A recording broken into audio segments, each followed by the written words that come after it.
Hello, everybody, and welcome to Tabletop Bob. My name is Bob, and I'm your DM for tonight's episode, the finale episode of Vecna Eve of Ruin.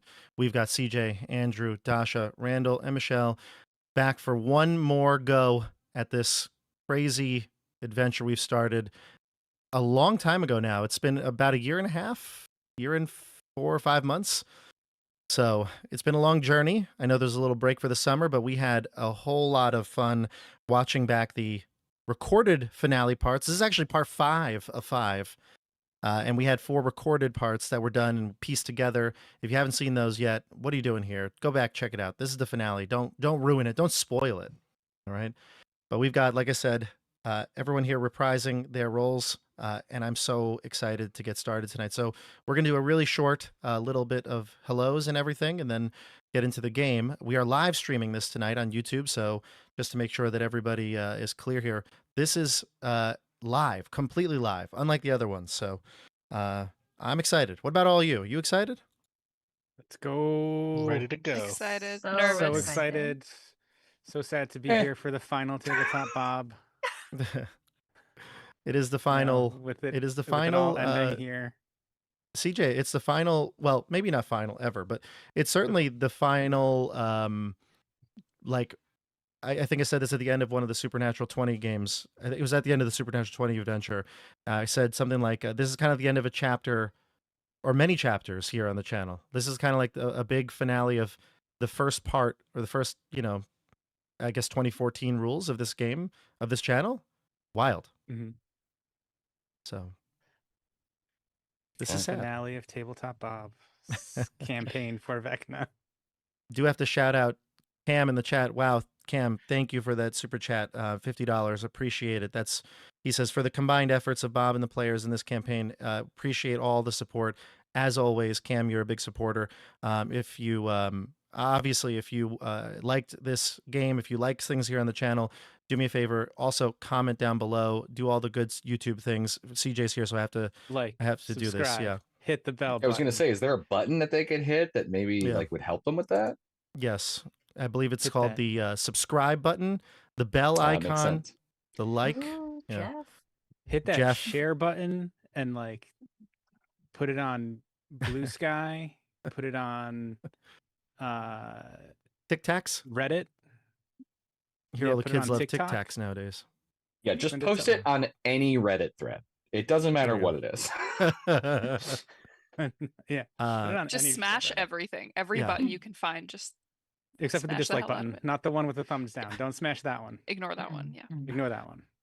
And of course, thank you, Jeff B, for the $20 super chat. Always appreciate the support of everyone here. Links are down below to a bunch of different things. I'll make sure that I double check, and I think Randall's got his live play. What is it, Randall? Start play. That's what it's called. You're doing? Oh, start playing? Yeah. Yes. Yeah. Start playing. Start playing games. Cherry Tree Games is the name of my company. I don't know. Whatever it is. I don't know what to call it. His start playing. Yeah, yes. Start playing. Mm-hmm. We'll make sure there's a link to that in description as well, Awesome. and CJ's OnlyFans link is there as well, as always. Yeah. Appreciate that. Right. Okay, so real quick, the last thing I want to say before we start is just a quick little, not necessarily prediction, or I shouldn't phrase it that way, but maybe what are you most excited about in this finale? Things that you want to learn, your characters want to complete, or obviously killing Vecna would be really great, but that might not be on the table at some point. We will see if you can actually kill him. But what are you most excited for, either you personally or your character? Why don't we start with CJ? What are you excited about? Me? Okay. So Edmund, it could be you, the or character, is definitely excited about getting to, fulfill what feels like a huge arc of adventuring and taking down another world-ending threat, but on a much larger scale. I mean, the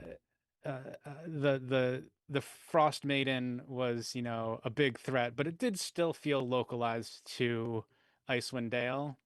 This is a world-ending threat. This is, it's another level. Yeah. this is another level. This is apocalyptic for him. So he's probably pretty excited for that. CJ, the player, is excited to take on Vecna and avenge Durlin. That's For that's Durlin. his plan for Durlin. For Durlin. It's all for Durlin. Andrew, what about you? I'm gonna have to say for Dobby, I mean, it's been years and years now since Avernus when Dobby began his adventures as a necromancer. Mhm. And his goal was always the same since day one, to learn more about resurrection and immortality and never dying.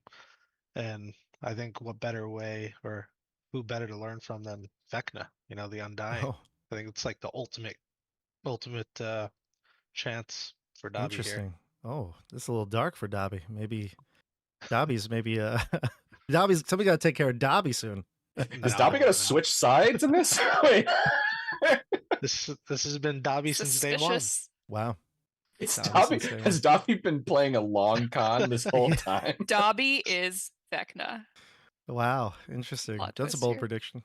We'll see. We'll see. Let's jump. Why don't we let's pivot off of Dobby and go to Bear. Let's keep it going. Sure. Yeah. I think at this point, Bear has been through an interesting time, right? With Kashar. Kashar made Bear reevaluate his whole relationship with Dobby and hero worship and whether that's really worth it from an existential point of view.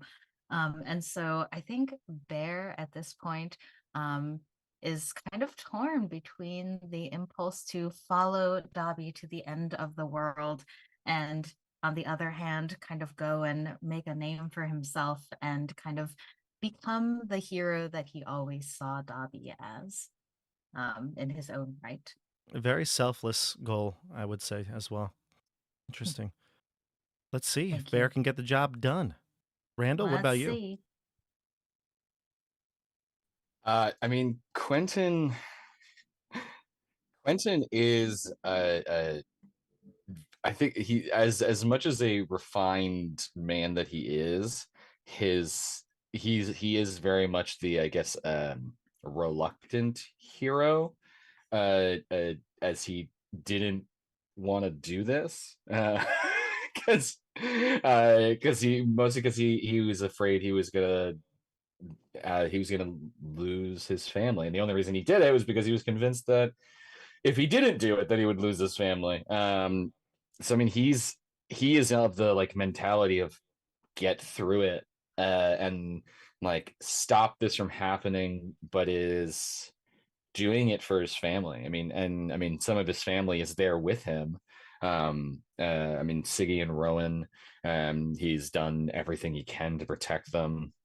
I mean, he has a wife and a daughter at home as well, back in the Feywild, and he will do anything to make sure that they can live on. If that means he has to go, then that's what has to happen. But he wants to. That's what he's thinking about. Every breath he draws, he is hoping that he will get another one with his family. Yeah, he's like the old cop just near retirement. Can't wait to go and relax and enjoy time with his family, but they keep dragging him back in. Let's see. Yeah. Very Just gotta much so. Just got to get that pension. Go Just gotta to Tasha. I think for a Roviel, a goal is going to be getting out of this alive, putting her soul back in her body somehow. And also maybe I'm really interested to see what the dynamic is going to be like with her and Cass, because that might feel familiar to her. Like having to work with someone that you can't trust. She's made that mistake already with Max back in Avernus.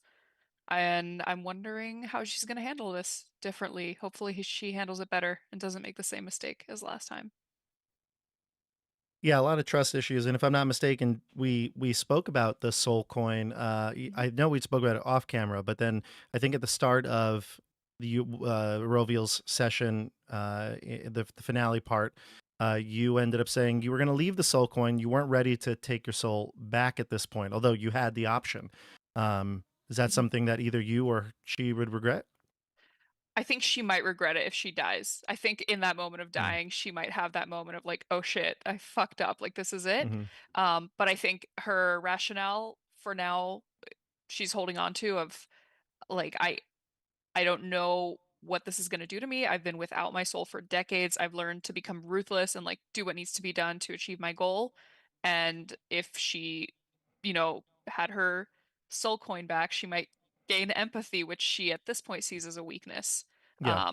So I think again, her logic is holding up in her own mind for now, but she might regret it if it comes to death. Mm-hmm. Well, lots of big things to happen here. I just want this to end. I'm rooting for you all. I want you to win. I want you to beat Vecna. And I hope I you just do. want this to end. That's what he said. What? I just want this to end. How motivating. Doesn't I want want to be this here to- anymore. I want I'm this to end so well. tired of you guys. That's I want this to foreshadowing end- right there.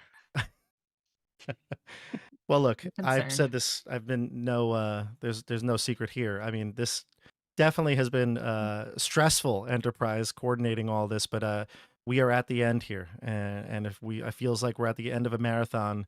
We've just got 100 yards left to go, and I can see it, and I hope that, what I really truly hope is that we have a fitting ending to this chapter in the channel as well as the game. So let's do it.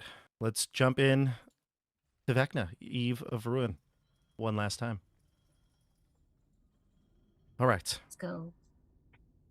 The dust clears from the battlefield as some of the heroes look down onto it from atop by the Hurricane Tower, others from a ridge nearby, and even more from the battlefield itself look at the dead bodies of Drow, of Driders, the demon ichor that's been spilled all over midst with blood, and all different sorts of chaotic beings, as well as the weapons that are strewn about the battlefield.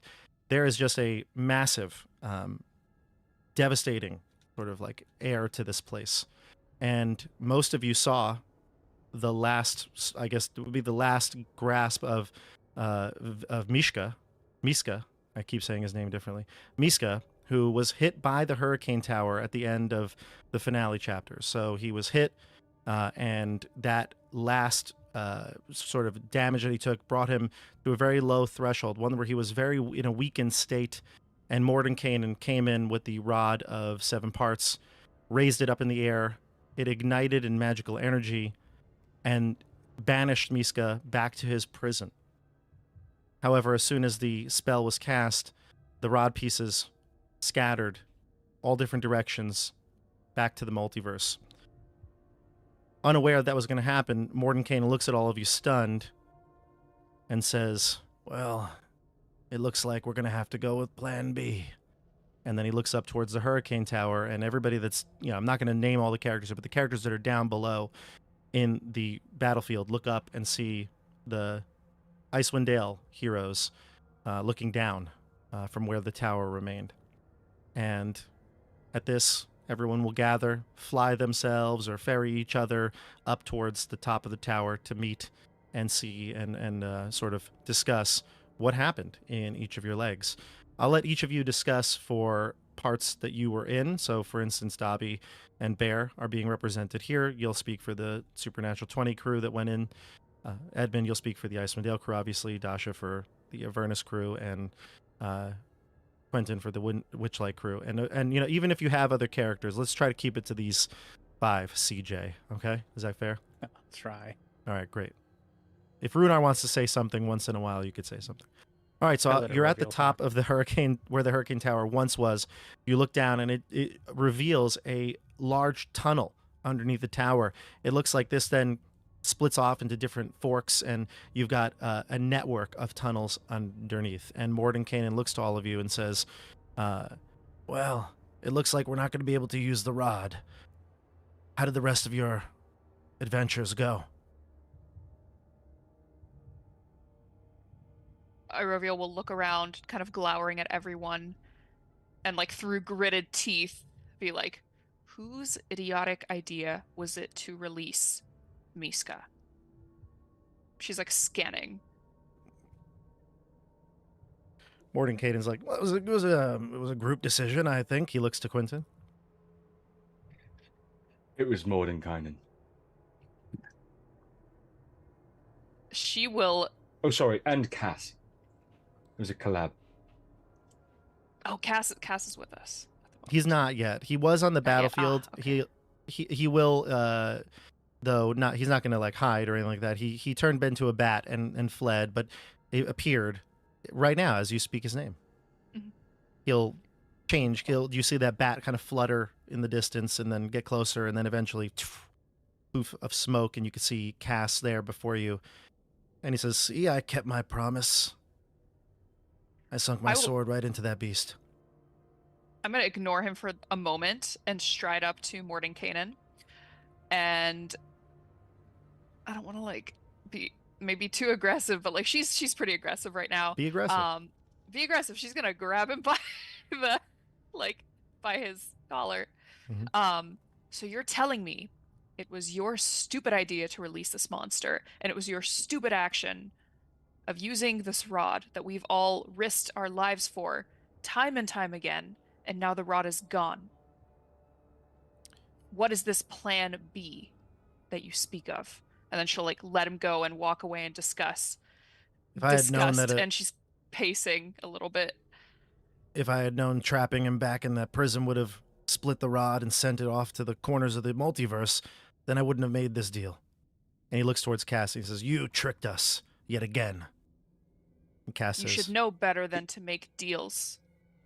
Just a Like question, Mordenkainen. Did anyone suggest that Cass might be about to trick us when this deal was struck? Was there anyone that was mentioning that? He just like sighs. He's like, "Well, we have no choice now. We have to kill Vecna. We can't just stop his ritual." Edmund kind of strolls up and he kind of looks around and he's like, "Oh man, did you see that freaking tower? It came down and it was like, boom! Oh yeah! Take that, Miska! Oh, gotcha! Did you see that freaking tower just drop on it? That was amazing! Ah." We did that. You can thank us. You notice, Edmund, not everybody's as happy as you are right in this moment. Like it just dropped like straight off the. I mean, that's like a 1 in a million shot. Like how? I mean, I know it was a big thing, but that tower coming down, and I mean, as it was coming down, it like moved left and right a little bit. Boom! Right onto him. Mishka, take that. Actually, I don't know. Did you watch the last one, DJ? I don't know if you did, but that's exactly what happened. Actually, it went down I was and part of it. He was in it. I was oh in my it. god! I can't remember what CJ's in I got to watch it from ever. I got to watch it as Edmund as we dropped the tower, and As a matter of fact, as it that's was just getting what happened. pushed back and forth.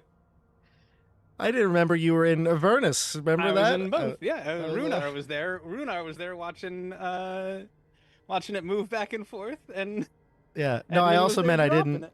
I didn't remember you were Archon the Cruel in you were the cameo in That's true. Avernus. Also that. Yes. I feel like we can assume that for any given adventure, CJ is in it. There's a better chance that he's in it than that he was not. But man, that's crazy cool. right. Edmund Brycine, the Three Musketeers, dropping towers and taking out Mishka. Miska. Ha ha. Friends, Is How are that we going all to be followed doing? up with Mickey Mouse by any chance? yes. So, what do we do to take on now that we've got the Rod of 7 Parts? Do we not just take down Vecna? Let's go take down this lich.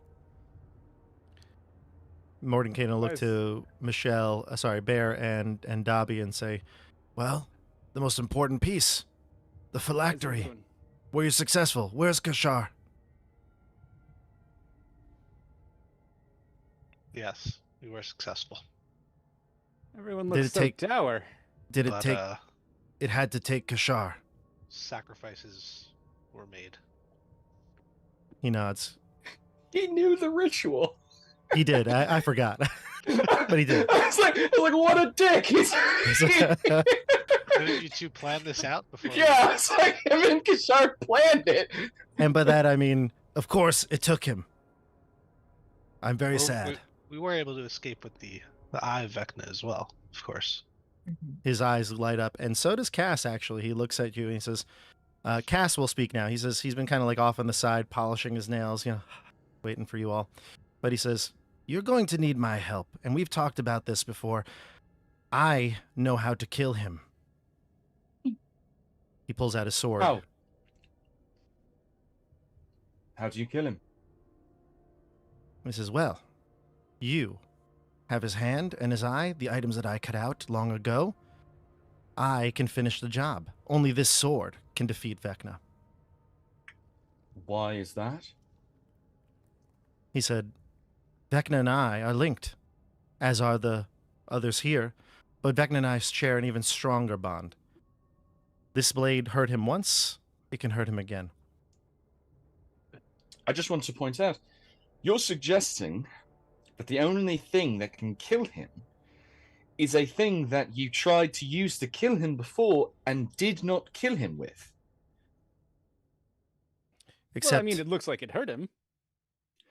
except, Vecna has been dismissed and reincarnated in this world. I mean, how many times? Dozens? I underestimated him many years ago. I won't do the same now. I'm a completely different person, as are most of you, it seems. We have to find his sanctum, the Cave of Reflection. It's somewhere here, beneath this tunnel system. We have to get in there and find it. Just so I'm clear, are you the only one that can kill Vecna? Or is your sword the only thing that can kill Vecna? Me, this sword, is an extension of my body. And why should we trust a word you say? We have the same goals, no? No. I don't know what your goals are. She'll nod at Quentin that they seem to be on the same page. I want to About kill trusting Vecna him. once and for all. Why? For Durlin. I made a mistake many years ago. I should have killed him. But I didn't. I had the opportunity. Perhaps somewhere deep down I felt sorry for him. But I won't And let it what- go. What's to say this feeling sorry for him, this pity won't come back again? That you won't be merciful to your old friend? Times have changed. He's clearly not the same person that I knew. Thousands of years of trying to defeat gods and usurp power. It's been too long. I want to end this once and for all. I need to end it. Let's go. Well then, let us end it. I am going to cast message to Erovial and say, I think that we should take his sword and leave him in dirt. He's going to betray us. He already has once. Can I respond? Yeah. I'll say, I agree with you completely. How? Like, how do we take the sword and leave him in front of everyone? Is what she's implying. Because it seems like No. Edmund's good to go. Bear and Dobby seem on board so far. No one else has. Everybody, by the way, there's like all of your characters here, and of course there might be some mixed, reception to this idea. I could imagine a couple of characters being like, hell no. You know, I could imagine, I don't want to speak for anybody, but my thoughts immediately go to like, Lucius would probably be against this. Runar would maybe, I'm not sure. You are here, and that is your character. But then there's probably some other characters that would be totally trusting. Rogal comes to mind if I were to guess. Maybe Boppy would make a snide remark between drinks from his flask. But ultimately, I think it would be up to the group that's heading in to make this decision. And that's what Mordenkainen would say. If the 5 of you feel like you can handle this, then we don't need his help. But otherwise, it might not be a bad idea to have someone of his ability. It's the last time I trust him, though. I'll let you make this decision. Yeah, Bear's gonna like shuffle over to where Dobby is and just like under his breath be like, Dobby, was this not the guy who was like just trying to kill us? Like he wanted us to die. Like not that long ago, right? I'm inclined to believe that we have no choice but to trust him. None of us have hurt Vecna like he has, so I think he would make a strong ally in this case. What do you say, Edmund? If he is necessary for killing Vecna, we may have to bring him along, but keep him on a short leash. I do not generally trust vampires. By the way, if you want to have this conversation in private, you can. Like you can go anywhere to discuss this on the platform. You don't have to like be right in front of him saying this. It's also windy here, so like he won't worry about overhearing. You know what I mean? Yeah, you don't have to shout if you're right next to each other, but yeah, like in order for him to hear you, it would be very difficult from a distance. So you can have this conversation with the confidence that he's not hearing it. And yeah, CJ, sorry, you were in the middle of saying something. You think it's the only way to kill Vecna, then so be it. The only thing that you do know is that the book of Vile Darkness that Kashar had and Runar knows of would be that destroying the phylactery, making him whole, and killing him would kill him. There was nothing in the book that spoke about the Sword of Cass or Cass itself. Okay. So I just don't want you all would have known that. It was in the other meeting, so in case that was confusing. Yeah. I mean, Quentin would, just to streamline things, Quentin fully believes Cass has convinced himself that it was his pity or his sympathy that didn't kill Vecna, when it in fact was his inability to do it. Like Quentin believes that he failed because he didn't do it. And also the idea of using a great sword to somehow cut someone's eye out but not kill them is always a challenging thing for me to get behind. But yeah, he thinks that, I mean, there are liches in the world, and when Cass even used this sword, Vecna wasn't a god, and like things have changed. He's right. Vecna isn't the same person, but I mean, how many times has he been banished and by people since Cass failed to do it? And the only commonality is that the phylactery has been intact. And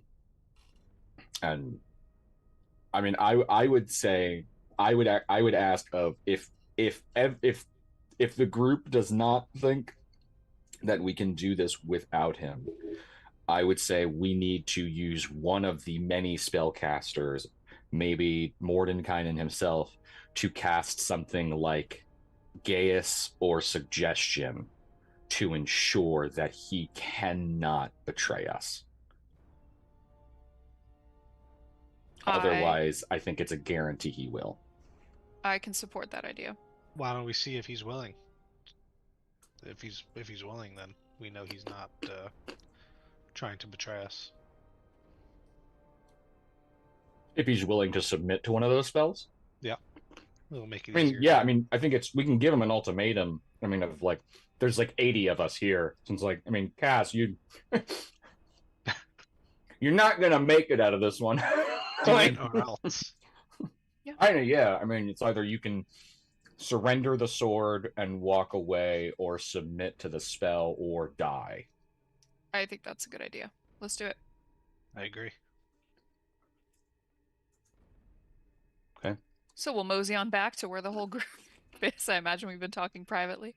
Yeah, and the rest of the group all have casts like surrounded, so there's not going anywhere. They spells at the ready, weapons drawn. They're ready to go. Mhm. And he's just kind of like standing there nonchalantly, like I said, cleaning his nails, picking his teeth, whatever, chilling. I'll approach him and maybe you gesture for Quentin to come with me and kind of stand in front of him with my arms crossed in a very like we're making the rules here kind of stance, and pretty much lay out what we just came to of, if you truly are with us and against Vecna, Go on. you have some options. I love options. You can understand why some of us here may not be as trusting of you. And she'll look around to the group, and especially those she knows were like betrayed by Vecna or banished by Vecna in previous chapters. Working with you is going to be difficult, so you can give us your sword, or you can submit to a spell that will ensure that you will not turn your back on us when things are not going your way. Ooh, he says, looking at his sword hilt. I don't know that I can part with it. It's really not something that you lend to your friends. Well, then you know your path. Is that it? Kill me and then lose the multiverse to Vecna? Either you die here and now, you submit here and now, or you surrender the sword here and now. I'm very good at submitting. Ready to go. Just tell me what to do. As long as I can finish this once and for all, thrust my sword into Vecna's chest. What more do I need? In that case, then, I'm going to assume that someone in this gaggle of adventurers has the Gaius or suggestion spell. I mean, technically I have suggestion, but I would need to cast it at like my max level to concentrate, and I would need to concentrate it on it. So I would like if that's the case, I want somebody who's not going to be fighting Vecna to be doing So, that. Maybe I'm wrong. I always pronounce it Gesh. Is not as maybe Oh, it's maybe not, I'm but, mispronouncing it. Yes. But Gesh or Gaius, whichever one it would be pronounced. I always thought it was Gesh. I feel like I've heard it said that way somewhere, but that spell is long term. Correct. Yes, 30 days. And then suggestion? Suggestion is based on the level at which it's cast. Now, Okay. Gotcha. it's up to normally it's concentration up to 8 hours. If you oh no, sorry, it's not based on. Yeah. I thought you could upcast it, but it's just concentration up to 8 hours. Yeah. So, but I think Gesh is probably what you want, because that one is, well, either way, the person can try to like avoid doing it with a save. But either way, Cass is going to look at you all and say, I'll do it if that's what you want. He says, but it won't matter once we step into Vecna's cave of reflection. And he looks at you all as you look kind of like blank-eyed at him. He's like, what? You didn't know Why? that? You don't know? Please enlighten us. Well, see, I was there when Vecna conceived of this idea, this sanctuary, a place where he could go, meditate, reflect on himself. We were waging wars throughout the Forgotten Realms. We were destroying armies beneath us. Things were good, but he felt like he needed a moral compass, a place to go and think back on the deeds that he's done. and a place where he can truly see himself for what he is. He came up with this idea. And he goes in. It can only be what you are, nothing else. So if I go into that place, or any of you, and points to the linked characters, any spells or prayers or plans that you have, don't waste your time. They won't hold. Once you cross the threshold, you enter as you are, as Vecna knows you, as he knows us. So see, I can tell the truth. I can be honest. Then, in that case, I'm going to say, I need a paladin over here to cast Zone of Truth on this just absolute shit. Yeah, there's a few paladins. They'll do it. Just 8 people raise their hands. Yeah. Got a few. Bunch of people start smiting the air. I'm going to tell them, all right, then submit to this spell. Sure, he'll do it. Mm-hmm. Okay. Do you have any intent on betraying us during or after this encounter with Vecna? As long as you don't get in my way. No. That is not an answer. It's the truth. Get in your way of doing what? Killing Vecna. He wants to kill Vecna. What is your intent with encountering Vecna other than his demise? Peace, he says with a stare that kind of goes off into the distance beyond the group. It seems, I mean, obviously it is in the zone of truth, but it seems to have a He's honest being moment. vague enough to avoid a truly truthful answer. Quentin's from the Fae. He's like, you're not fooling me. Like, I wrote Fae contracts. Yeah, I studied thing Fae we're- contract law. good thing we're not in the Fae. I'm of the opinion in this case that we should leave him behind and take the sword. He is choosing to answer in an obfuscated way, which I believe is because his intent is to betray us. Someone could say their intent is peace. Well, you can achieve peace by killing everyone. Your intent and your person are foul. Is that all? Is it? Unless you want to be more truthful. He looks to all of you and he makes a grand sort of like sweeping motion with his arms to all of you that are surrounding him. He says, what else do you need? I want to kill Vecna. You want to kill Vecna. I do not want to betray this group. I want to kill him. If any of you prevent me from doing it, I will defend myself and kill him.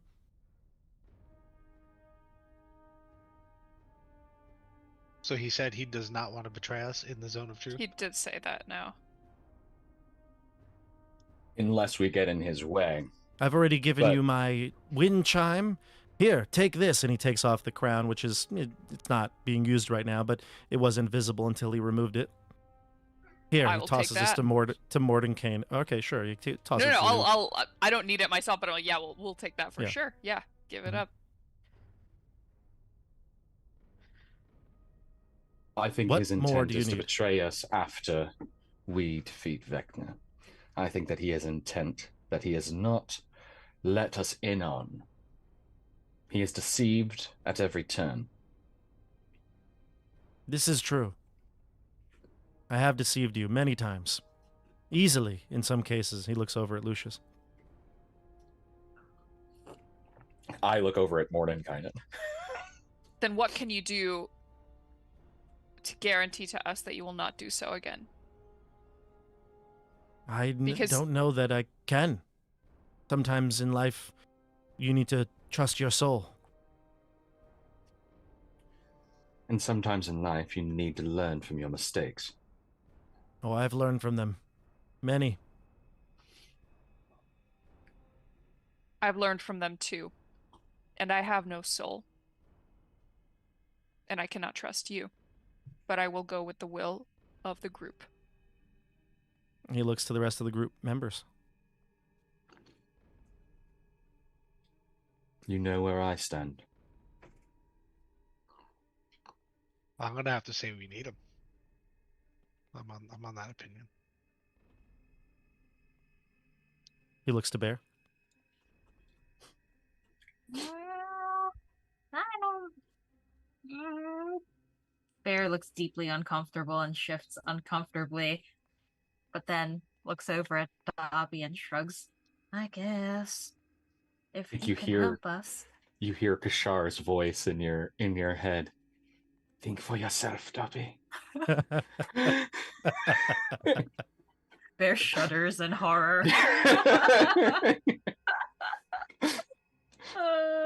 He did say that to you. And then he looks Yes. to... Sorry, go ahead.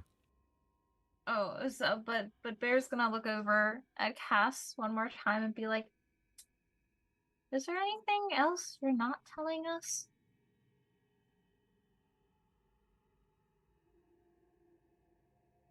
He says, I can assure you that every single ounce of me, every fiber of my being wants to kill Vecna. You didn't answer I the question. need to kill Vecna. And so no, there is nothing that I am not telling you that would jeopardize you, your friends.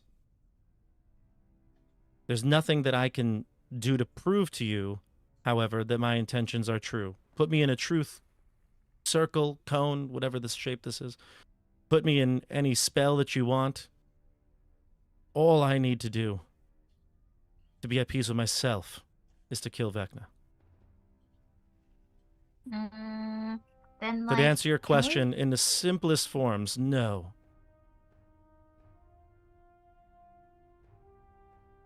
So, would you be cool with us holding on to all your stuff and tying your hands together while we walk? While we walk, he looks confused. You Uh-huh. mean before entering the cave? Yeah. Fine. You can hold it. He looks at Bear. Sword? He nods. Okay. Bear puts his little gnome arms out. You'll take this great sword. He'll unbuckle it, basically, and give you the whole hilt, but it would be no use to you. It doesn't fit you. But Right. you can just carry it. Yeah. Okay. I feel safer, guys. And Bear trots away and stands next to Dobby with the sword. So he does know how to submit. Surprising. The final vote. He looks over at Edmund. It would appear that we need you, Cass, and I've dealt with, gods and powerful beings, and I'm not afraid of you. You should be afraid of us. What's one more vampire? He says. Oh.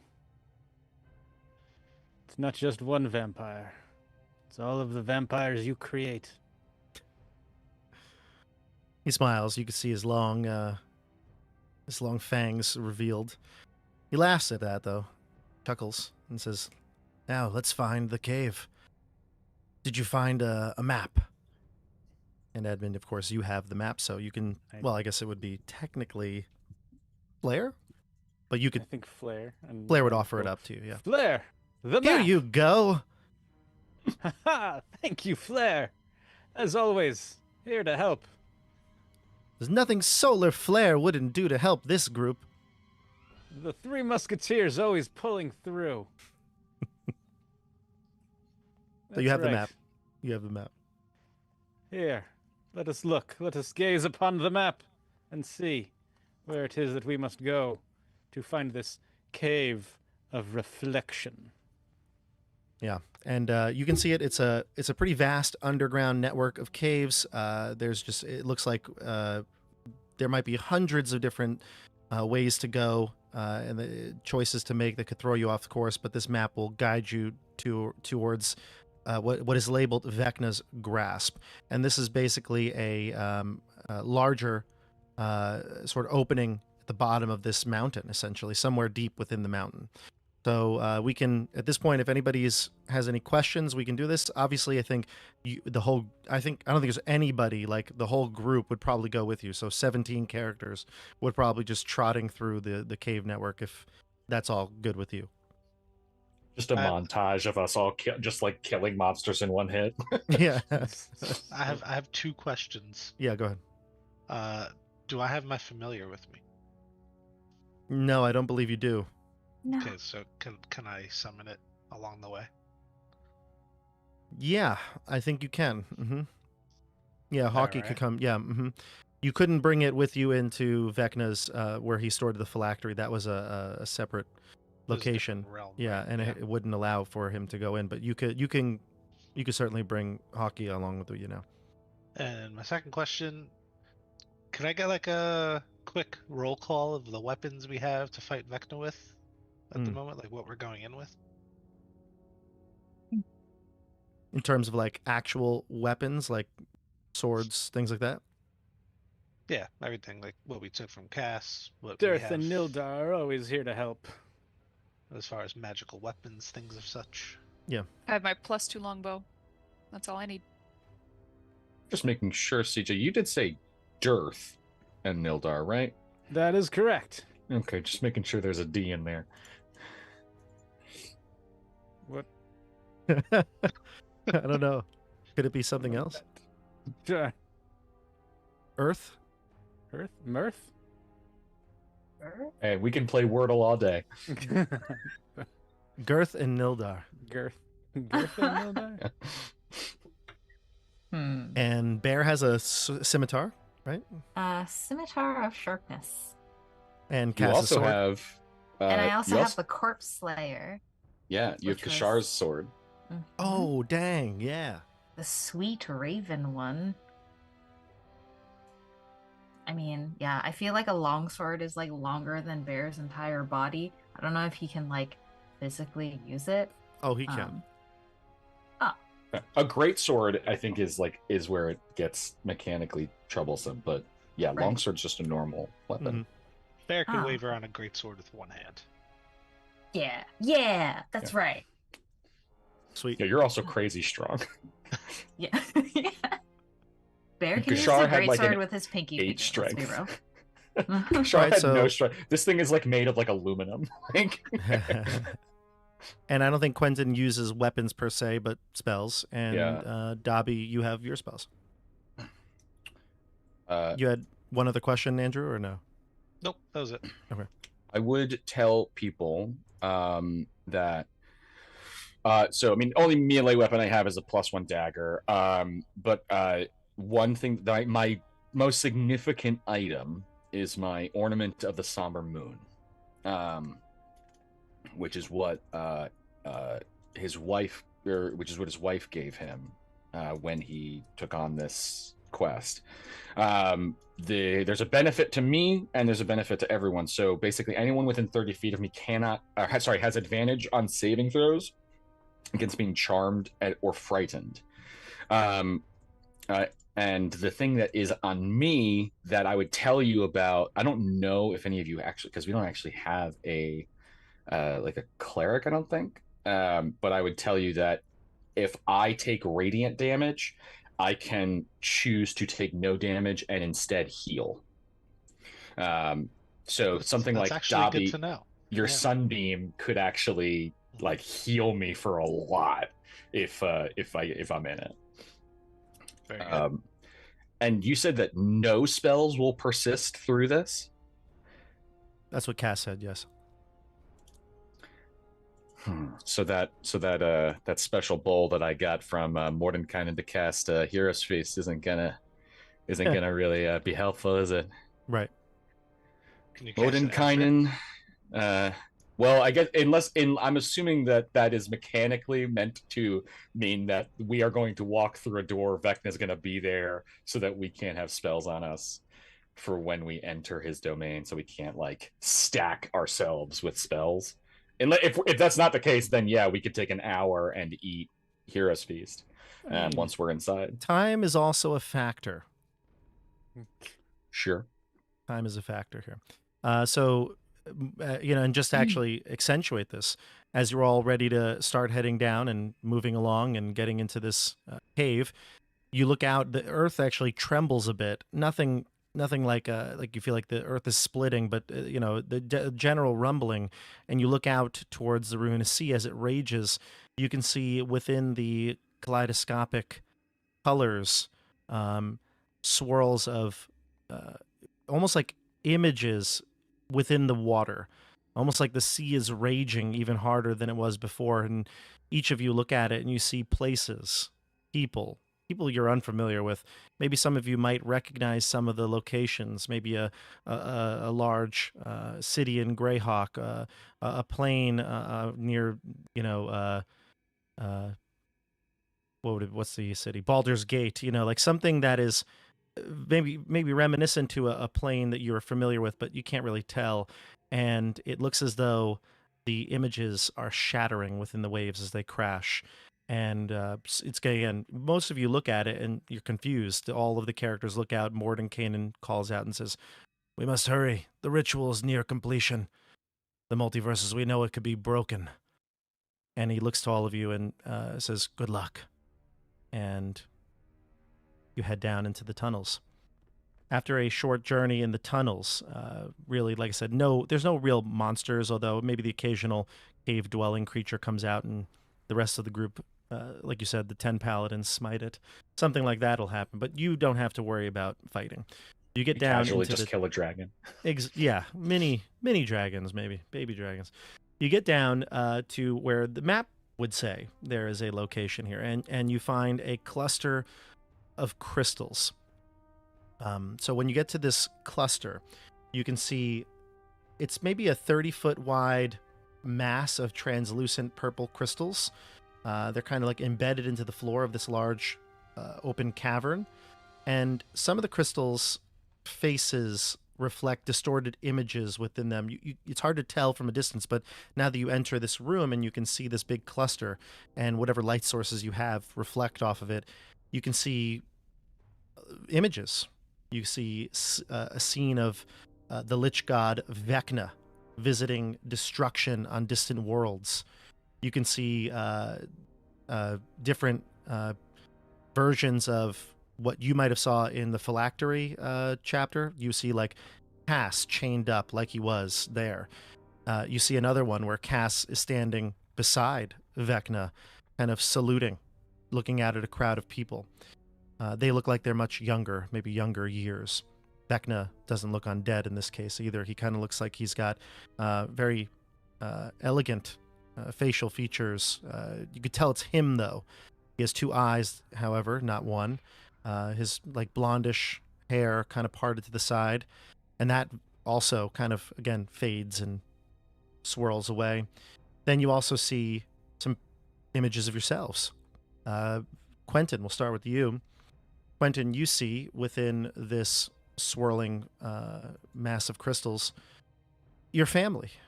You sitting alongside your daughter, your wife, in a field, kind of at like a picnic, very picturesque scene before you.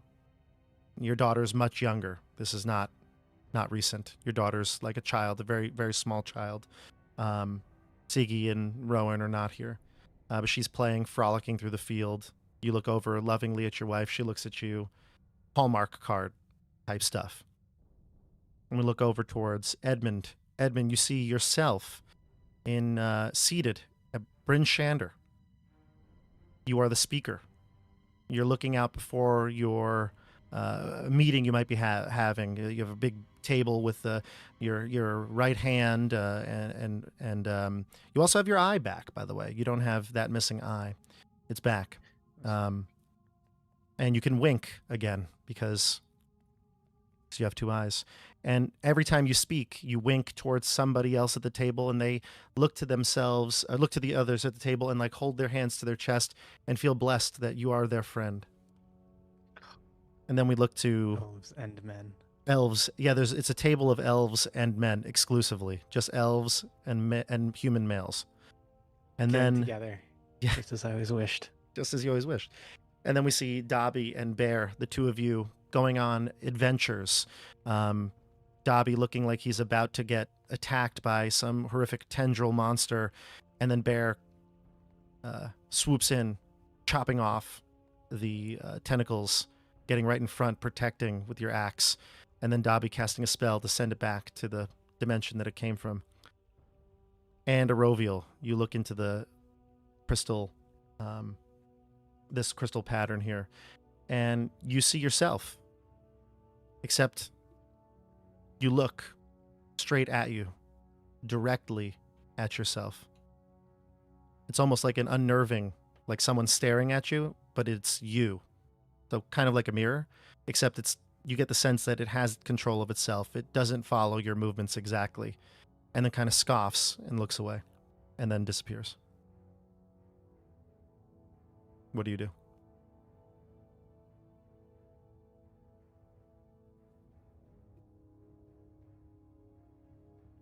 Can I reach out towards the reflection? Sure.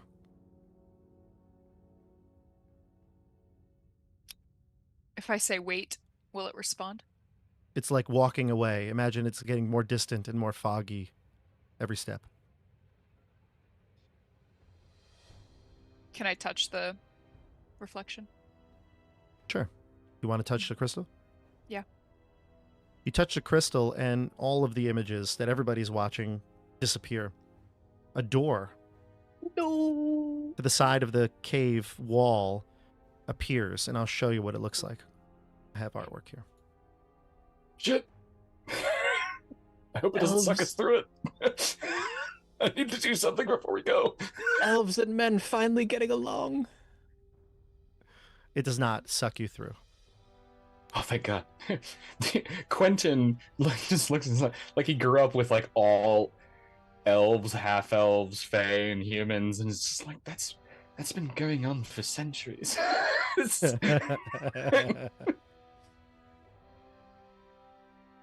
So you see this My door. It is a dream. this door opens into the side of the wall, cave wall here. I guess maybe we'll say it is just diagonally northwest of the crystal cluster that's in the center of this big room. But it appears. You can see the wall itself looks like it's of a purple crystal, similar to the ones that are clustered in the middle of the room. And on this door that you can see here is the hand, the symbol of the cult of Vecna, the kind of open palmed hand with some two fingers pointing up and an eyeball in the center. It's sort of like translucent, like the crystals that this door is made of. Sort of look like you could maybe see through it if you were to get right up to it. And Randall, if you want to do something, you can. So yeah, I wanted to do one mechanical thing and one roleplay thing. Everybody's still with us as we've come here, right? Like this is the point where they can't go past, but they've Yes. gotten. The other characters are here, yeah. Mm-hmm. He is going to take out of his bag 4 letters, each with a different name on them. He's going to hand one to Rowan with his name, one to Siggy with her name, and then hand 2 more to Siggy with the names Fira and Delilah on them for his wife and daughter. And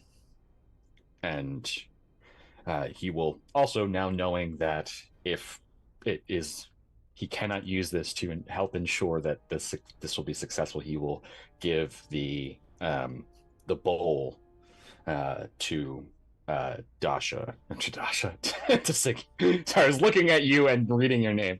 To Siggy, and say, I know I've stopped you from it before, but I hope that you can have as many sweet treats as you can, and let this be just a vessel for your joy, as you have been a vessel for mine. You want to respond as Siggy, you can. Yeah. I'm gonna cry. Honestly, she'll drop the bowl and just like hug you. Yeah, Yeah. he hugs her as tight as someone with 7 strength can. Uh, yeah, he is knowing that like he has saved every day of adventuring that he has not been home. He has saved a sending spell for his wife and for his daughter, and like Randall, that was oh so sweet. The police want to arrest you. yeah, the police are here. They really didn't like it. They hated it. Um, Sorry, go ahead. But but yeah, he has saved a spell, and he is like realizing, like knowing that he is not going to be able to do that today. And he is going to just cast sending one last time. He's going to use the spell slot, and cast sending to his wife Fira, and tell her that he loves her, that even if he doesn't come home, that he will always be with her and Delilah, that they will always be with him, and that everything he does, success or fail, is for them. And Very nice. He will do the same thing to Delilah. He'll use 2 spell slots. I'll expend them right now.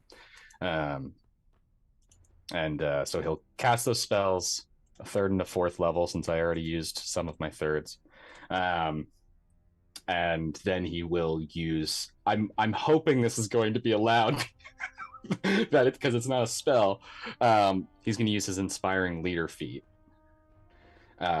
to do an inspiring leader speech for the party, and to not overly roleplay. I mean, I'm not going to do a full 10-minute speech, but will pull from a moment that he has seen of them, that he's seen through like the looking glass, like through the scrying, and through like heard of all of the tales of their glory, of their victories, of even their defeats, and tell them that whatever the world means to them, whatever is out there in the world for them, this is not our end. Whether we succeed or we die, the world will keep going, and we fight for it. And even if we fail, it will continue to fight for itself. And give everyone 21 temp HP. Yep. You could probably even hear some of the rallying cries from the rest of the group too. Like a lot of them, we have a lot of inspiring speakers in all the groups here. So some of them will give a rousing speech, just like yours. Lemon is crying in the background. You can hear Lemon's small tears dropping. She's very sentimental in this moment. Oh, Quentin, I can't believe it. You might die. I'm gonna be so sad. And everybody loves it. Quentin, inspiration point as well. Randall, very nice job.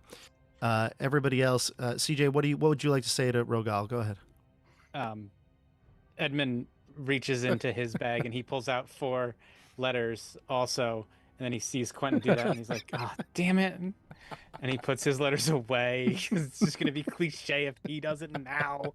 So he just doesn't fully give got whiskey in my nose. It's like, damn it. Can't do the letter thing. Oh. So he goes over to Rogal and he tells Rogal that they've been through so much together and everything, and that's been leading up to this, and he's sorry that he can't take Rogal with him, and that he needs to go back to Icewind Dale and take care of their son Luke. their boy, Luke. Sad that Luke couldn't come along for this.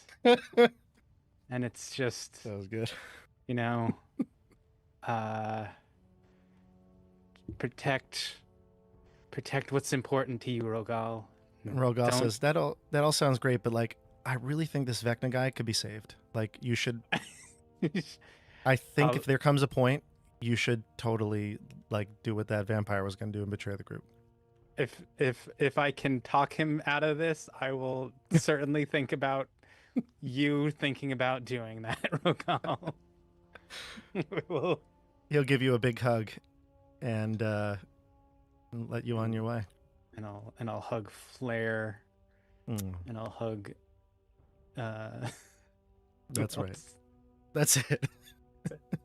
Just Flair, That's it. Elias, and Rogal. And That's all yeah, you care Flair, about. Elias, and Rogal. There we go. And then I'll ask Runar if I can have his immovable rod, and he'll say Sure. no. No. He'll And I'll give, say, he'll does give it to anybody you. have another eye? By the way, I was looking. I heard someone might have an extra eye. Did anyone have that? Yeah, 'Cause I and would- yeah, I don't know who wants to hold it. I mean, I don't think you want to give it to Cass. I've got a spot for but it. you have the because eye and hand of Vecna I that can just put it- Mordenkainen. right where my missing eye is. It actually would help you a lot, but no. It would. Everyone's like, Those are like artifact items. Yeah, they would be dope, but they'd also make us evil. And yeah.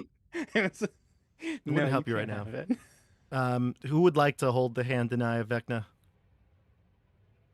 I should not have the eye. Is all I'm saying. Well, do we know exactly what we have to do with them? Because that might determine who it's best to hold them.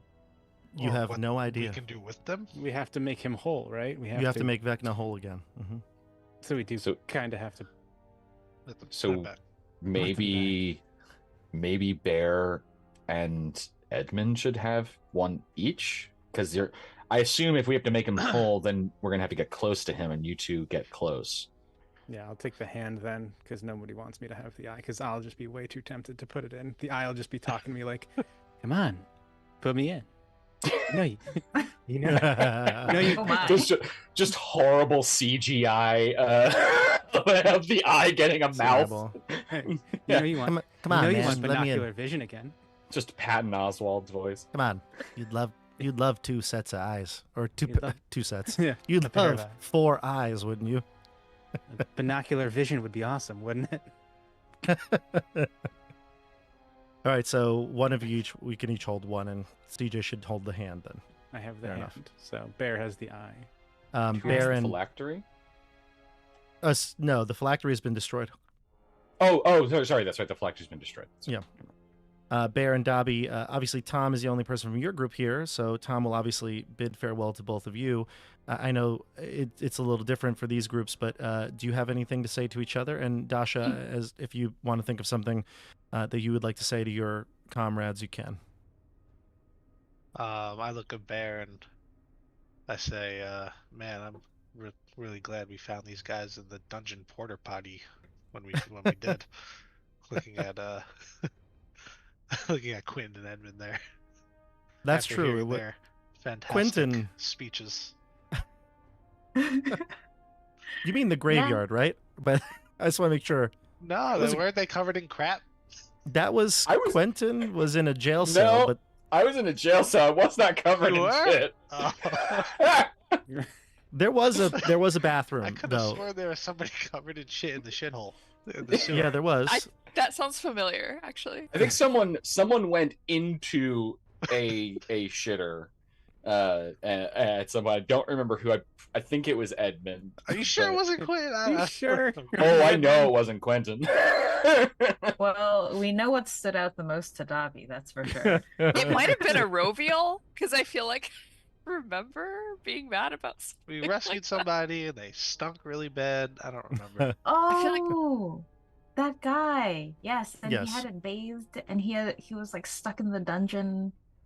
Yeah, I Quentin. think he In the was stuck tundra. in the bathroom. He was stuck inside the toilet, I think. Yeah, in the sewer hole. Yeah. Yeah, Yeah. but Yeah. we killed that guy. Somebody you that was the cult headquarters of Vecna where you got linked. So there was a bathroom, and you had a fight in there, and it was all right. You lived. So, but yes, go ahead, Dobby. You No, remember meeting that them was in the just cemetery. nonetheless just talking to Dobby about their encounter there and how glad we are now To Bear, yeah. Mm, this Mhm. far in our adventure with them. yeah. Yeah. I mean, these guys are pretty cool, but honestly, Dobby, let's be real. We could have taken all of this on ourselves. These guys were just tagging along for the ride, basically.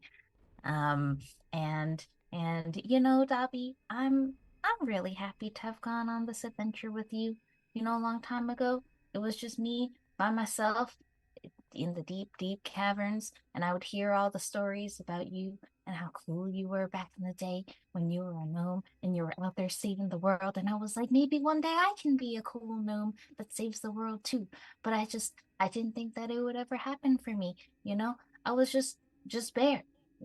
Nothing special about old Bear. Just in the corner all the time, you know? And then I found you and everything changed. So thanks, Dobby. Whatever happens, I'm really glad that we found each other. I'm really glad that I got to meet you. And yeah, thanks. And Roviel, anything you'd like to say to your friends? Yeah, Auroviel's kind of like awkwardly standing there because everyone else's goodbyes are very like with like loved ones and very emotional. She doesn't really feel any of those things. Um, but she'll walk over to I guess Caddis and Lucius and am I forgetting anyone?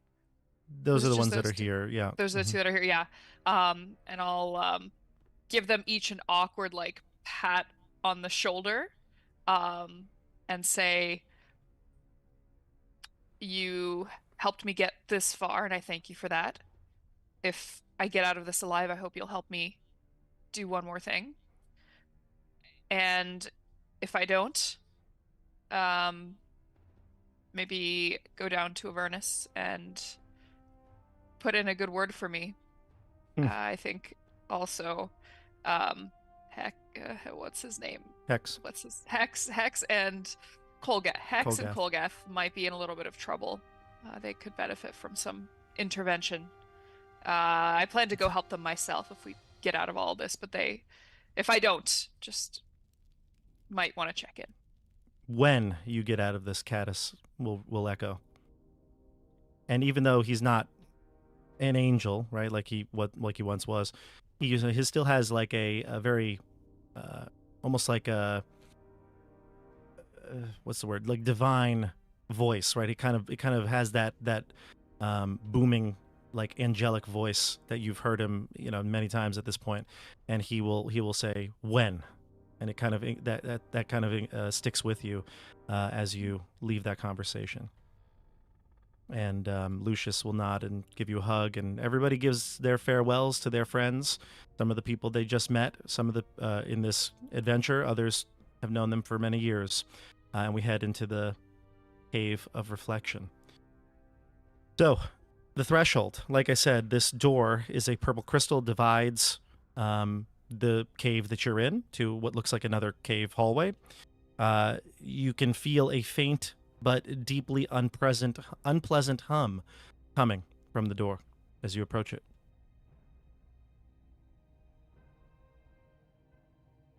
Is there anything else in the room around the crystals? No, that's it. Mm-hmm. It's just this door that, like that grouping of crystals in the center, and obviously some tunnel, the tunnels that lead out of this that you use to get here. But that's basically it. This room is crystals and this door and that strange icon, the Vecna cult icon, emblazoned on the door. Who wants to go up to it first?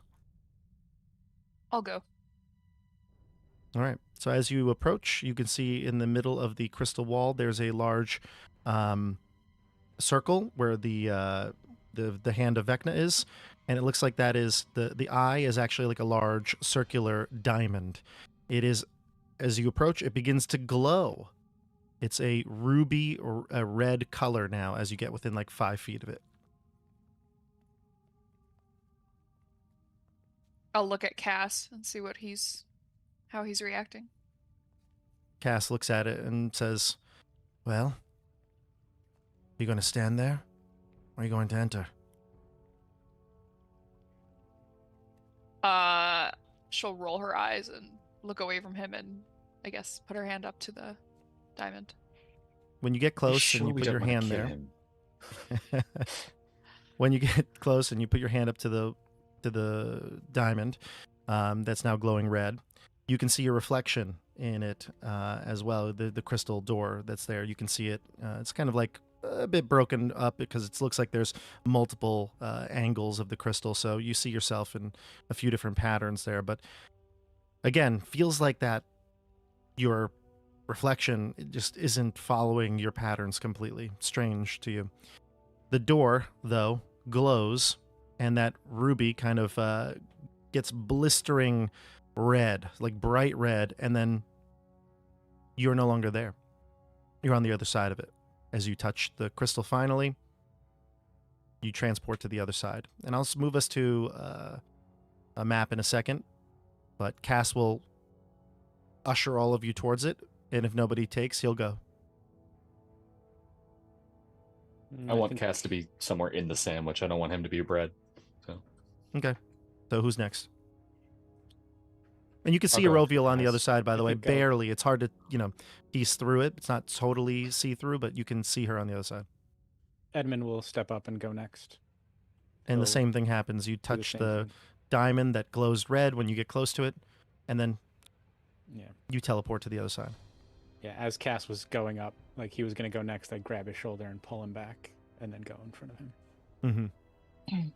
I go up, I grab Cass's shoulder, and I push him through. And then I follow.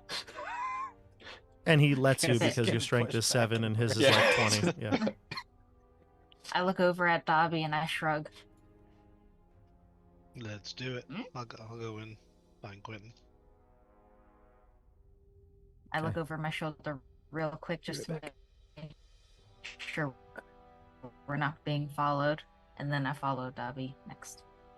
Well, there are like a dozen other characters behind you, but yes, yeah, they're all like You look Serious. back and Yeah. see all of everyone waving The- goodbye to the Titanic. yeah. Cool. But yeah, then the two of you pop through. yeah. So I've got everybody here. I think I just put Aroviel and Edmund would switch, I guess. But there you are. So this is the door that you just came through. On the other side would be the similar reflection, and you can see maybe the faint outline of the crop of people behind the door, but you don't see any features specifically from this distance, but you see yourselves in a new place. So this area here, the walls of this, we'll call it a cave. I think it's a chamber maybe, but the wall, the floor to ceiling walls of purple crystal divide this broad cavern and cast thousands of disorienting reflections throughout it. Large doors made of solid diamond are set into various walls, and each door has a large ruby or sapphire, some red gem embedded in it. The psychic hum that you heard now is intensified, shaking you a bit to the core. The hum is coming from somewhere within this crystal maze, and you can see out ahead of you the doors that I were describing. So move yourselves out a little bit so you can get a sense of what's going on here. Uh-huh. There you go. Interesting. So again, the walls here are see-through. You can see through them as if you were looking through a gemstone. And there are doors here made of diamond, each of them glowing. Like I said, red, some of them blue. You can see this one here is blue on the outside, this one on the outside, and the one on the other side is red. So it's hard to tell because things that are not directly in front of you, the hue of the color would be slightly different. but the walls here are all purple crystal, and you can see floating in the center of the chamber, a skeletal person wearing kingly vestments. Vecna, the Archlich. Vecna's head is thrown back in concentration.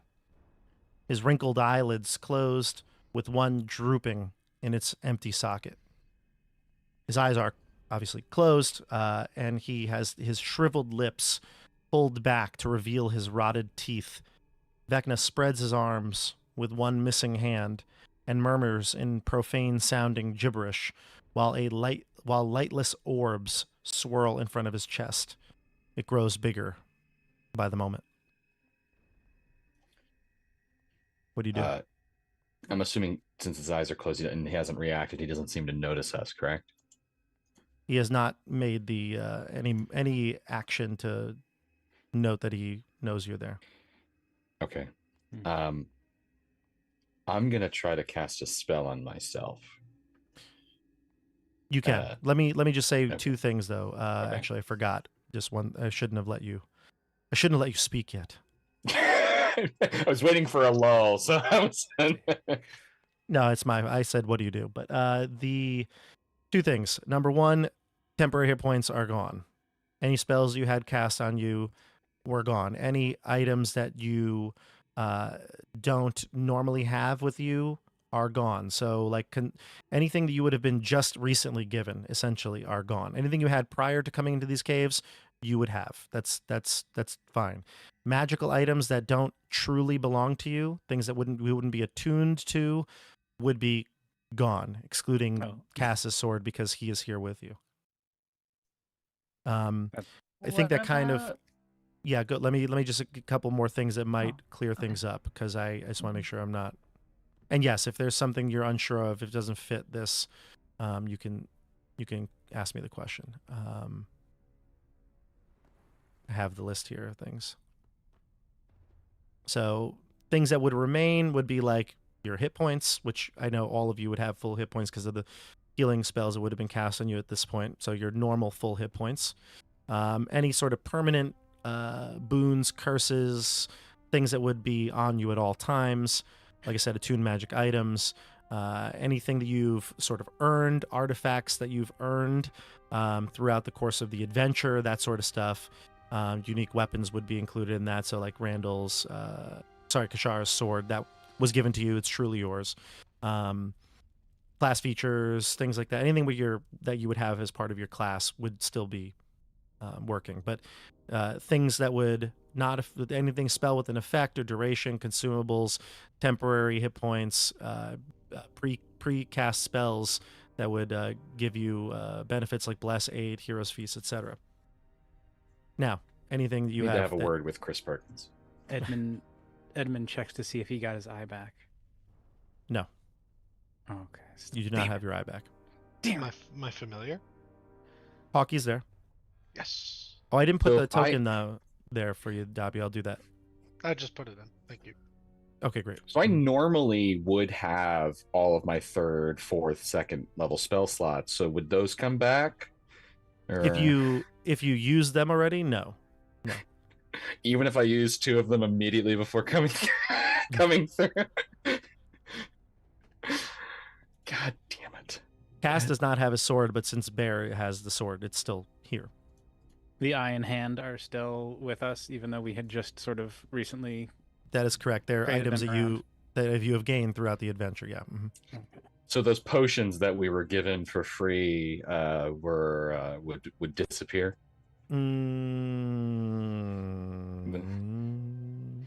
Those were given to you a long time ago. I'm fine with you having potions. That's okay. Fine. Yeah. Okay. Cool.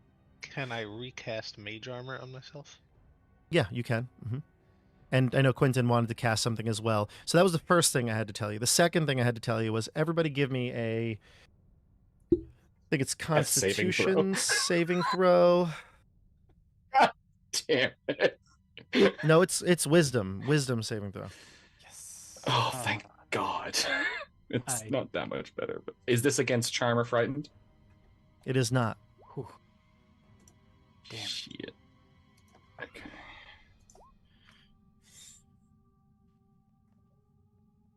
I just got proficiency with wisdom saving throws. Dobby got a 7 wisdom. Okay, so it looks like CJ and Dobby fail. Dasha, Arovia gets 20. Is that 20? Mhm. Quentin 23, and Bear, your wisdom saving throw. Why is it not going? It's not going through. Yeah, for some reason. Okay. Oh, I can just roll it to self. Okay, I got an 18. 18. All right, Did it so show up? yeah, it showed Yes. up. Mhm. Okay, nice. Everybody takes the failed. That would be Dobby, Dobby, Edmund, and Bear. You all failed. You take 1 hit point of psychic damage, and this hum is persistent. You feel like the longer you're here, it's going to do more damage. So it'll continuously do damage. That was the best roll that Bobby could have done. That was the best roll. 1? You said rolled a 1 1. hit point? I rolled a 1. Oh, Yeah, okay. yeah, Quentin and Aroviel do not need to take it. I'll roll for Cass now, but I'm assuming this is something that we will continue to roll saves for, not something that we're like now. Correct. Once you succeed against. Correct. This might change the spell I want to use. Don't. It's like we have tinnitus. yes, Yeah. that's exactly what it is. Oh, that's the worst. Cass saves. And Quentin, you wanted to cast a spell, potentially. Dobby, you want to cast Mage Armor. Go ahead. And then Cass will speak. But Quentin, what did you want to cast? Well, I was going to cast Glibness. And now I'm thinking I should cast what's it Ward. called? Mind- Let me go back. I don't know how The I'm one that forgetting it. protects you from psychic stuff? Yeah, mind blank. Yeah. Shit. Oh god, I had been planning on doing. I was like, oh, I'll take it. Just I only honestly took it because of Runar because Runar did that in Yes. Don't Say Vecna. In Don't Say Vecna. And it fucking saved his life. Yeah. Oh god, I don't know what. Does any? You could think about it. Cass wants to say something here. So he walks in and sees all of you grab your heads and like you're trying to like pull your hands over your ears to stop the sound of the humming. A couple of you resist it, but it comes as a shock to all of you. And Cass looks out at Vecna, seemingly unaffected by the sound. And he says, "There you are, Bastard. right where I figured you'd be." He says, "It's done. It's over. You've lost." He says, "Let us do this now. I'll kill you and end everything once and for all." And Vecna doesn't speak. Vecna is just looking up into the air. And that ball, that sphere of light, seems to be getting bigger and bigger in front of him. Kind of worries Cass. He looks to all of you and he goes, "Can he hear us?" And he looks towards the crystal and he taps it. And he goes to the door. And when he goes to the door and goes in to touch it, the blue diamond that's on this door, the door glows blue, and then teleports him here, behind this crystal wall. And he looks at all of you, very confused, and he like hits the wall with his hand, tries to like break the crystal, doesn't work, hits it again, and he calls out to you. And you can hear him, it's muffled under the sound of the hum, but he's like, "Open this door! Open it now!" But he's not really looking to you, he's looking at Vecna. And he says, "Face us!" And Vecna just looks up in the air. Was Quentin. that his plan? Was his plan to really tell Vecna to let us kill him? It's not. That's not my plan. You see, us it was villains your have to say. opener. Us villains have to say diabolic things to each other, like "surrender yourselves now before we kill you." That's just what we do. We learned this at Villain University. Yeah, but But you know that no one ever does it, though, right? I mean, it's when has that ever worked for you? Quentin, did you want to cast a spell or no? I think I have to go with Mind Blank. If it's going to do constant damage, I need to concentrate on shit, and I don't want to be constantly rolling that. Okay. I'm also going to, if I would have 2 turns to cast, I would also cast a second spell, but Let's which would do be a one concentration. One at a time here. And in fact, why don't we go into initiative just to have it? Okay. Because I think it's going to be better to just do this whole thing in initiative. So everybody roll their initiative and call it out. 10. 8. That I think is the highest initiative I've rolled as Quentin. Nice. I never roll well as him. A 3 for Dobby. All right, so Cass got a 25. That makes sense. He went first. Quentin, 21. Let's see. Erovial, 10. Bear, 13. Dobby, you said what, 3? Yeah. Is that a 3? 3 Yeah. Dobby? So 3 for Dobby. Edmund with a 10. No, Edmund with an 8. 8. Dasha with a 10. Herovial. Yep. Erovial with a 10. Bear with a 13. Okay. All right.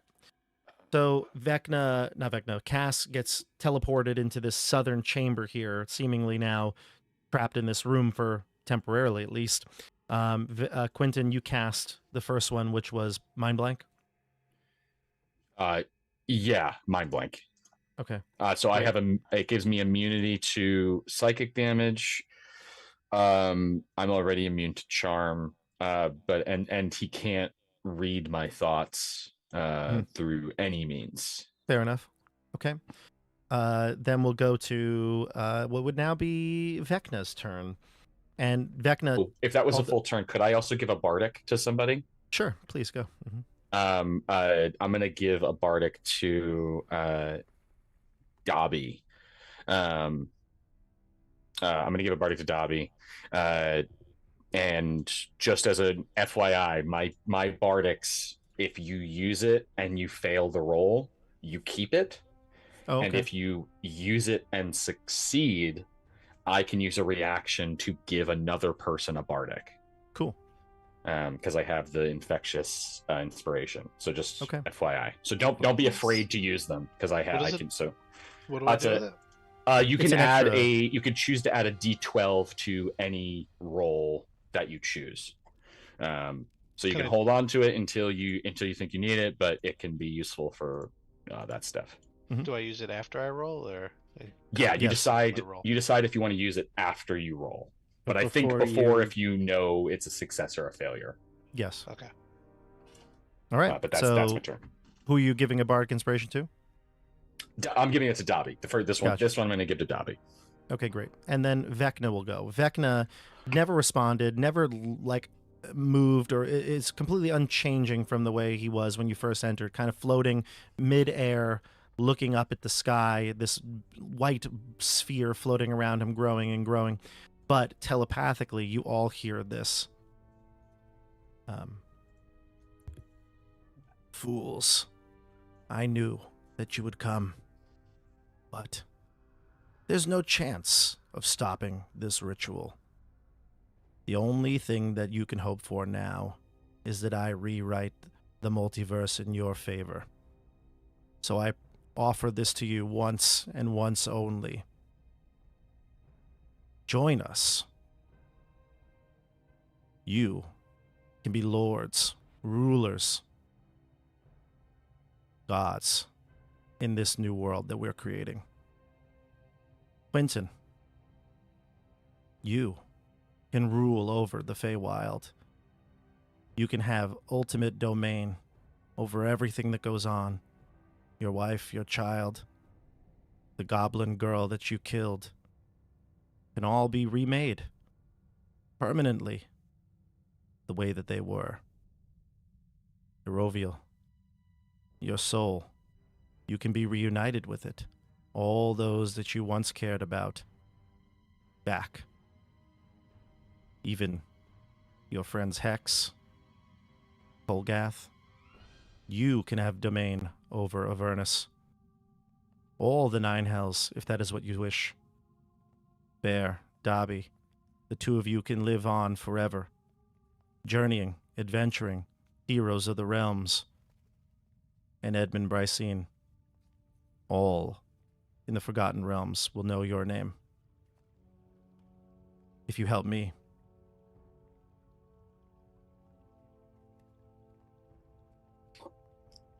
I'm concerned that right now he said me, but earlier he said help us. When we rewrite the universe. So who is we? Yeah, I'm concerned about that too. Is the question floating around in Arovil's head at least? Yeah, he did say we. All right. Well, that's his turn. Can anyone respond? Yeah, please. Sorry, I was just thinking about it. How funny it would be if I was just like, "Yes, all right, Cool. done Oh, deal." dope. Yeah. Yay. I would just look at him and say, I spent all of my youth dealing with royals and nobles day in and day out. And there was one thing that every one of those schmucks had in common, and that you also have. They could never see or comprehend the idea that someone else would not want the same thing that they do. If I controlled the Feywild, if I controlled my wife or daughter, they would not be the things I love. So fuck off. So be it. All right. I'm going to switch over a couple things here. He targets Quentin with Disintegrate. And No, he's and Quentin's dead. he is How many points do you unmoving. have?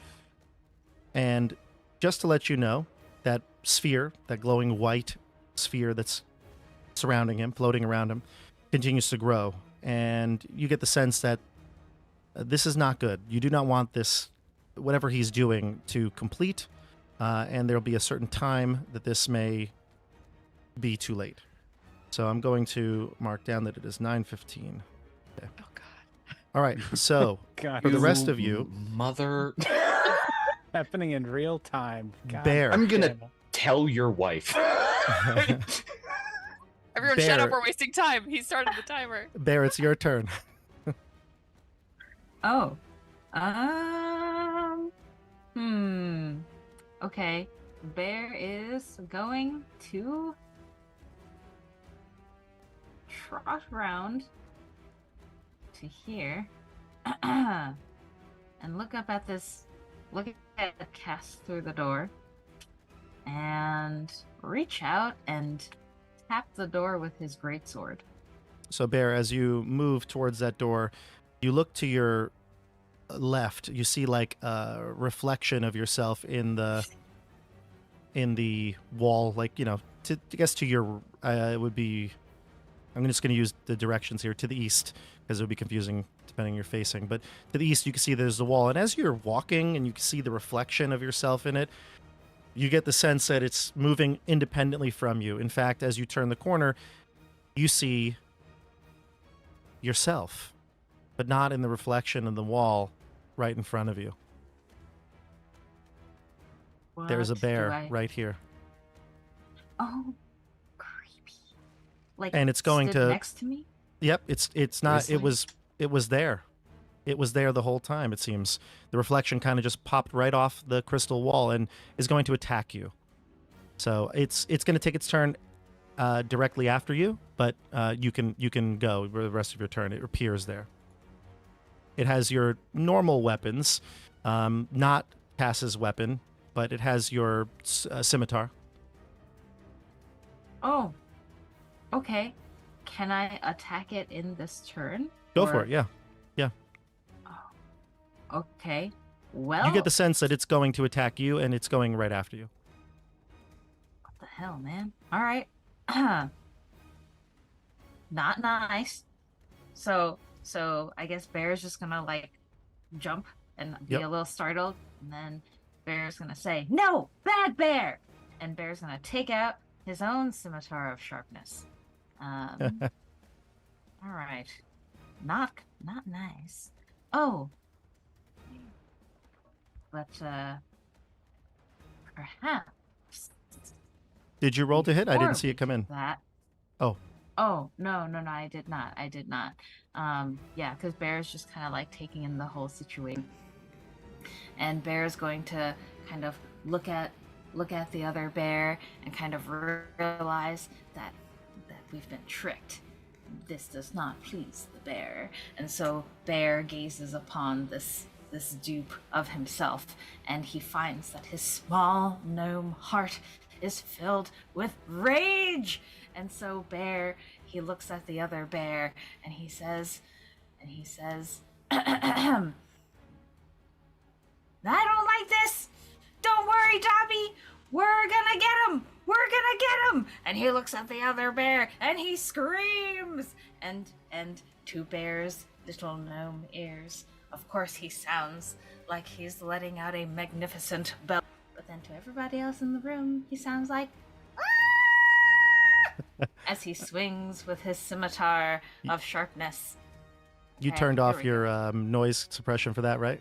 Just for that. I knew it. You already know. I just want to say, I don't think it was expected, but there was like a tiny whisper of an echo that felt like it was dubbed in by like special effects. That was so amazing. That was Like so that cool. was so cool. It was Vecna.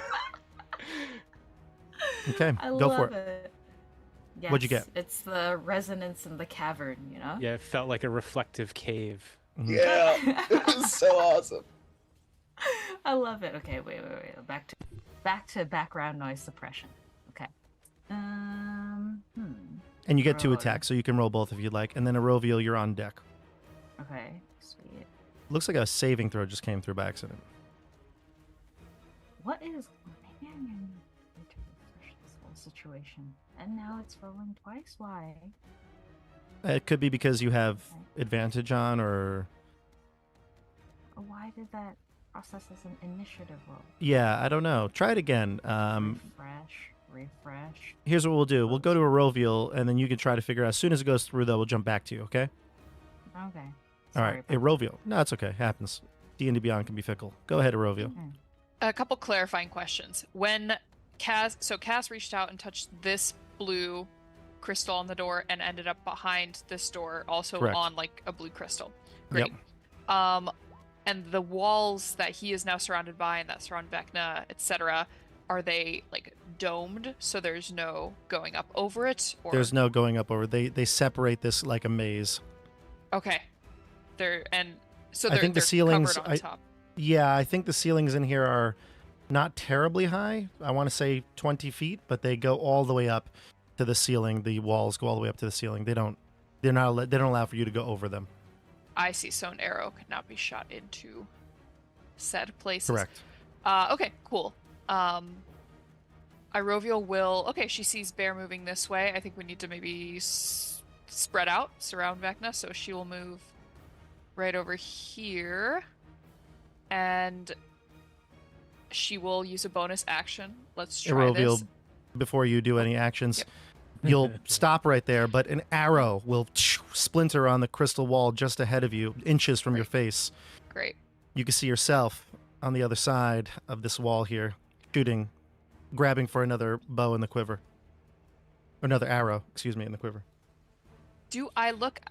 Does she look identical to me, or is there any Yeah. difference? Identical. I would say the only difference is that actually yours probably looks just the same, but yours looks very angry, like not just angry as like enraged like you normally like you do when you go to combat, but like more like diabolic, evil. Like you have this look on your face that is not the friendliness of Bear that people have come and known come to know and love.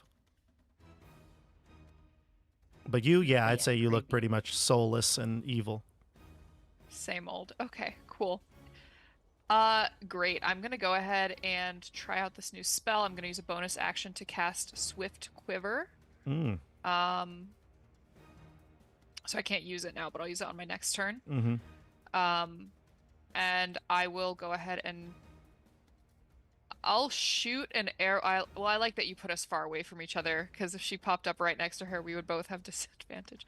I'll go ahead and shoot one, because I have 2 attacks. I'll shoot one arrow at fake Iroviel, and then I'm gonna try to shoot one right into this wall. And actually, no, I saw her arrow bounce off the wall. I know it can't pierce it, assuming she has the same magical weapon as I do. It looks like the same weapon you have, yeah. Okay, I'll shoot one at her, and I'll shoot one at fake bear, assuming that I saw that happen. So, Yeah. for first one is gonna be at Iroviel. Is she using my stats? Just tell me what you get. A 17 to hit? 17 misses. Yeah, okay, cool. Great. So she has my stats. Okay. I hate how much I love this. God, this sucks. Okay, well, I'll keep my I say wait till you meet Edmund. He's a doozy. Oh God. Okay, well, maybe this is dumb. I'm gonna shoot the other one at fake bear. That's a 30. Okay, that hits. This is great. Has that bear taken damage already? The bear has not yet, but bear Has not technically bear would go first, and I think bear did hit. So we'll add the damage if you want to use it. The Colossus Slayer. Okay, so Yeah. 12 piercing, 4 from Colossus Slayer. Mm-hmm. And that'll be it, I think. I'm gonna, just as a final thing, God, did he? I'm still hung up on the like join us thing. I'll yell out to Vecna, "Who is us? Okay, Who is that's helping fine. you?" Vecna's not of the inclination to respond right now. Didn't think he would be, but I thought I'd give it a shot. That's my turn. Okay. All right. Let's do. Let's see here. Next up would be, so it would be bear. I see you did 2 scimitars. Looks like one's gonna hit. Okay, nice. So roll your And- damage. Well, this item has the thing where it's like, if Mhm. you successfully hit, then you automatically do like maximum damage.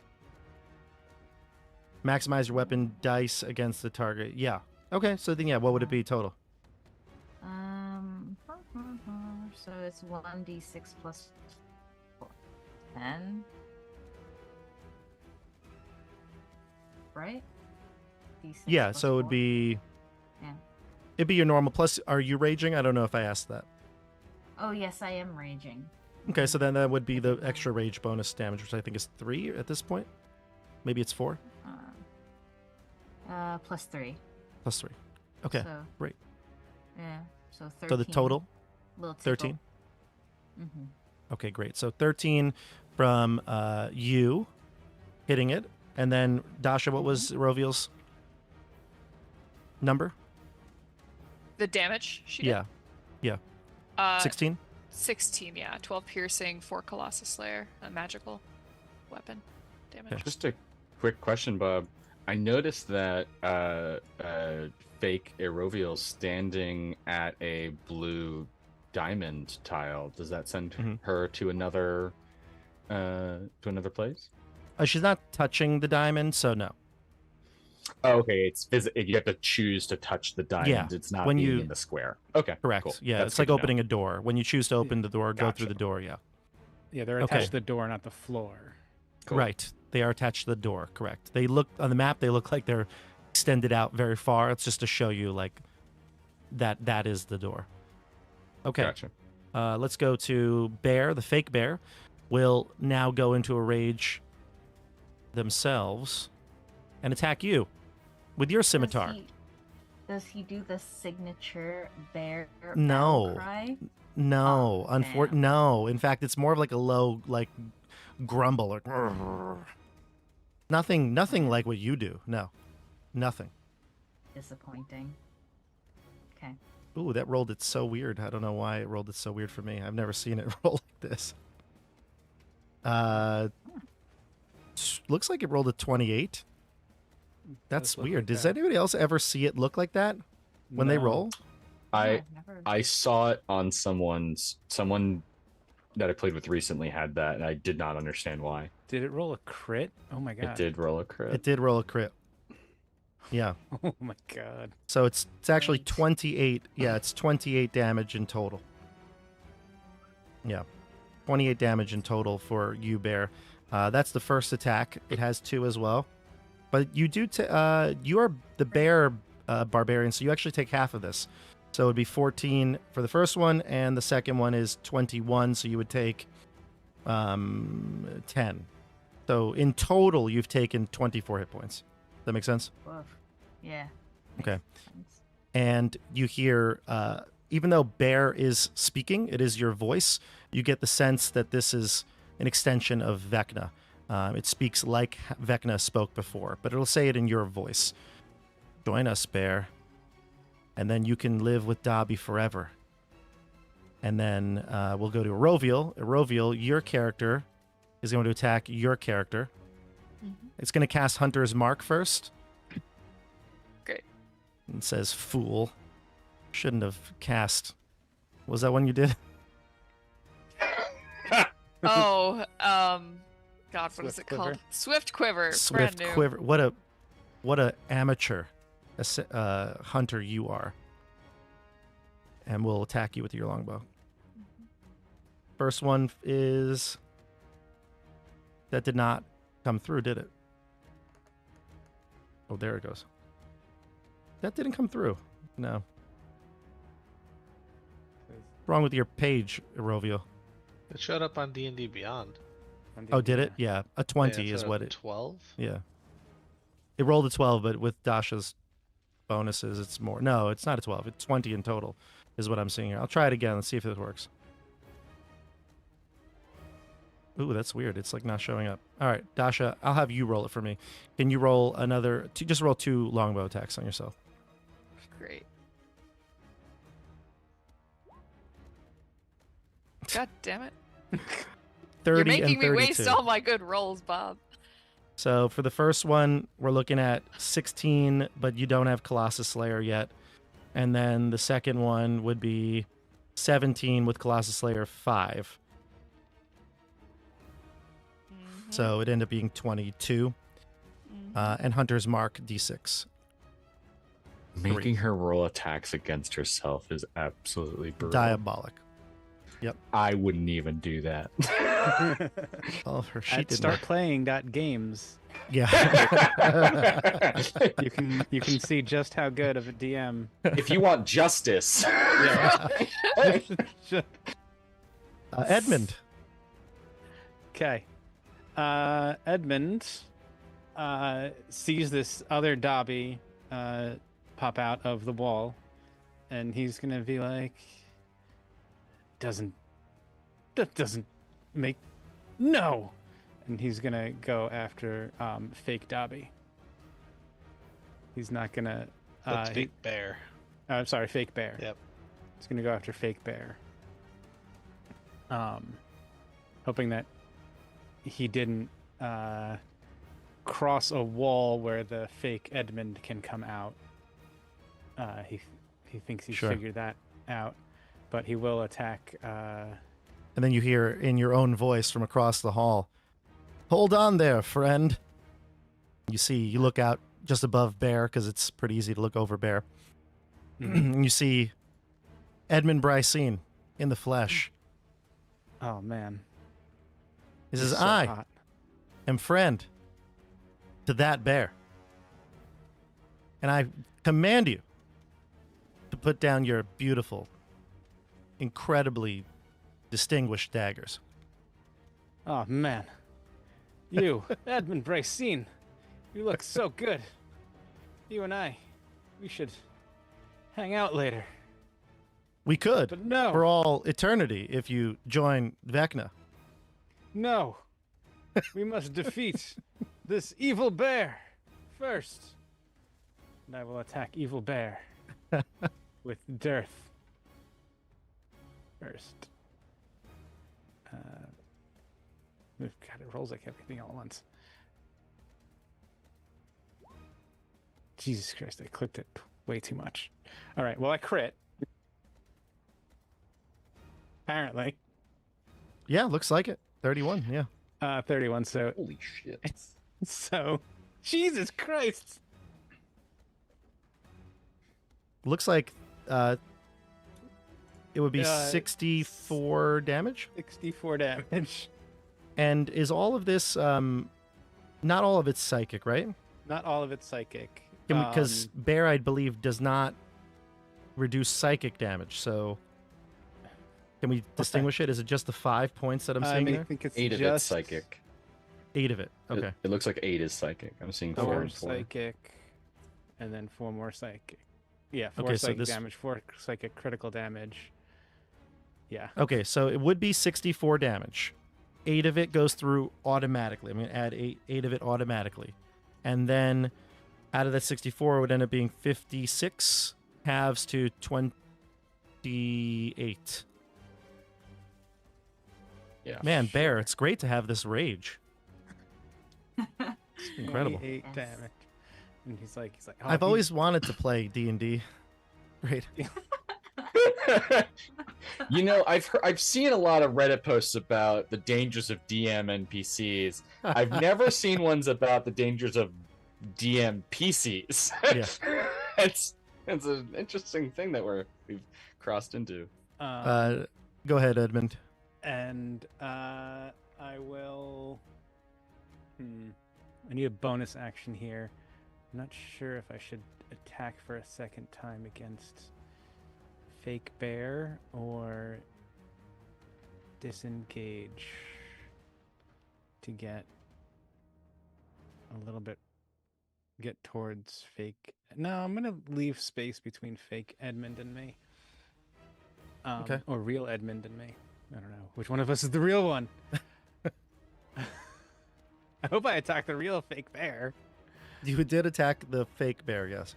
Okay. And, bonus action. Yeah. You know, I'll attack with the offhand Nildar Okay. too. Because yeah, that'll also hit. That's a 30. 30 hits.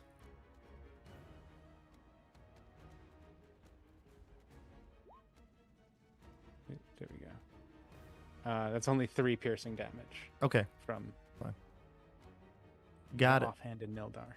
Okay, so 3 piercing damage, and that'll have to 2.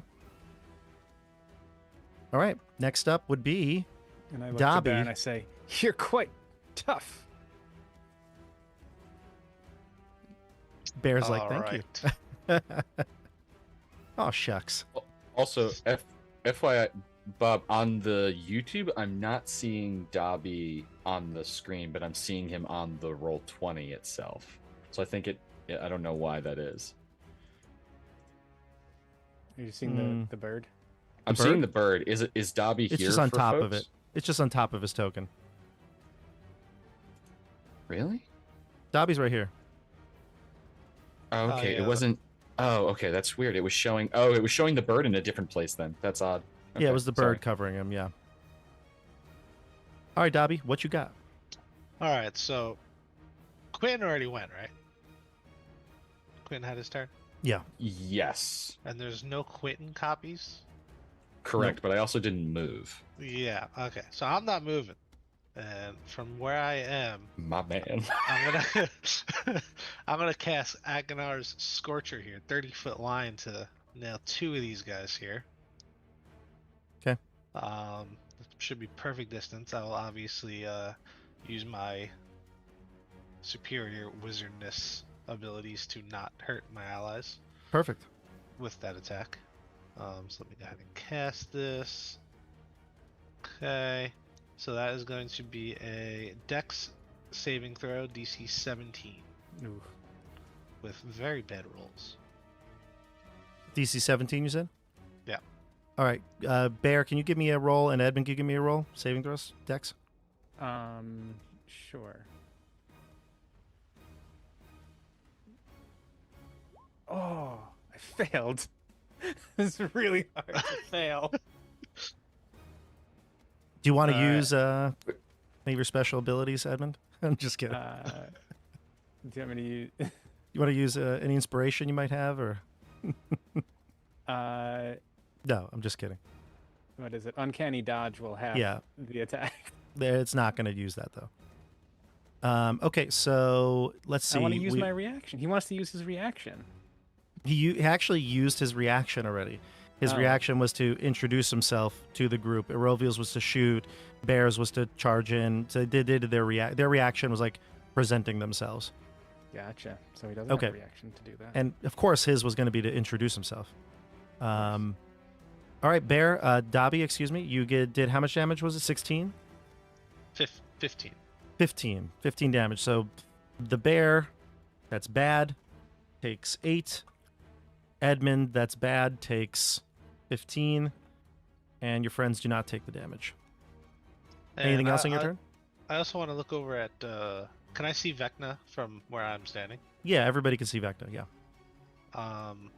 Can you describe Vecna to me one more time? Does he look like he's looking at us? Is he? No, he's some other meditating, floating in the middle of the air, looking up directly at this, like the ceiling essentially, and his eyes are closed, his mouth is kind of open, you can see his teeth, and he's just meditating there. He hasn't moved. Okay, so eyes closed, not looking at us at all. Mm-mm. All right. Okay. And then Yeah, I'm not gonna move. I'm gonna That's stay fine. there. Dobby Oh, come comes from on. around the corner. A Dobby that looks just like you will line up right here, and we'll line up a shot of, what was that one? Azkanar's Scorcher? Yeah. Mm-hmm. We'll line it up right here. Gonna get Eroviel, and I think I can't get you and Quentin, so I'll go Eroviel and you in this line here. Yes, very good. Go for me. All right. Give me dex saving throws, Eroviel. And Dobby. For myself or for fake Aroviel? For fake Eroviel. For fake Aroviel, okay. No, sorry. For you, excuse me. For Re. Excuse Okay. me. Yeah, sorry. He's not attacking fake Eroviel. Ooh. It's not an rolling. error- It's doing the yeah, same an error thing. Has It's summoned it to be logged. The team will hit the forge to make repairs. D&D Beyond. wait, that's the fail error you got? Yeah. Well, remember I told you when we were logging on? By the way, everybody, we're streaming this on January 19th. So as soon as I logged on to D&D Beyond tonight, I noticed that it said they'll be doing repairs on January 20th at 1 a.m. And I was like, well, I think we'll be done by 1 a.m. But like that worries me that what if they started a little earlier, or I don't know, something's going on. The repairs happen in the middle of a stream. Could this be the forge they're referring to? Go ahead, roll it again, Dobby. See if you can do I it. with re-rolled it. It worked this time. Thank the Lord. Dex saving Okay. throw. I rolled a 9. Okay, Few and I'm timers. gonna actually I rolled it on D&D Beyond, but it's not working here, so I'll roll the 3d8 out in the open here. 10 damage, Oh, worse than mine. worse very than yours. impressive. Yeah. All right. I do, however, have resistance to fire. Oh, well, there you go. So you unfortunately take the 10. All right. Will do. That's the end of Dobby's turn. We go to Cass, and Cass is very frustrated at this point. He's about to go back through that door to bring him back to where you are, when all of a sudden a new Cass appears. And I'm going to probably just... Oh, yeah, there we go. I'm probably just going to roll his attacks and everything afterwards to save time. But he looks at himself, puzzled, and looks at Vecna and says, "End this charade now. This is between you and me. Leave them alone." And he takes out a sword and swings at this Cass. And then the Cass that's fake yells to him and says,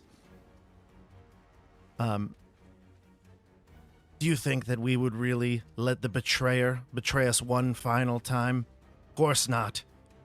We won't let you anywhere near Vecna. And attacks. And they're slashing with their swords. The combat inside this room is a little bit muffled because of the walls blocking it, but they're fighting. And Cass keeps looking back towards Vecna like that's his ultimate goal. He wants to get back to him. He does not really care about this Cass. So they're going into each other. And then everybody give me a wisdom saving throw for the hum. If I'm immune, do I have to do it? Is there like another effect that could happen? There is not actually, so you don't need to make it. Okay. A crit failed. 5. The number you're all looking for is 20. So if you get it, if you fail, just let me know, and I will let you know the damage. It's 2. 2 damage. If you have any spells, you failed as well. Okay, 2 damage. It's psychic, so you don't half it. All right, and that's the end of the Lair's turn, and now we go to Quentin. Like this. Okay. So to get through to Vecna, we have to grab a red diamond. The only question is which one. And Cass did not grab the blue diamond to get back out. He started fighting. Cass, could you just, try the door? Like, it would really be helpful for the purposes of experimentation. I want to know if it's random or if you go back to where you went from. Very helpful to help with this puzzle. Okay. I'm going to make the assumption that Chris Perkins didn't want us to teleport through these walls and has probably made it so that we can't. And I don't want to move, even though that didn't work for Dobby for summoning somebody. I really thought it would. I thought it was a good move. I'm going to see if can I ask you a question, or maybe if I can make a check for it? Do I think these are constructs, illusions, or do I think that they actually would fully represent us and be humanoid? I don't know that you would know that in any way without using some sort of ability or spell to discern it. Gotcha. That's fair. Okay. I'm going to we have to find out. I'm going to experiment. So there's going to be another Quentin soon. I'm going to move. And can I yell something at Quentin here? Yeah, go ahead. Please yell at me. It seems to be they might be reacting to our attacks. They're copying our attacks. Did they only appear when an attack was announced, or did they appear before the attack? They appeared when we moved. Appeared when you moved, but they did mirror the attack. They mirrored the action. I don't think you can tell a pattern at this point. Dobby did not move and his appeared. Edmonds did not attack. I also did not move and one did not appear. Right, but you can probably assume there's a Quentin hiding around here. Quentin doesn't hide. Remember, Quentin, you went before Vecna gave you the offer. That is true. I did go before Vecna. That makes sense. Just remember, the globe is glowing and growing ever bright. All right. I'm going to go to. I'm assuming I have to be on the tile to touch this door, so I'm going to go to right there. Does any Quentin appear before I touch the door? No. Okay. I'm going to touch the door. The red. I mean, it's just the red diamond. Okay. That one right there, right? The one. Yep. Did you the just one to the point north at your directly? screen? Oh, do you not see my pings? Oh, I'm in the wrong layer. Never mind. I saw your arm extend, so it looked like you were physically pointing at your screen. Sure. Which, to be fair, I have also done that. Right there. Yes, I'm doing it at the one. Yes, you teleport. You're inside Vecna's inner chamber, and do you like blink out of existence for just a moment, and you reappear where you are? But standing right in front of you is another Quentin, and he says, in the best Ewan McGregor, "Hello there." Wait, you and McGregor's Scottish. He still says hello there. um, well, your hair could use some grooming, but overall, um, Don't you want to save your children? And that poor goblin girl, remember her with the kite? Oh, she aged right before us. Yes. Yes, you mentioned that she died. She didn't die. So, are you wrong or stupid? She will die if Vecna is allowed to reimagine it that way. I mean, all things die. I mean, that's not really saying anything, is it? He did that use any action economy for touching the door, by the way? No. Okay, great. That was my sorry, that was how much movement? I think it was 20. Mm-hmm. I think it was 20. Okay, so that was 20 feet of movement. I'm assuming will I be allowed to move diagonally past him there, or no? Yeah, I'd be fine with that. Okay. I'm gonna move here. I'm going to use a bonus action to cast Tasha's Otherworldly Guise on myself. Okay. Which does? Tasha's Otherworldly Guise. I'm going to choose the upper planes. So I get immunity to radiant and necrotic damage. I am immune to poison condition. I'm immune to the charm condition, which unfortunately I already was. I have like 3 different things giving me immunity to charm right now. If you want to give me an extra benefit for that, I'd be happy to take it. I get a flying speed of 40 feet. I get a +2 to my armor class. All of my weapon attacks are magical, and I can use my spellcasting modifier for attacks, and I can attack twice if I do make a weapon attack. Okay. Now that last part's probably moot, because I don't really think I'm going to make a weapon attack unless I somehow get hold of Kaz's sword. But I don't think that's probably going to happen. But yeah, so I get +2 to my AC, and the immunity to necrotic and radiant is the big thing that I'm looking for here. And I can now fly. So I've used 25 out of 40 movement, and I'm going to what is the spell you just... What's the name of it again, though? What was it? Tasha's... so that you just can so pass I can it on have yourself? It up. Just so I can have it up, yeah. Tasha's Otherworldly Guise. Okay.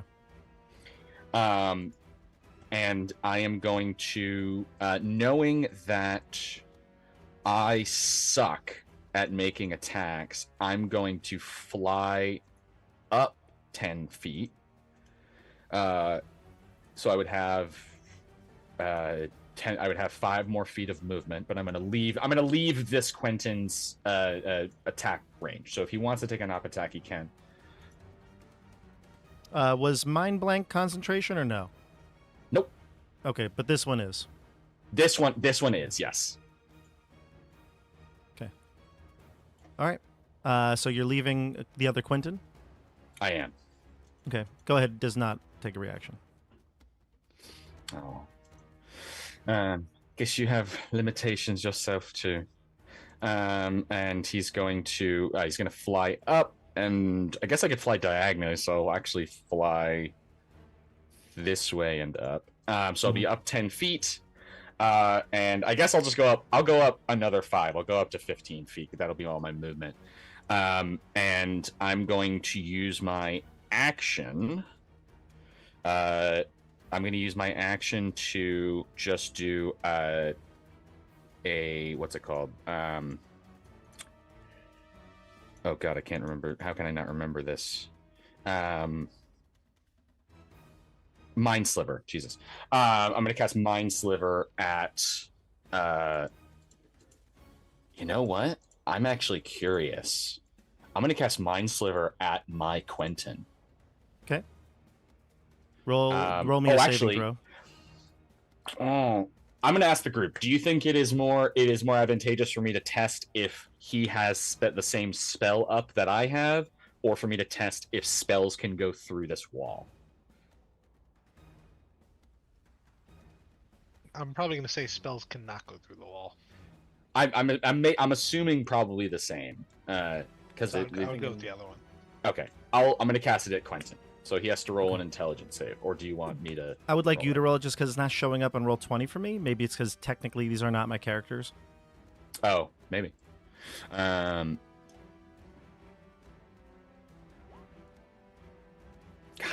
damn it! You save on yourself. How does that feel? This feels like a horrible form of D&D masturbation, and I don't like it.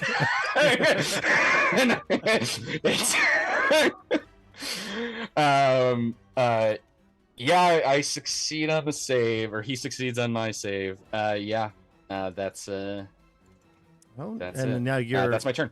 your counterpart goes, "Oh, no. Tisk, tisk. Can't have you doing that." And then it'll cast Dispel Magic on you. At what level? Do I know? Very high. What is your highest levels you got here? 7, 6, 7? 6, 7 or so? Or, well, 7, yeah, 7. Let's go at 6th level. Okay.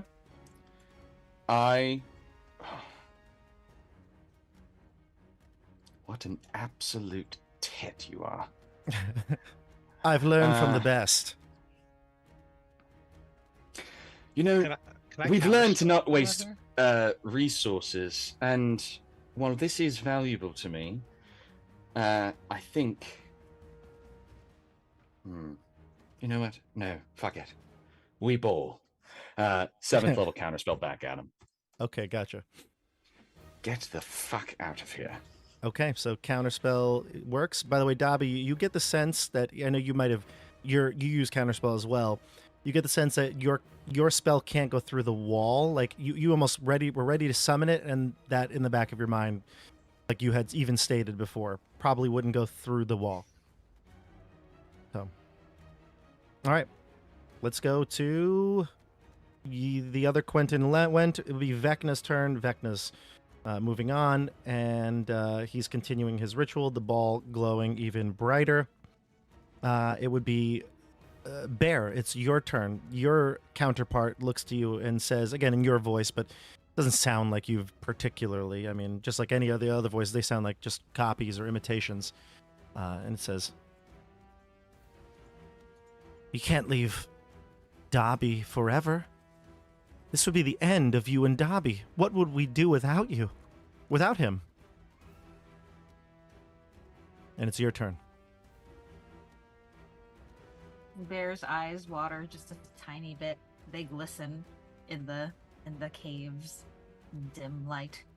but he gathers himself, shakes it off, and then with a growl, he launches himself at the other bear. And I'm gonna try and grapple the other bear, and my idea is I want to try and like pin him down, and I don't know, like grab a strip of something, like maybe a piece of leather or fabric or something, and then like just hog tie him essentially.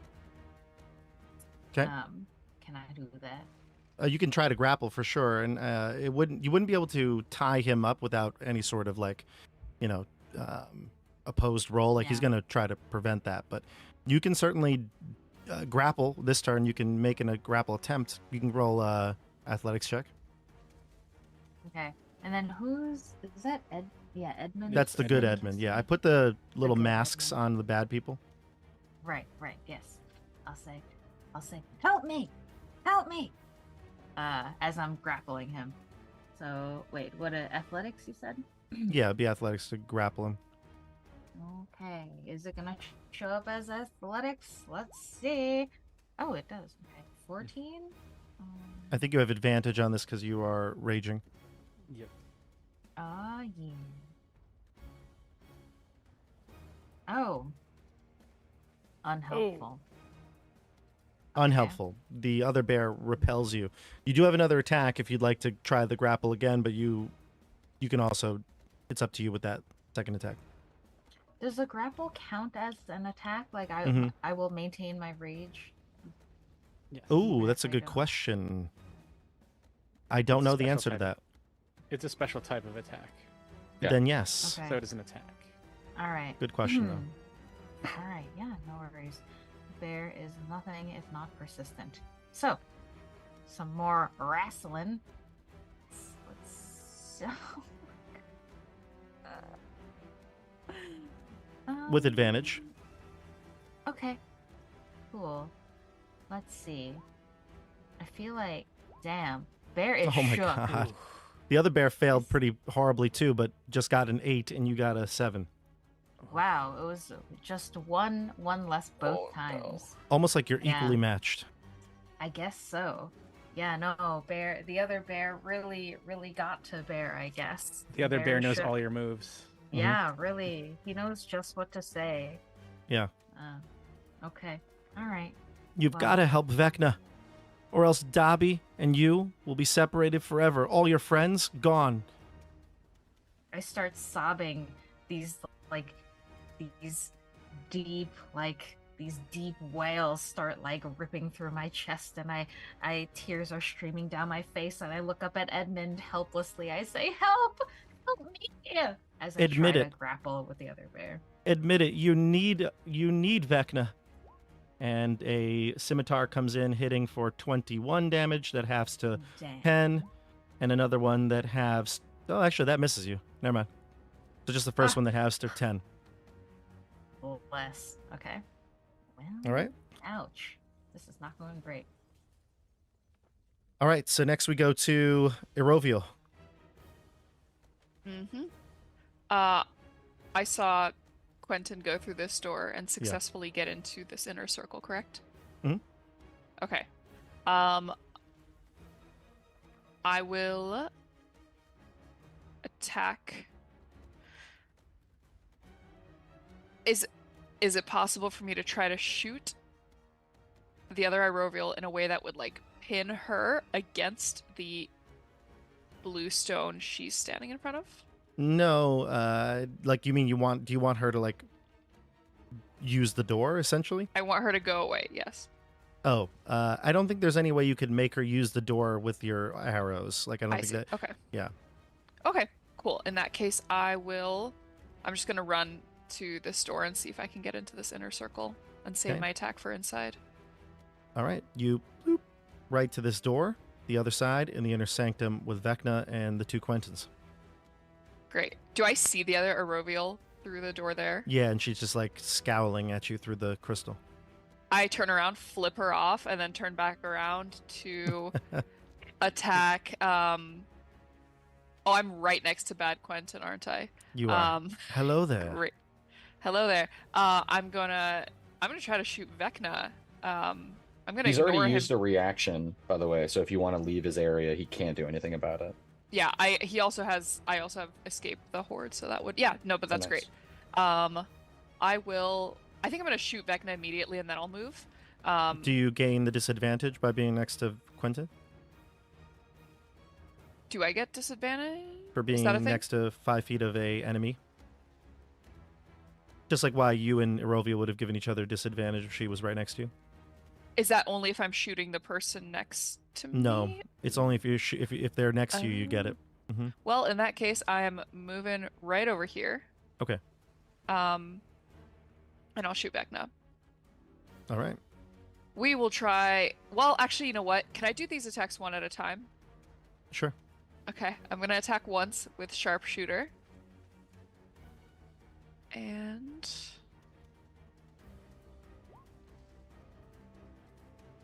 shouldn't be sharpshooter, that won't hit. That's a 14. What? 14 is. It's a. Oh, it's -5, Dasha. Minus -5. 5. Oh, 10, oh god. 10 damage extra. Yeah. Great. 19 to hit. A 19 hits.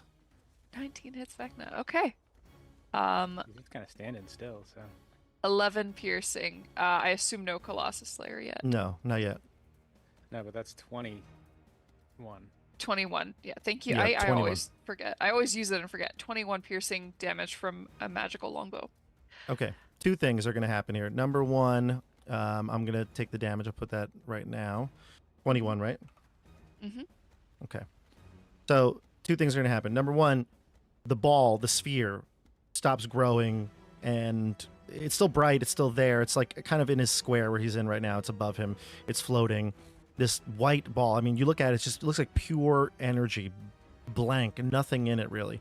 And he opens his eyes. His head kind of now, like, comes back from looking up. It looks straight at you. His one eye. And his eyes glow with rage, and he's going to cast. He's going to use a reaction of his. He is going to use an ability called Fell Rebuke. So you are going to take 10 necrotic damage, and then he is going to teleport. Of course he does. Let's see. He's going to go all the way over here in this southeastern corner of the room. Well, fuck. And he's going Thank you for letting us know we can teleport through the walls.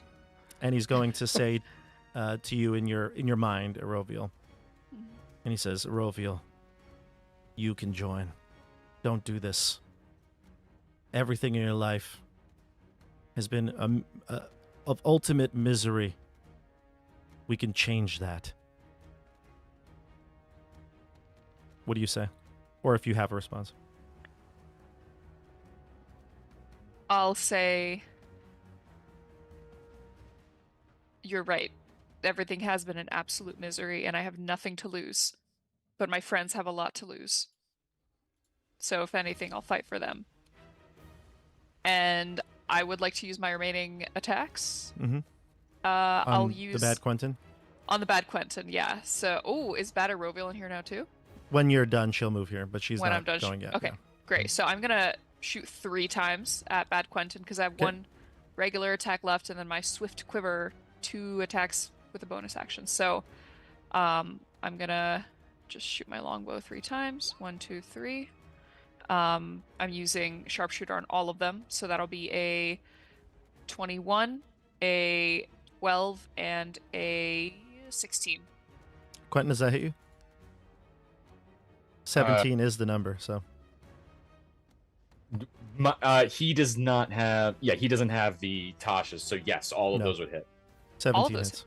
Okay. Yeah, 17 is my AC without Tasha's. Well, no, because But I'm it's a subtract- sharpshooter, so it's a 12. So it's 21, 12, and Oh, 16, you did use sharpshooter. Sorry. I did, yeah, okay. yeah, I did, yeah. So I think only one Oh. of these actually hits. So then only one of them hits the Gotcha. 26.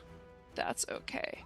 That'll be 13 piercing 23. plus 10, so 23 piercing. And he has taken damage already? No. Or no? No, Negative. okay. He's made his save. Well, next time he will.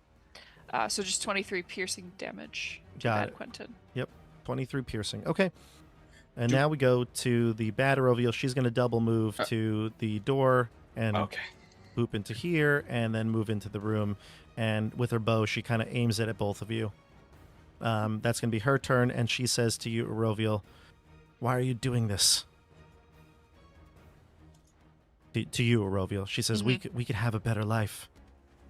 We can get our soul back. We can get our friends back. The way it was. The way it used to be. We don't have to be like this forever. I got my soul back by myself. Did you? With the help of my friends.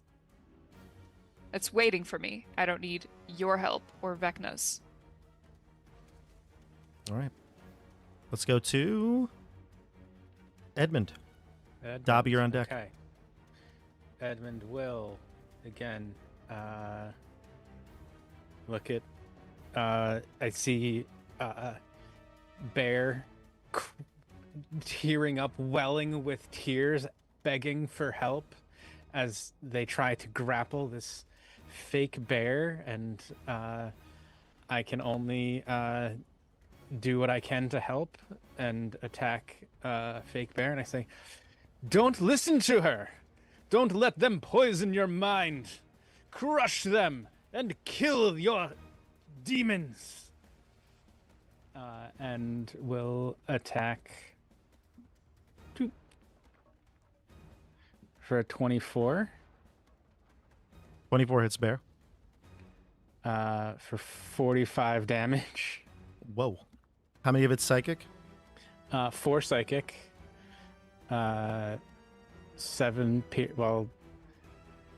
41 from piercing. Mhm. Yep. I got it. And then he will go in again with a second attack, with a bonus attack. With Bear, his, you're not doing so hot. second. By the way, the fake bear has just taken 100 damage. Just exactly at 100. For another, if this goes through, 20, yep. Another 5 piercing damage from the second attack. It's only 3 there, but yeah. Damn. Bear has taken 103 so far. And Bear, if you know yourself, you know that And, you are near the threshold of death. and I tell Bear, it is important that we defeat ourselves, but we can defeat ourselves with our friends. No, you Yeah. can't. And the Edmund Brycine charges in, does a tuck and roll over, between the two bears and gets right to you and is going to say, "We can't do anything without Vecna's help. We're weak compared to him. Think about it. You, or me, or whoever we are, we could rule Icewind Dale. Rogal would be our servant. Do everything at our beck and call. That is never what we wanted. Don't lie to yourself. Me? This is we've only ever wanted one thing, for elves and men to get along. You know this. Well, then why haven't we included him in the Musketeers? He did get sort of there at the end. Mm-hmm. We let him get.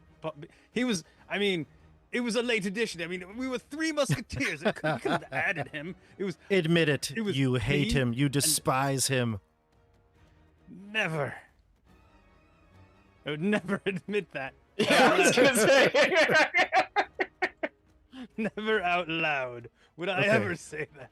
He's going to attack with Nildar. Can you roll? Just roll for me. See, it's too hard for me to do it with the.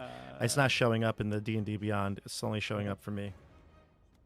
Just by their nature, so much of our conversations with ourselves sound like they're written by AI. They really do. 13 misses. Actually, I don't. I think that the Edmund conversation is exactly how it would be if Edmund spoke to himself. Oh, 100%. Absolutely. It's just the talking to ourselves thing that is like a little cerebral. Yes. All right. So it looks like you hit yourself once, CJ. No, I missed with a 13. Okay, then use Nildar And then Nildar. or And Dearth, with an- whichever one you did not use. Well, whoa, with a. This one is gonna miss, I think. 14 also misses. Wow, you lucky son of a gun! I would have done a lot of damage. It would have been a lot Also of damage. because he would have got sneak attack. 'Cause His bear bear. is near you. Yeah. hmm it's a fake bear. His fake bear. This is great. Okay. Real bear needs next, to attack fake Edmund for me. Right. Bear, you're Dobby, you're up. We have to trade opponents. That's always the trick. You never fight yourself. You always fight someone else. Power of friendship. So don't fight myself. Don't fight yourself. Okay. Like someone Because- else's self. Yeah. Because And then they can fight yourself. you've already seen that Edmund is too good at dodging Edmund, and Bear is too good at not getting grappled by Bear. But Bear gets hit a lot by Edmund, and Quentin got hit by Eroviel, and didn't get hit by Quentin. It's actually worked out really well. It is kind of funny. I The only people who've been able to attack each other are not themselves. yeah. I mean, I'll go with that. I'm gonna move here, in position to attack both again. I'll send Hawkeye to give advantage on Bad Quentin. I mean, Edmund. Bad Edmund Mhm. for the next person Edmund. who attacks Edmund. And I will ignore myself over there, but maintaining visual contact, just in case I need to do some stuff.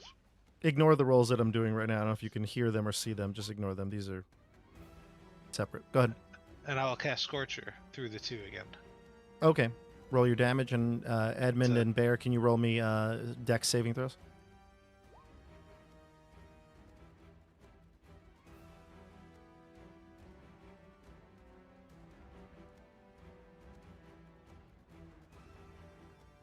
Did it come through? Edmund and Bear? We have a fail from Hi. Bear. Yeah, I got a 15. That's good. Oh, we need a deck save. Yeah, and you want to fail it. Yes, I'm not gonna roll fail low. Oh god. that's Very hard for worse. Edmund to fail a deck All right, so Edmund will take. I guess both will take half of 19 damage. Won't Bear take full? 15 is not Uh, your DC? I thought Bear rages and have stuff. No. Oh, right. Oh, yeah. Yes, correct. So, Well, it's fire damage. Is it half fire damage too? yes, Or is Bear is the Bear Barbarian, so everything all- except Psychic. Barbarian. Okay, so it was a total of how many, though? Is 19 half? 19 total. So that would be 9. Bear, you know that you're still alive. The bad bear is still alive. But like on the cusp. But on the cusp, 3 hit points left. CJ, the bad Edmund, takes half for 9. And then we go to the bad Okay, Dobby, this is unless you have anything reaction else you to- want to do. Oh, I guess. You don't. Everything Nope, good, CJ? I'm gonna stay there. Yeah, it's fine.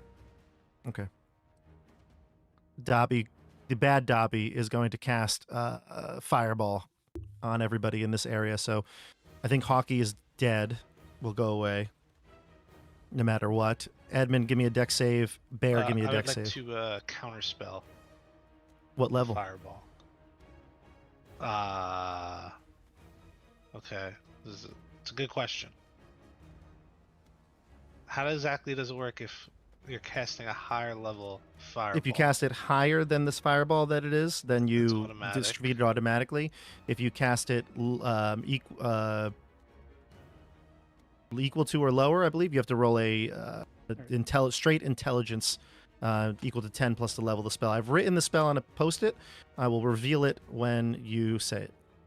It's just fourth- if you cast at the level or higher, then you don't. Oh, have to at the roll. level. Okay, gotcha. Yeah, So at yeah. the level or higher, but if it's under, you roll a intelligence check. Straight I'll intelligence. cast a 4th level counterspell. Okay. I will reveal yours right now. I don't know if you can see this in the camera. It is a 5. So it would completely shut it down without having to roll. Perfect. Okay. Nice work. So yeah, a ball of fire erupts right in between everybody, and before the fire could even be spread through that area, it's like contained, almost like suctioned back in as the spell dissipates. Dobby, great job.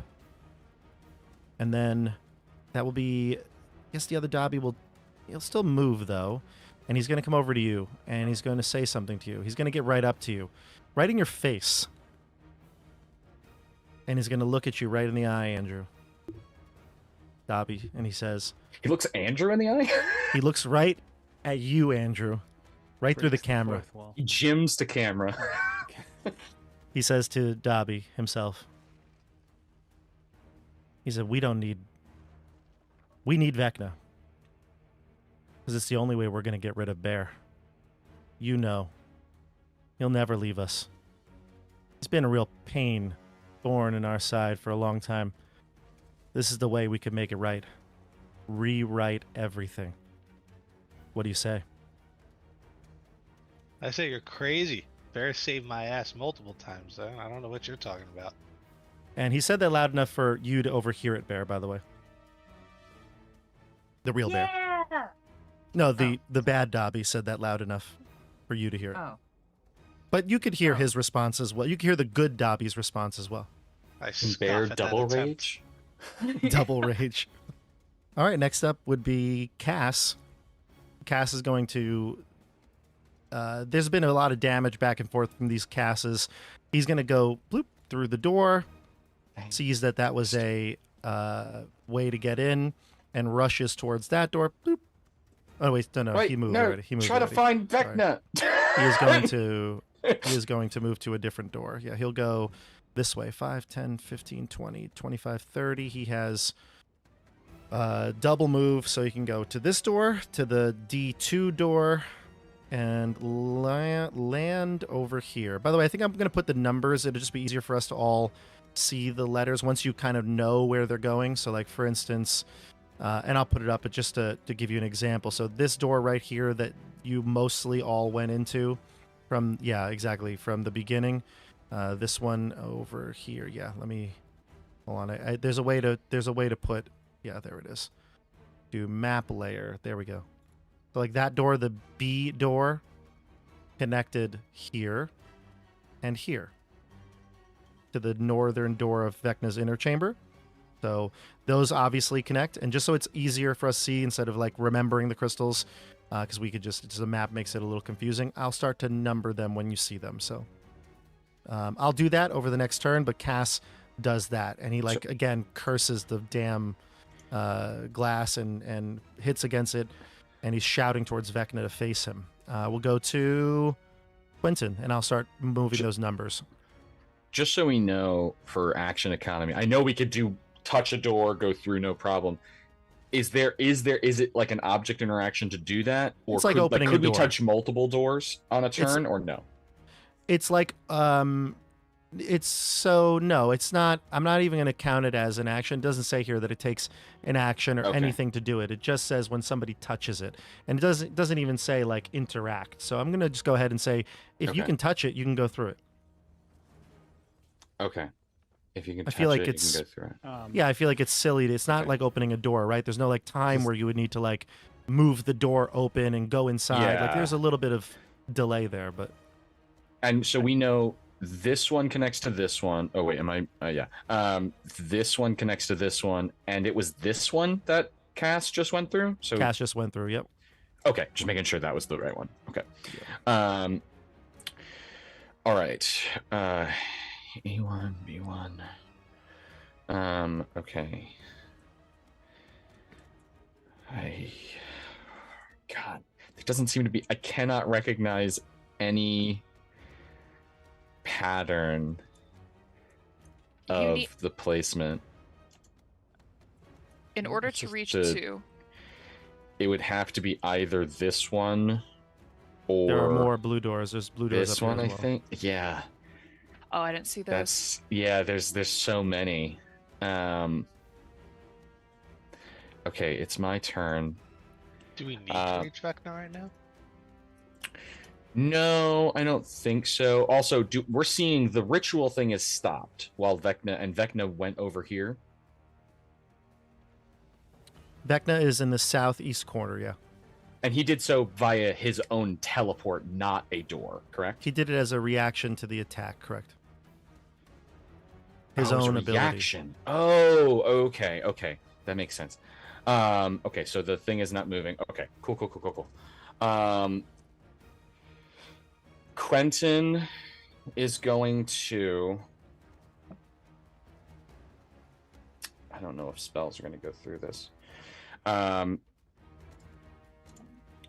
Yeah, you said spells can't go through it, but he was able to teleport through it. That's so fucking weird. I guess maybe you can teleport onto the other side of stuff.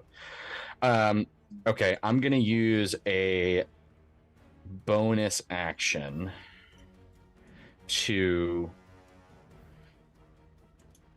do my unsettling words on Vecna.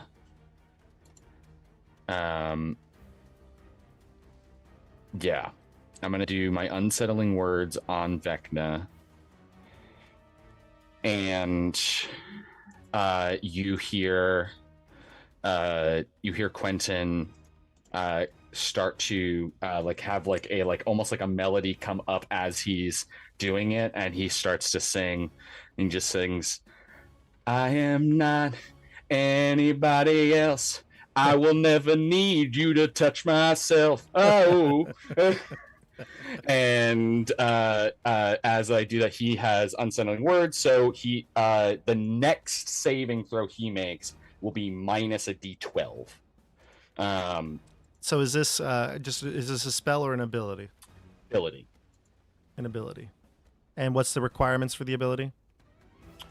For them to see and hear you? See and hear, yeah. Okay, then that's fine. Okay. He Oh, oops! I just changed my mouse. Okay. That's my bonus action, and I'm gonna use an action. Is anyone hurt, like badly? Bad dog, bad bear. Bad or good bear has been hurt. Good bear. You want Good bear's been hurt bad. Bad bear's been hurt good. Ooh. Yeah. It hurts so good. Oh my. Yeah. I mean, I could use a heal if you have. If not, that's okay. I can Okay. get another couple of rounds probably. I have 40 feet of movement. Let me just measure something. If I were to go there, that would either bring me. By the way, I have to move the other Here. cast. The other cast would follow him. Or here. I think it would bring me to here. I'm gonna gamble. Yeah, I'm gonna gamble. I'm gonna move to this door and touch this diamond. Okay. And that is red. Yep. Okay. Yep. You land right here Oh, god damn it. Okay. on the opposite side of Vecna's door. Okay. All right. That is unfortunate. That was 15 feet of movement. If I were to touch that again, I would appear here, and I would have to use the rest of my movement to appear here. Yeah, so I wouldn't be able to get into range. I was really hoping that was going to bring me to right here. I'm sorry, Bear. Couldn't the blue side bring you somewhere else? The blue side could bring me somewhere else, but I won't have, no matter where it brings me, I won't have enough movement to get to Bear. It's okay. Wait a minute. Oh, that's the D1. That's the blue side. Okay. I am going to use 15 feet of movement to get to here and touch this blue diamond. Okay. So that's I have 10 more feet of movement after that. You land right here next to Vecna. I flip him off and well, I wasn't planning on doing something to him, but now I'm here. I guess I probably should. I'm going to. I can't waste a good thing on. He's gonna have legendaries. So we gotta burn him. I'm gonna throw a synaptic static at him. Spell? So he has to roll an intelligence saving throw. Gotcha. Let's At -12? At let's minus counter. D12. Let's use a dread counter spell on this. This is an ability that he has in a reaction. Is the Okay. spell 4th level or lower? Nope. Okay, so then he's gonna roll, and it's gonna be a straight. So this intelligence is the check. same Vecna sheet as Don't Say Vecna, because I remember both of those abilities are This is the same Vecna from same that. Vecna. Don't say Vecna. So. It's weird. I've leveled up since then. You don't seem to have changed. All right, let's see. I What we wasn't got here. there. Yeah, I just meant in the sort of timeline. but he does fail it. He doesn't get to the spell level that he needed. So go ahead. Yo, okay, so he has to roll an intelligence save. Do you want me to roll the d12, or do you want to roll the d12 for the minus? Yeah. I mean, you could roll. It's fine. Intelligence save, you said. Need big money here. Intelligence save. Okay. Need really big money because I know That was he's an not- intelligence caster. That was not a saving throw. That was an Fuck accident. me. God damn it. Okay, what's your saving throw DC? Saving throw DC is DC 18, and he has He'll a pass. -1. He'll pass. Yeah, I figured as much. I really needed that 12 to roll high. Is that good enough for an inspiration? What Yeah. inspiration? Oh, could I use my inspiration to make him re-roll? No, but you can use your inspiration to re-roll your D12. You can roll any dice. Ooh, that's a devil's bargain if I've ever heard one. And I don't know how much he's passed by. You don't. God, I don't think that's worth it. I don't think that's worth it.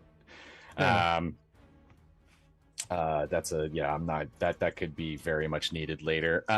Okay. I'm going to touch this door again to go back to here. And I had 5, 10. I wouldn't have enough movement to get to another door, so I'm just going to move 5 and 10. I'm going to move next to this door since I'm assuming I wouldn't be able to touch this door from a tile away, right? Correct. You need to be on the tile. But On we're the also tile. going to just the teleporting, even though you are being transported, it wouldn't be able to be like infinite. So like it would take like a space of your movement to move it, because otherwise okay. you could literally do that back and forth. Like it would never end. You know what I mean? Can't touch me. Can't touch me. Yeah. Okay. So then I guess I'll just stay there then. Okay. Since I only had 2 spaces of movement and I did it twice. Okay. Okay. That's me. Great. Vecna says that's enough, and he's going to do some stuff. Sorry, he still takes half damage. I'm a fool. Oh, it's not a auto save. Okay, gotcha. What was no, the he damage still total? takes half damage. What was the damage? I forget. It's 22 psychic, so he would take 11 psychic. 22 psychic. Got it. Okay. Does he seem to take it? Yeah. Okay, Mhm. cool. All right. 22 psychic. And then we move. It's going to be Vecna's turn. And Vecna is going to do a few things. As a bonus action, he is going to teleport.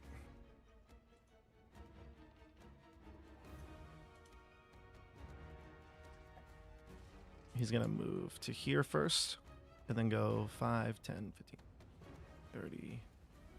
He can go right to...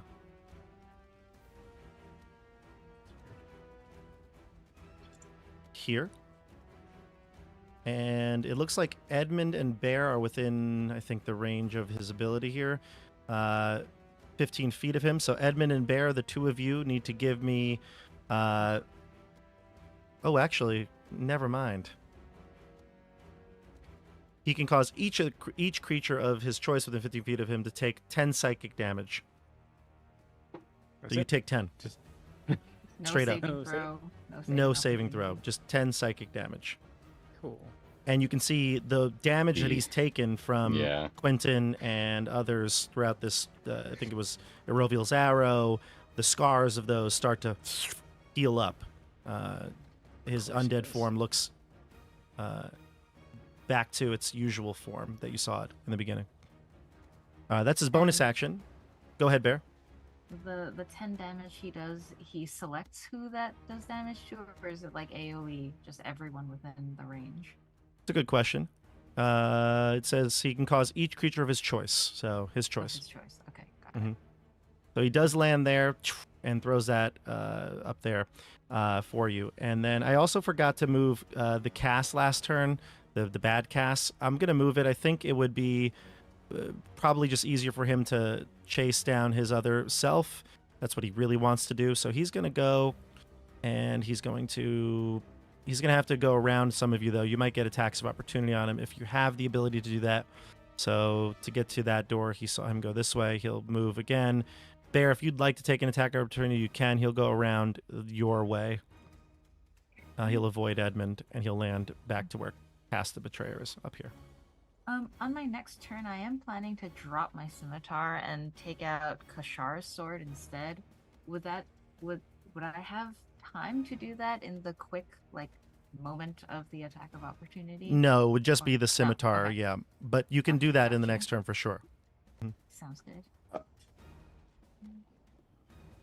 All right, so that was double move for the bad Cass. Now we go to the Vecna's rest of his turn. So, and I do see that looks like a hit, so I'll add the damage to Cass, the bad Cass. Okay. Marcus had 6. Okay, anyway. Okay, great. And then the rest of Vecna's turn. So Vecna is going to decide to attack, let's see, Edmund. By the way, Bear, I don't think it's adding your rage damage. Oh, okay. Right. I can add it in. 3 more. Thank you. +3. Edmund, give me a Constitution saving throw. 10. How many points do you have? 110. Okay. Here's how much damage you take. You don't get to do that this early.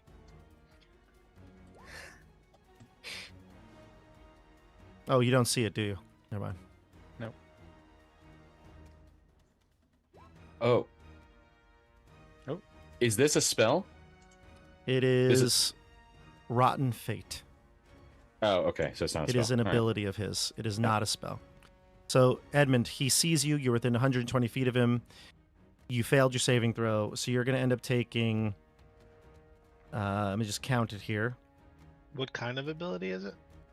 It's Just a so regular? yeah, it's not something Shitty you can, one. yeah, it's annoying. It's basically a spell that's not a spell. It's kind of Basically gets Finger of Death, but better. better because it's not a Yeah. spell, so it can't be counterattacked. So Rotten Fate, Edmund, a Rotten Fate has befallen you. Mm-hmm. You're going to take 87 necrotic damage. And that's his turn. I thought you were going to do some damage. Your body is like decomposing as you speak. Yeah. I thought you were going. I can still stand. I still, I Oh, still you can't couldn't see. kill me in one hit? Yes, nice try. Still can't see all the way through my skin. It's Fine. a flesh wound. It's just, Just all of my flesh is wounded. Bear, you're up.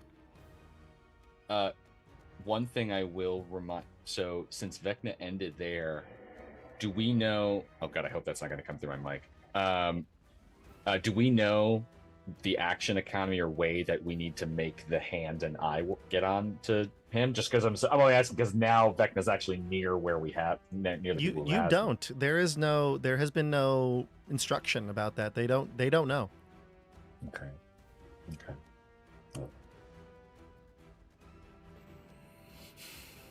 So be Bear's Maybe turn. in action.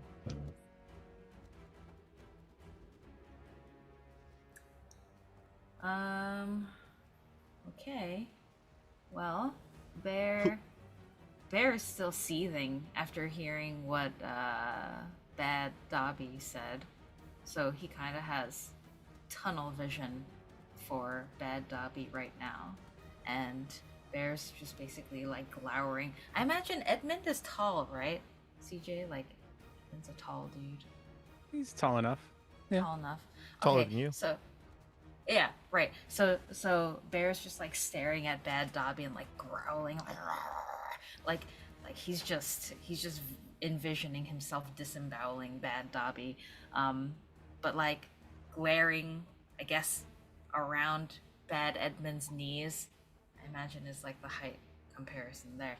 So Bear's just gonna drop the scimitar and take out Kashar's long sword with its like, black metal guard and glistening silver blade and raven head pommel, and he's just gonna like swish it through the air a couple of times, and like he's gonna attack Edmund while like staring intently at Bad Dobby the entire time. Okay. All right. So, You're attacking Bad Yes. Edmund though, not Bad Bear. yes. I just want to. I Bad don't know Edmund. what you said. You said Bad Edmund, and then Right. you're. Okay, gotcha. Yes, because right now Bad Edmund is just a flesh obstacle on the way to killing Bad Dobby. Okay. Is Bear's headspace. Yes. Discovered a new Time. term I hate: flesh obstacle. You're welcome. Okay, so twice, yeah? With you're attacking, are you attacking recklessly with advantage? Sure. Okay. Overcome with rage. 27? You That'll do have hit. advantage with hockey there, yeah.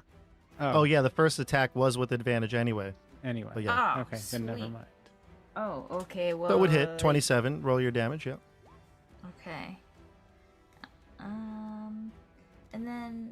And then Randall, was your longsword like magic? Was it just a regular longsword? No, it's a Corpse Slayer longsword. So Corpse Slayer longsword. I don't know if it's gonna affect these guys. It'll definitely affect Vecna, and it'll definitely affect Vecna. But it gives an extra D8 on damage. It's a +1 weapon in general, and it's a plus D8 damage to undead. So all any undead you hit take 1d8 extra damage.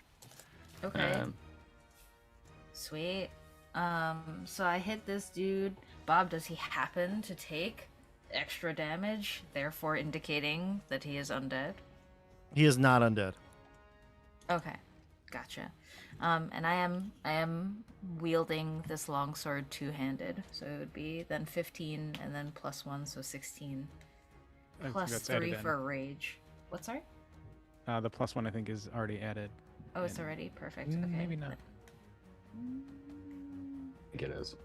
Yeah. Okay. So then that would be with the rage total 18 Nice. damage. Okay. Nice. That Good that damage. Edmund will take it. All right. I've got it marked down. Anything else? Is that your first attack or second attack? First attack. So That's you my can go again. First attack. Oh, I can attack again. Right. Yeah. Okay. Still on How's Edmund? Bad Edmund looking? Is he worse for the wear? He's not as worse as Bad Bear, but Bad Edmund is about 42 damage right now. You've done 42 damage to him. Okay. Does a 21 hit? Yes, recklessly, yeah. Mm. Okay, sweet. Wow. This how time you does might the want to attack true with one hand hand. do less? Yeah, wait. How does I that suddenly work? feel like you're more vulnerable to one-handed strikes. So 9 plus your Sure. rage bonus 12, or Yes, Okay. total 12. And Bear's just gonna like grunt in frustration and he's gonna growl under his breath. He's gonna say, "Move!" as he stares continuously at Bad Dobby with murderous like fire in his eyes. and Bear, throw me 2 more the scimitar attacks for the Bad Bear. Bad Bear is gonna smack Oh. you 2 more times and says, "Look, Dobby's plotting against us. We need to do something to make sure that we'll be with him forever." 14 Okay, misses. Every time I need to like refresh D&D Beyond every time. I don't know why it's doing That's this. okay. Uh, The first one still would have missed with a 14, and the second one, even though it was a different attack, okay, one more. Did it go through? 12. well, wait, that's the damage though, I think, right? Nope, that's the attack. Oh, that's a No. hit. I think she Wow, rolled the you- longsword again. You rolled a 4. Yeah, either way, it would have been a miss. 14 misses you, even if it was a scimitar, and it would miss you with a 12. So you lucky. Oh, but Bear, you attacked recklessly for that second attack. So we'll count this I- as one attack, which missed. The second attack now, do it 2 more times. Okay. Da-na-na. Da-na-na. Okay. Roll once. 13. Still missed. Wow. Again, one Okay. final time. All right. One more time. 15. 15. Also missed. Okay. Nice. Yeah. That's- Yeah, that's the end of the Bear turn. Okay. As long as the dice know when we need to roll low. We're That's wild. 4 attacks did not hit you. Okay, so now we go to, it would be Bad, sorry, not Bad, Oh, sort of. Eroviel. I'm going to get close to the second door, or this, I guess, third door in here. Not touch it yet, and I'm gonna shoot my 2 regular attacks at fake Quentin, and then my 2 bonus action attacks at fake Aroviel. All with sharpshooter. Let's see what Quentin? happens. Your AC is 17, right? AC is 17. Yes, let me double check that. Yeah. I'm assuming he benefits from all my magic items. He's generally you before the spells. Okay. Yeah. Okay, cool. So I think everything. First 2 were at fake Quentin. They hit. So those 2 second hit were with fake 17s. Yep. Yep, and then I critted against fake Irovial, and then the other one also hits. Nice. All hits. And both are now damaged, so they should all take the Colossus Slayer damage. Roll them separately just so we can make sure this is. I mean, do it one at a time and roll the crit separately too, because that'll do the crit instead of the other ones. Okay, so this one is for fake Quentin. So that'd be 21. 20. 31. No. 31. 31, because I did sharpshooter for all of Yep. them. Yeah. Mhm. 31. This is Amazing. also for fake Quentin. 27. 32. The Not Colossus Slayer's only once, Oh, right? Colossus. Yeah, you're absolutely right. Yeah, 27. Quentin, what's your normal hit points? 116. Okay. Okay, And for your and now Roviel, bad Fake Roviel. Arovial. Yep. Should I do the crit first? Yeah. Okay.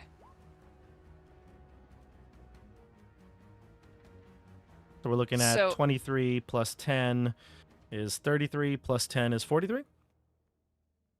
Wait, sorry, I'm a little confused on the what rolled and what's counting and what's not. The Colossus Slayer doesn't count anymore. Oh, right. It's- Still only, yeah, it's not per target. Yeah. Yeah, it's once Yeah. per, yeah, so sorry. You're right. It would be the first part here. So looking at 23 plus 10. 33. Wait, where are you getting 23 from? Sorry. Your piercing damage is 17 plus 6 for the crit. Oh, yes. Yeah. I was confused with the crit. Yes, that's Mhm. absolutely right. Plus the 10 from sharpshooter. Yeah, we're And looking then- at 33, yeah. And then this final attack on her, that was just regular, not crit. I'm confused about how this is all rolling. 26. It's looks, yeah. it looks 26, normal. okay. 26, yeah, just a 16. 26. We're not adding Colossus Slayer. Great, okay. Cool. All right, so you've done 59 damage to yourself.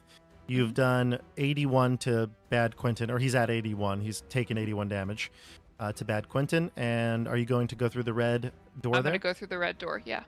You land right next to Bear and Bad Bear. Fuck.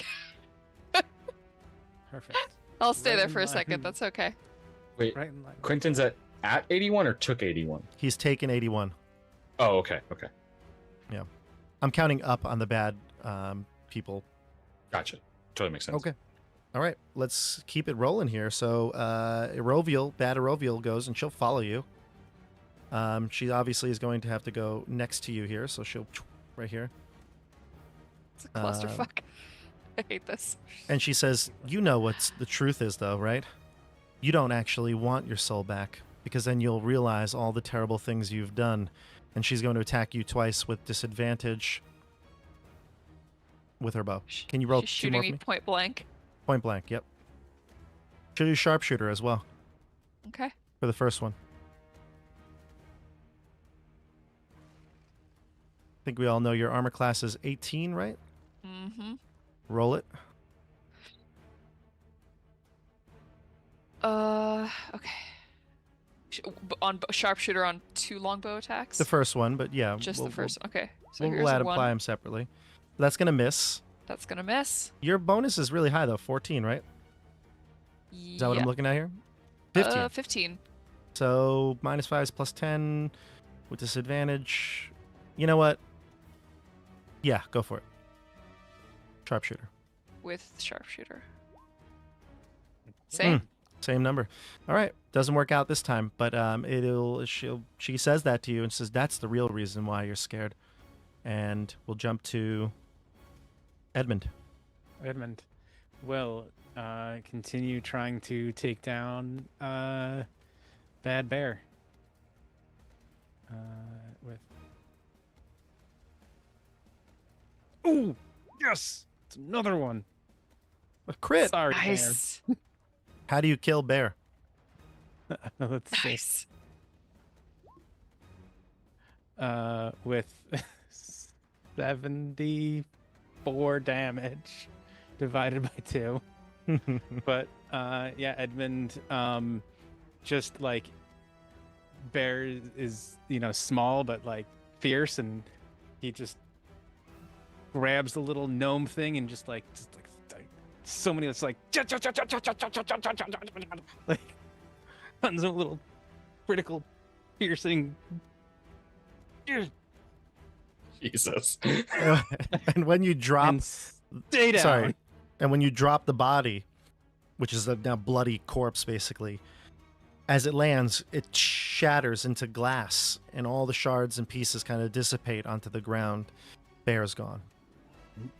And Okay. I look at Bear and I say, now take care of Bad Edmund. I'll take care. Kill Of, me. I'll take care of the bad Edmund now.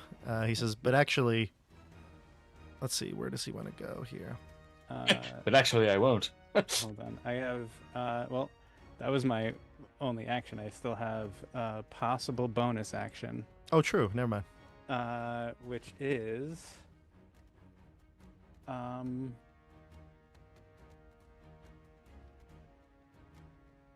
You're not in a good I'm- place right here. I'm not in a great spot, and I'm very, very hurt. So I need to get out of here and heal. I don't even know if I have anything that'll help me heal. I don't. Oh, I do Sure. have one potion of healing. But that's not really gonna help me. But I will use my cunning action to disengage and move away because I don't need Vecna in my face again. So I'm going to go 5, 10, 15, 20, 25, 30. I'm going to kind of give myself some space away from everything as I disengage and step back to Cool. reassess, let the Mhm. reassess the battlefield.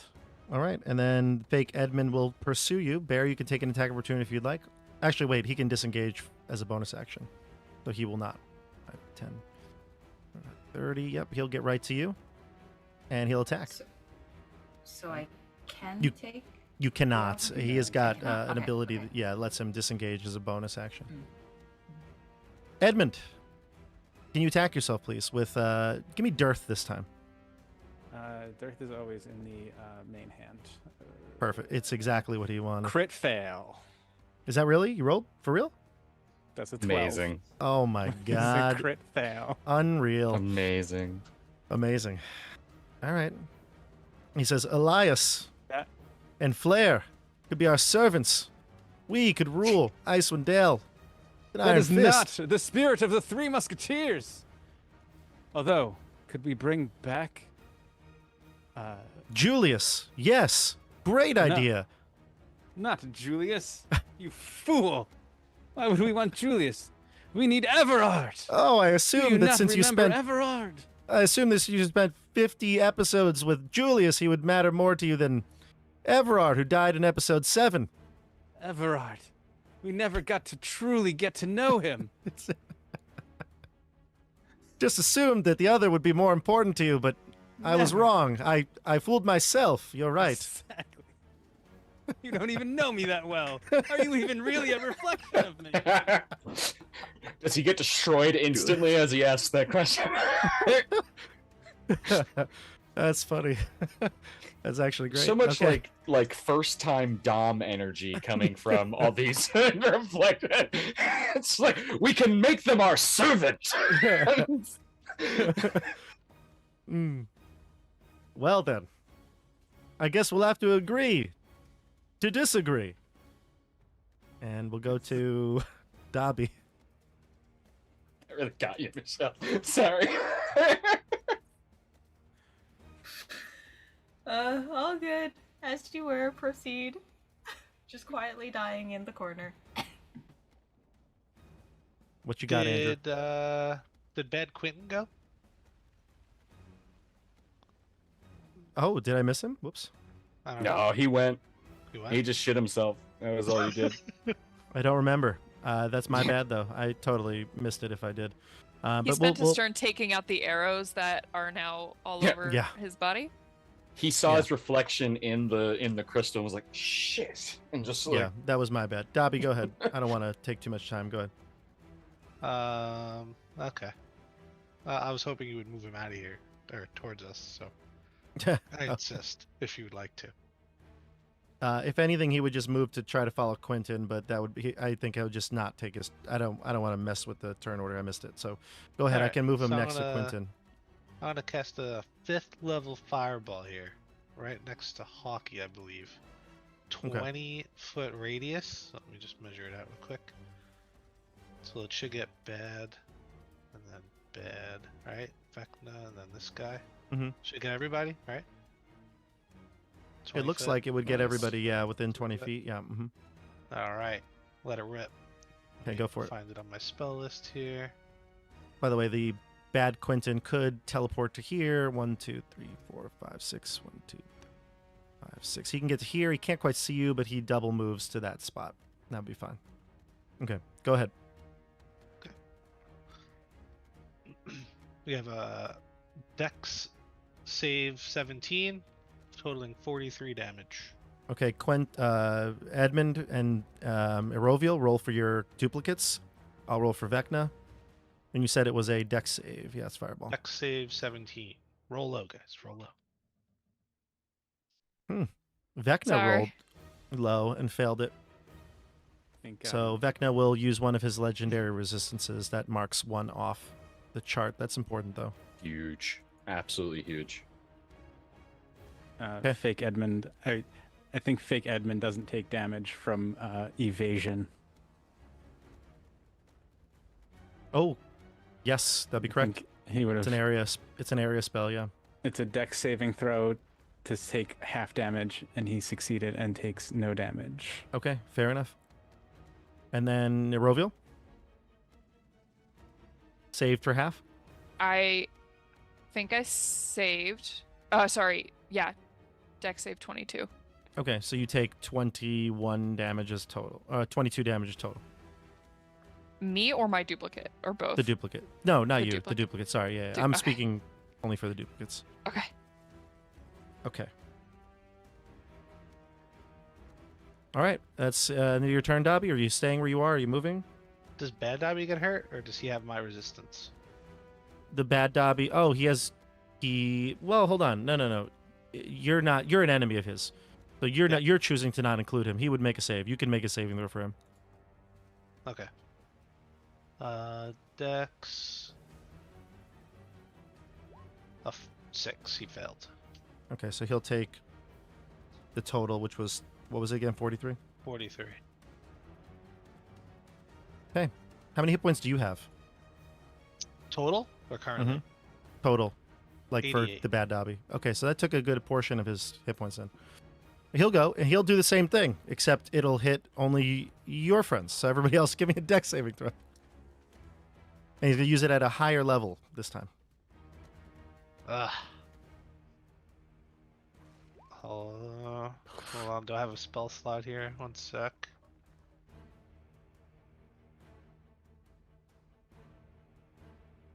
I have one more 5th level. He's using it as a higher level. You can tell based on your mannerisms. Higher level and 5th level? Yeah, you only have one more. Come on now. We know. I know you. I know that you know me. I know that you know that you know me. So if I were to counter, I would still have to roll, and I could potentially stop it, right? You could. Yeah, it would be a straight dex check at 16. Or straight intelligence check, excuse me. Yeah, I'm going to try it. I'll use All right. my You got to get a 16. 5th level slot here. Alright, and it's an intelligence check? Yep, straight intelligence, not a saving throw. How does that work? Just like a d20 plus your intelligence bonus. Got I'm it. looking at it. You would need a 11 on the dice. 50-50 shot. I rolled a B. Fuck yeah. Oh, it's a crit. Nice. Slap that shit out of the air.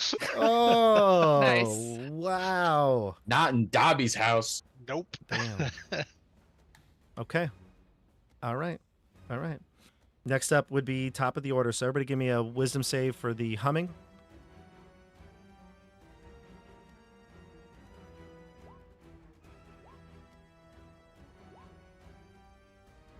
All right. Looks like you all failed. Quentin doesn't need to take one, and I think we're missing Bear. Okay. So it looks like you all failed it. You're going to take 2 points of damage, psychic. Everybody that failed takes 2 points of psychic damage. All right. Top of the order, Cass. Cass is furious, and he looks to Vecna as he teleports now directly in front. He teleports right here through the door that's labeled D. And just for cinematic purposes, his duplicate is going to follow him. So everybody just for the cool factor, his I duplicate's lost going to track of follow. who's who. Yeah, can we mark which one is the real cat? Can the real Kaz please stand up? I think it'll be obvious in just a moment. Honestly, I don't know. I feel like they could do anything at any time, and it would be within character. Yeah. He looks at Vecna, and he says, now they're face to face essentially. Vecna turns to him, and he says, I was forged in your shadow. He looks straight at his eyes. He's looking right at him. And he says, I broke an oath to defend you. I know that you and I are linked more than we could even comprehend. You were my brother.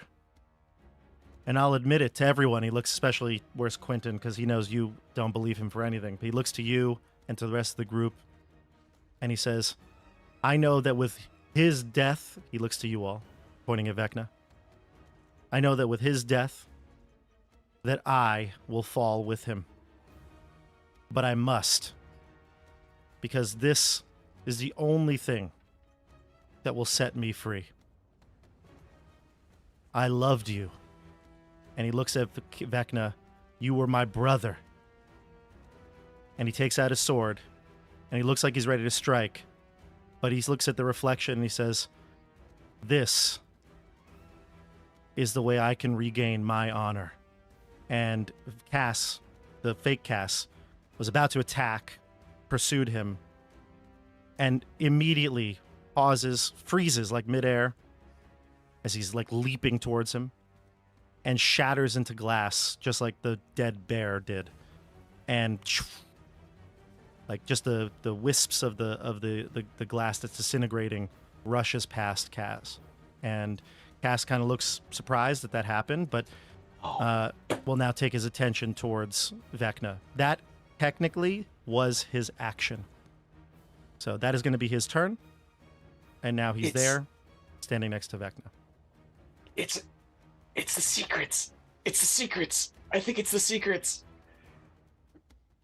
So yeah, so I would say that your characters could probably discern that if you were to reveal some sort of deeper part of yourself, the truth about yourself, about how you feel about anything that would kind of is brought up through this campaign, it could have a counter effect on these images, these reflections of yourself.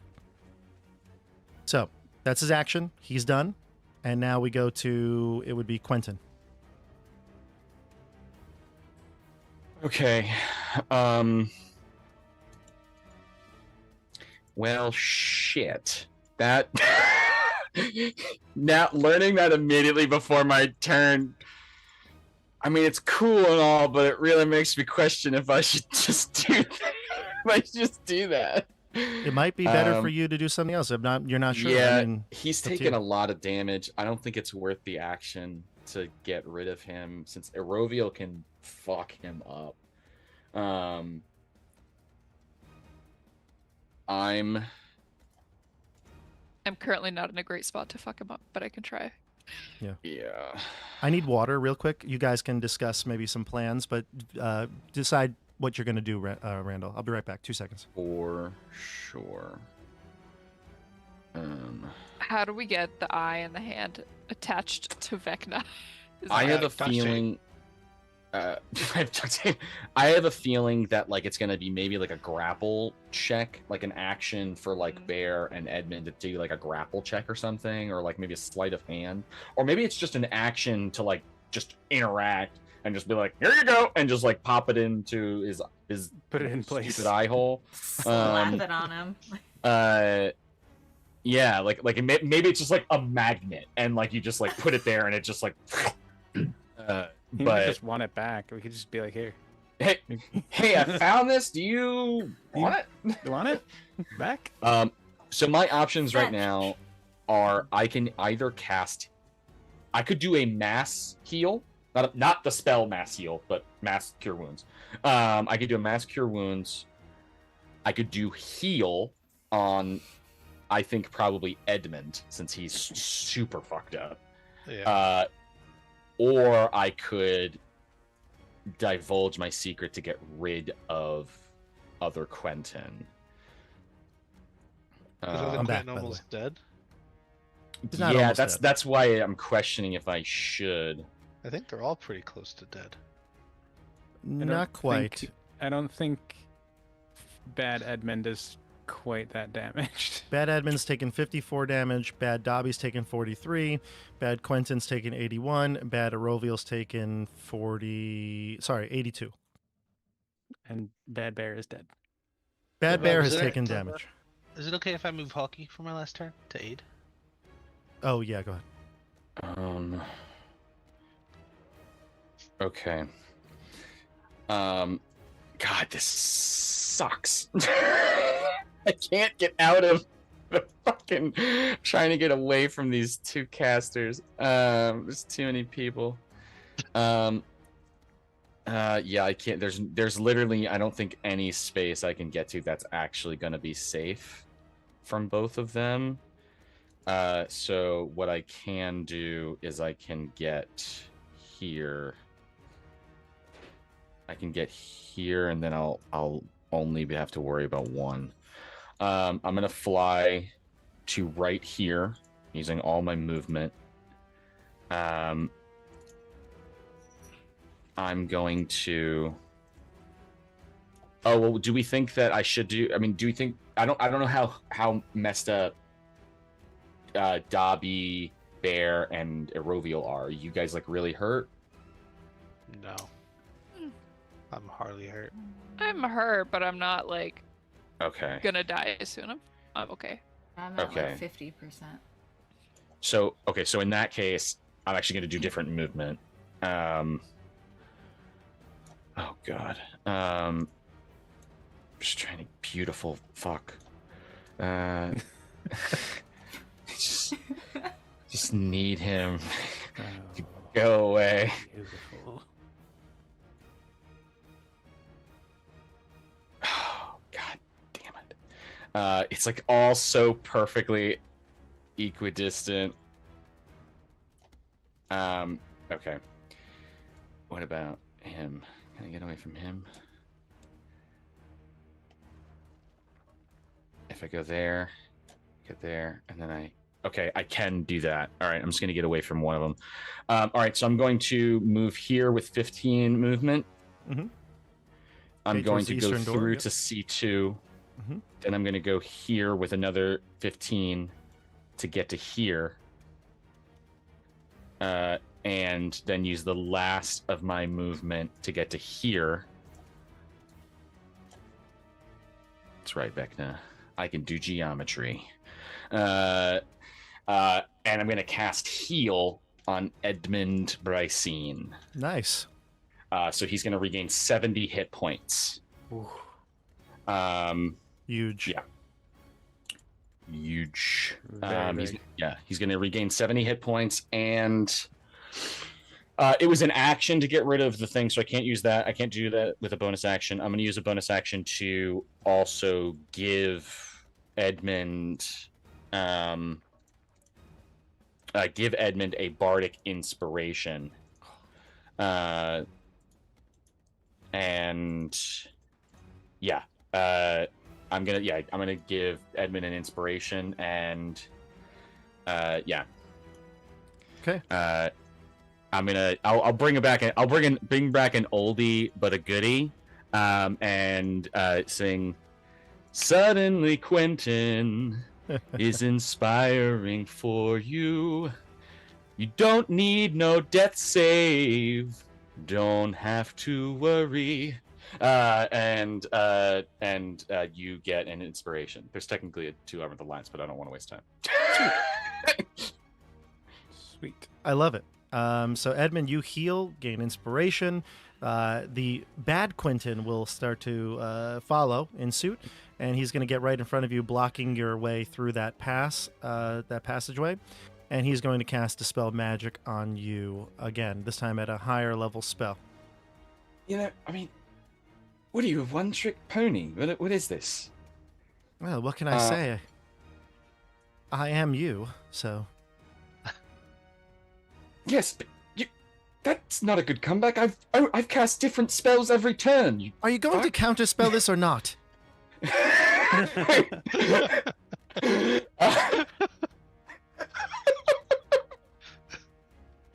Sorry, that was really funny. Yeah, I think I have to. He's trying to counterspell dispel my fucking thing. Do I know what Good, then level let's spell get he's this casting? over with. All I right, don't know what writing level the spell he's number of the casting at. spell down, you can decide if you'd like to cast it at whatever level you'd like. Okay. I'm gonna cast it at 4th. I had a feeling. The So you cast 4th it is the at lowest I 7. can cast it at right now. I don't have any 3rd, so so I'm gonna have So to he's- roll for it. Yep. So straight up 17 you need. Straight up 17. Here we go, baby. I don't even need my stinking bonus. Oh, 24! I slap him across the face.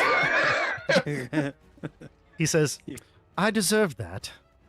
Yes, I know what you're into, but still, it's about the impact of the thing.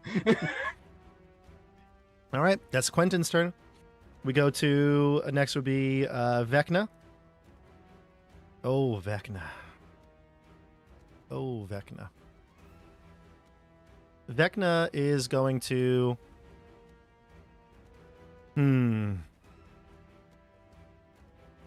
Look to...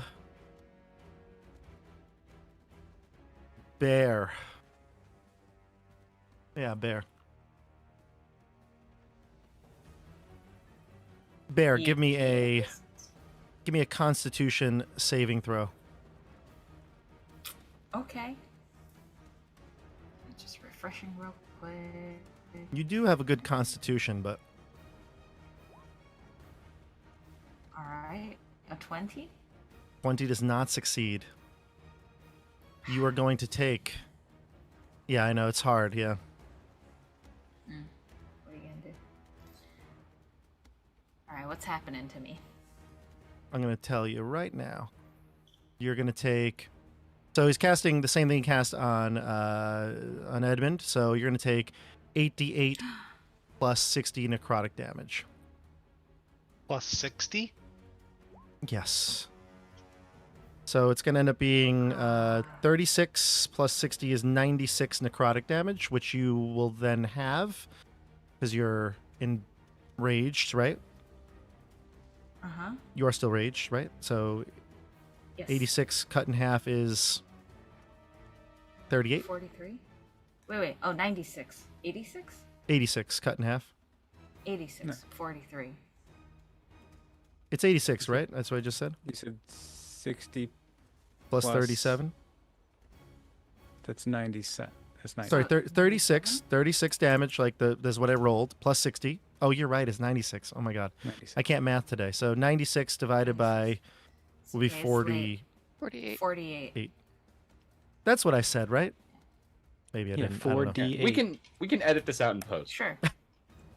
All right, so yeah, so Yeah. you would take 48 It's damage. okay. No one's watching. It's fine. All right. Are you still up? 48. Woo! I am still up thanks to the rage. If it weren't for the rage, I'd be out. Out Probably, like right? Yeah. trout. Okay. So that's going to all right. be I'm yeah. And then movement. Vecna's going to move onto the other side and not want to interact with Cass. So he's going to teleport. Let's see. Yeah, teleport back in this middle section here. And then that's the end of his turn. He is going to pass to Bear. Bear, you're up. Eroviel, you're on deck. now. All right. So just so everyone knows, Bear is like covered in blood at this point. Mm-hmm. All right. Cool. Coming for you next turn. How is? Thanks. How is fake Aroviel looking again? Bad shape. Fake Eroviel's doing all right. Actually, Get her. well, I mean, just playing as the character, Bear has kind of tunnel vision for Bad Dobby right now. So I think Bear's gonna disengage from Bad Iroviel and just make a beeline for Bad Dobby.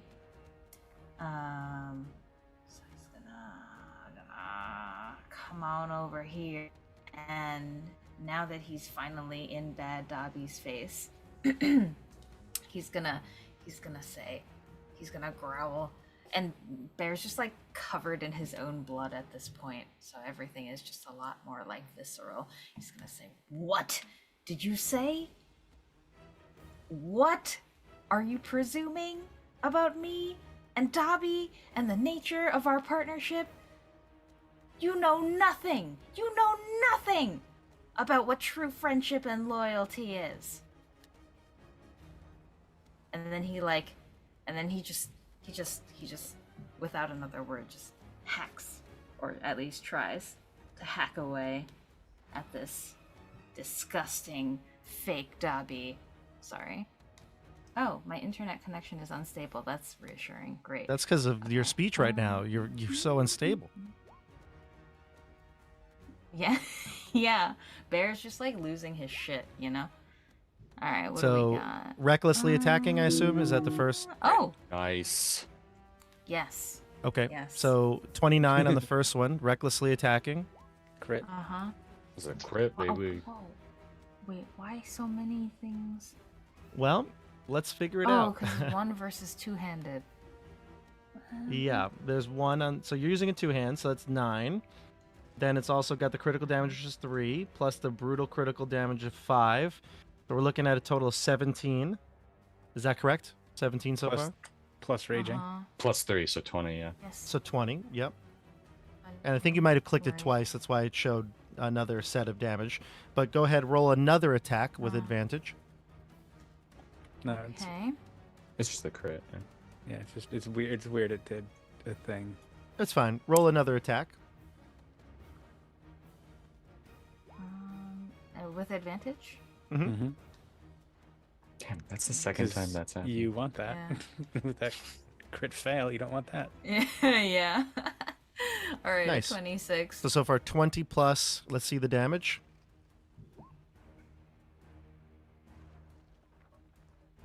Total? Okay. Looks like 10, right, Michelle? 7 plus 3 for your rage, so 30. So 7 and then plus 3 for rage is 10 Nice. yes. The Bad So a Dobby has total of taken 30 73 now. to Bad Dobby. Nice. All right.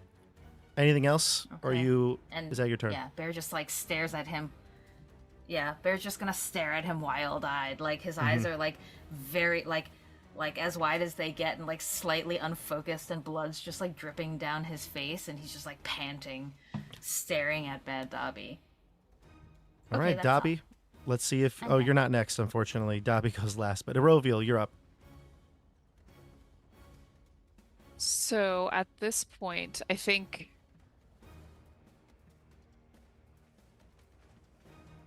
I'm also torn. Do I want to tell the truth to fake Irovial or shoot?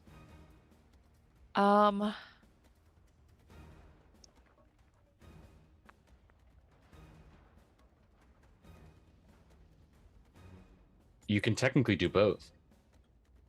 Because you, I mean, well, like you obviously you would lose your action, but you would get your bonus It's your action shots. action to do the truth. Yeah.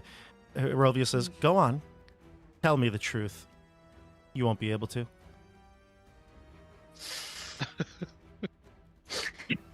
You want the truth? You can't handle the truth. No, she'll look at her and say, "You want the truth? You're right. I'm terrified of what will happen when I regain my soul because I don't remember that version of myself anymore. I've been like this longer than I was like that. And perhaps I won't regain my soul. Who knows? If I even get out of this. But whether or not I choose to, you're not going to stand in my way." And you like draw an arrow and put it into your bow, you knock it back, and before you can even finish doing that, the other one, is starting to slow its movement just like the other, ready to quick draw its bow to you, and then slowly it freezes and then shatters, and the glass kind of clatters all over your feet and dissipates into nothing. Perfect. You have 30 feet of movement and a bonus action. I will use that same door to get right back into the center in here. Okay, there you go. And I will use my bonus action to shoot Vecna twice. With sharpshooter. Let's go. First one I assume won't hit. That'll be a 14. The second one is a 20. The 20 hits, but the 14 does not. Beautiful. And I think Colossus Slayer goes through now, so 25 plus 3, 28 damage. Okay, great. 23 damage. 28 damage, excuse me. Let's see. Yeah, we might as well do it. Fell Rebuke. You take 10 necrotic damage, and Vecna will teleport 30 feet. Mm-hmm. That's not the one that heals him, is it? No. Okay, good. Okay. Is the one that heals him a reaction? I think that's his bonus action. The one that Yes. heals him is a bonus action that on his turn he teleports. This has been a reaction. There's a little bit of damage and teleports away. He'll teleport right to here. 5, 10, 15, 20, 25, 30. Right to there. To the other door. Okay, next up, we go to... Wait, yeah, because your second attack would go nowhere. Right. Oh, no, it was the second attack. It was the second attack that hit. The first one missed. Got it. Never mind. Yes. Mm-hmm. You're good. Okay, that's perfect. So, Edmund, it's your turn. All right. Don't you look at me like that. You're not going to bare your soul like the rest of these morons. We're better than them. You know what, Edmund? We're not better than them, and that's the truth. What? No. We've been running our entire lives. It's why we ended up in Icewind Dale in the first place. It's why we left Icewind Dale after all those years. It's why we've never been able to give Rogal his due. It's what we've been having trouble with the entire time. We just can't admit to ourselves that we just won't let people in. We've been running, and it's time for us to admit that we need to let people in and be vulnerable. We can't just be running off to adventure after adventure to try and fill some sort of hole. The hole that we are trying to fill is our lack of intimacy with other people. Don't you see? We need to settle down. To find a place we can call our home. To just live our lives and let of friends in.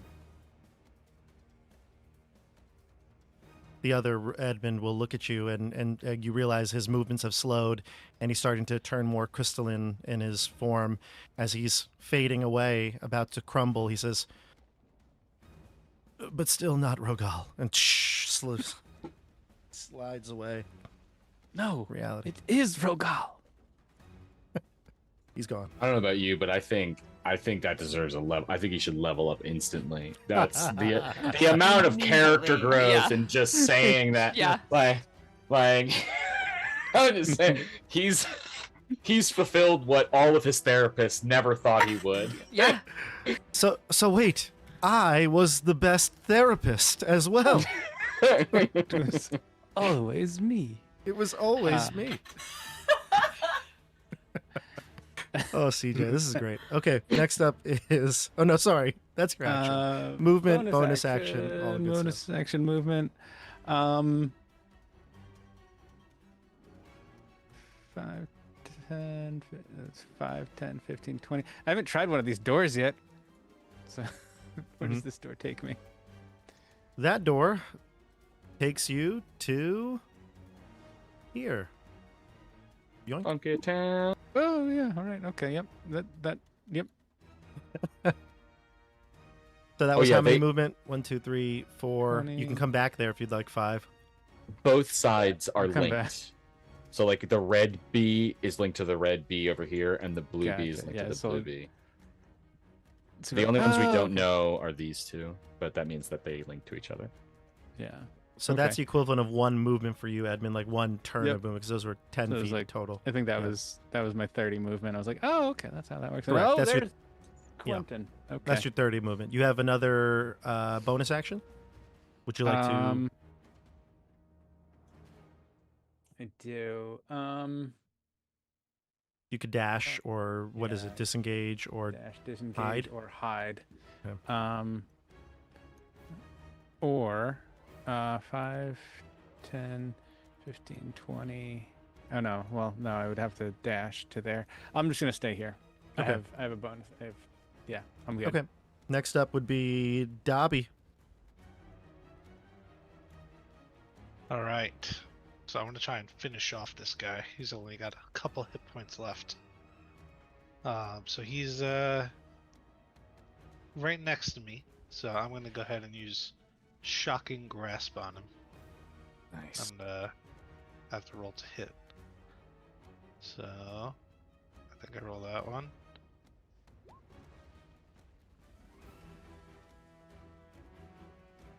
That does not hit with an Uh, 11.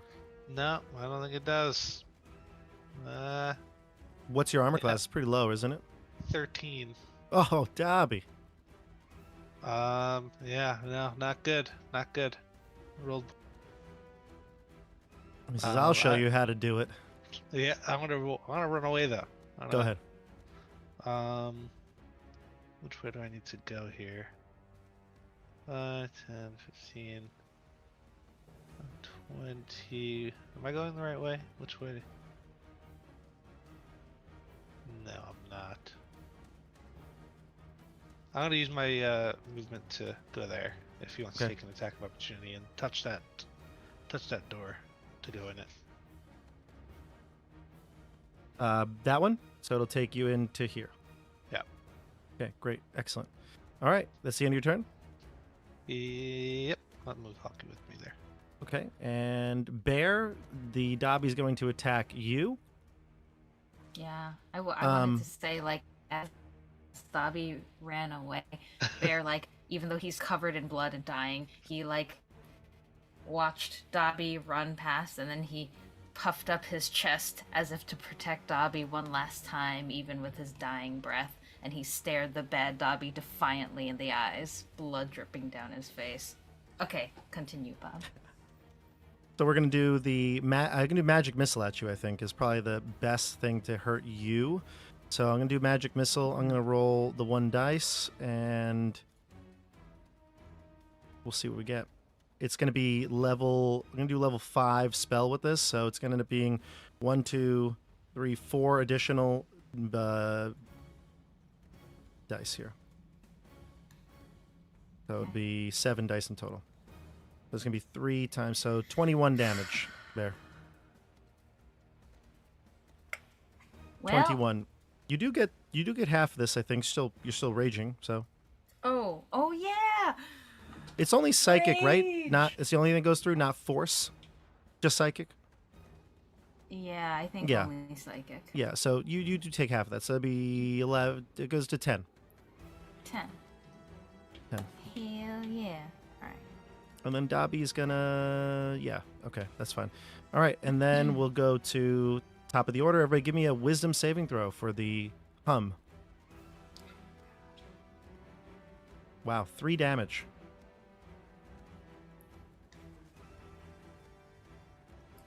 22. 23. You succeed. The number was 20, so Dobby fails, Bear fails. You take 3 psychic damage. Bear, hopefully you had more than 3 hit points. I had more than 3, but yeah, at this point, Bear is like on the floor. Like he's just on the ground. Blood is like oozing out of him. He's like holding himself up with one hand, just like half conscious. Like more unconscious than conscious. Yeah. Okay. All right. Cass Okay. would go. And he sees you're hurt, Bear, but he's got bigger fish to fry. So he is going to move. He's going to Understandable. use one of his legendary actions, and he's going to go 1, 2, 3, 4, 5, 6. He's going to go 1, 2 with his legendary action, which lets him move up to his speed. And basically after that last turn, he uses a legendary action to move as a reaction. He's going to then make his movement, which is going to take him into Vecna's square, and he's going to use his attack action to lay into Vecna with 3 uses of his sword. For a 34, a 24, and a 17. That will miss. So he's going to end up doing a total of, what is it, 32 damage to Vecna. Okay. And then he is going to call out to everybody, "Be ready to receive him!" And Vecna is going to use his reaction to teleport away.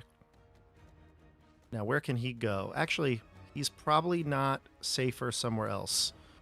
If he were to be able to teleport 30, he would be over the range of Eroviel or Quentin and Edmund that way. Yeah, he's actually going to stay here for the time being. So we'll go to Quentin. You're up. Okie dokie. And who has the hand and eye? He calls out. Vecna does or Cass does? Yeah. Vecna does. Oh, sorry. Jeez. Cass. Sorry. Oh, okay. It's like, is he gonna make our job easier? Okay. All right. I'm assuming I can't get past. I'm assuming he's blocking my path. I can't get past him. Yes, he is. Yeah, yeah. Okay. Balls. Okay. Don't you fly?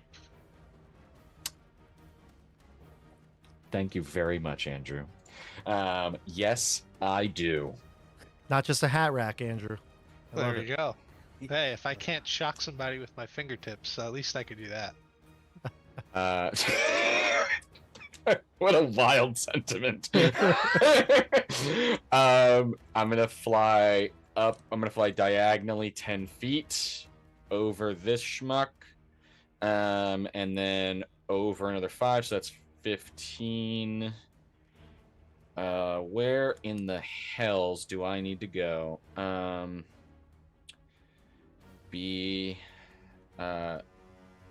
That would bring me there. That would not work. D1 would bring me there. Oh, I can't get to Bear. Yeah, I can't, because the A. Oh no, this would get me to there. So if I hold on, sorry, I was genuinely thinking I wasn't going to be able to go. So then I can fly to there for 10 with 15. Go through to here. That brings you to the And- red side, this side. Yeah, and then I would get to here, and I could appear here. I still would be a little shy in way of movement from getting to Bear, because I need to touch you with this spell. Okay, I'm gonna try to get there, but I'm gonna use my action to get rid of this asshole. Because I just don't have a good spell to cast as my action right now. Let's hear this. Quentin looks himself in the face. He's not saying this to the room. He's saying it to him because he knows the person that needs to hear it out loud is himself. And he says, a part of you wanted to die in this. You know, deep down, that if you were to go back to your family after this, to our family after this, that maybe you'll become the man that you once were again. That maybe you'll let them down again. And you hoped that you could die in this, so that their last memory of you would be of you doing something that was better than the man that you might become.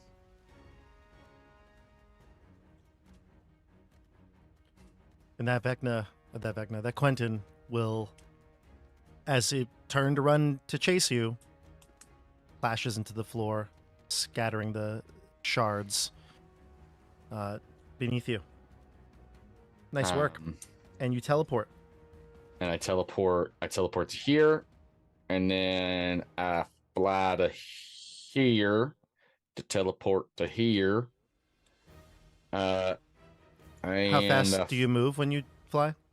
40. So I think use, because the second one uses a 5 foot of my movement. So I would 20 to here. Yeah.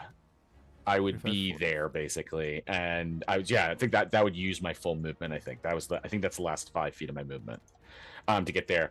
I am gonna give another bardic though, to, I don't think Rovio, you don't have a bardic, right? Okay, I'm gonna give one to you. Yeah, I'm gonna give one to you, and I'm just gonna say, I sing, Rovio, shoot arrows again. My, how can I inspire you? And that is my bonus action, my action, my movement. I'm done. Vecna, come kill me, you ass. Okay. Cass is going to take an attack of opportunity as Vecna leaves the area. I'll do that right now. So Cass is going to take another attack with his sword. And that's going to be a hit for 24 damage. And this Vecna is going to teleport to here. And then, let's see.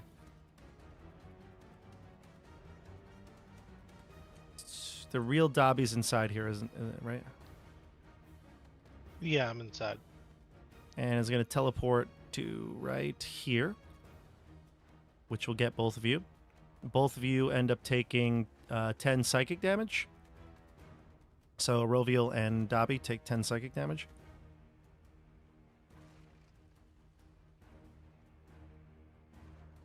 Let's see here. He's going to... Yep, go ahead. Were you saying anything? I'm sorry, did I miss it? Oh, I just said got it for the psychic damage. Gotcha. And then Vecna ends up healing. Good majority of what has been done to him at this point. Just like he did last time. And then he is going to... Let's see. He's going to pick on a Roviel this time. Although... he could... Yeah. I think he's going to have to do it.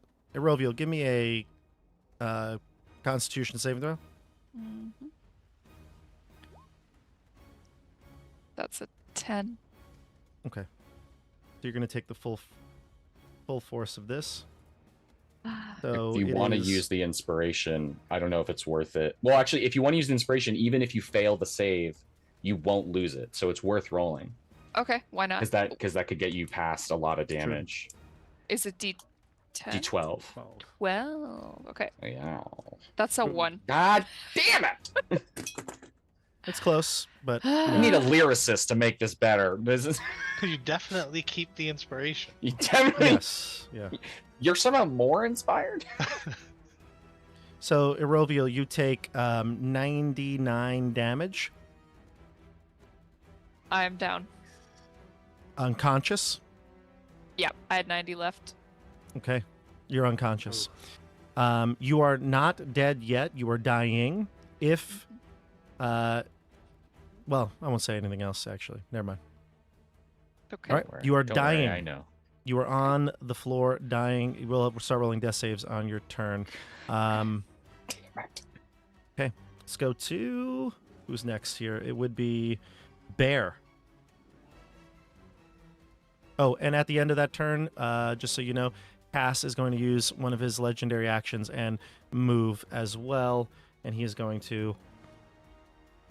Let's see here. Move to. Cass, you've had legendary actions this whole time. He's Fuck, using man. them. Yeah. He's using them. This is like round 6. Took you a while, Cass.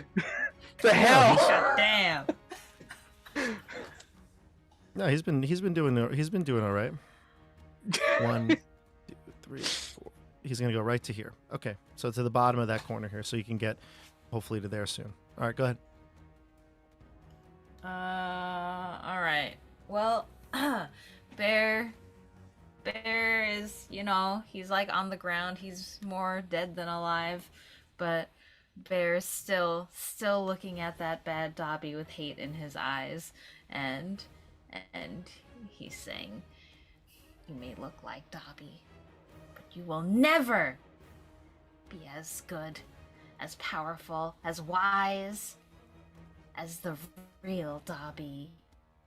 No one can be as good as Dobby, but Dobby himself. You're just a pathetic imitation. You're a wannabe." And Bear's like, he's like crawling towards the bad Dobby, dragging this raven-headed sword behind him, and I guess actually he's like right there, adjacent. So he weakly, like swings it once more. Still raging, just also dying. So weak, but still raging. The vibe is still there. So what do we got? Oh, is this gonna roll right? No, see it. Hopefully shows it it's a rolls. wisdom save. Should roll. Okay, but I gotta refresh D&D Beyond again. Again? Every Oh my single gosh. Roll. I've been refreshing it for every single roll. Okay, here we go. Longsword attack, please. D&D Beyond. I would appreciate cooperation. And then second, well, not great. 18. 18. That'll hit. Yeah. Oh, it hits. All right. We're slashing at his ankles. All right, so 13 plus 3. Dobby, that 16. kills you.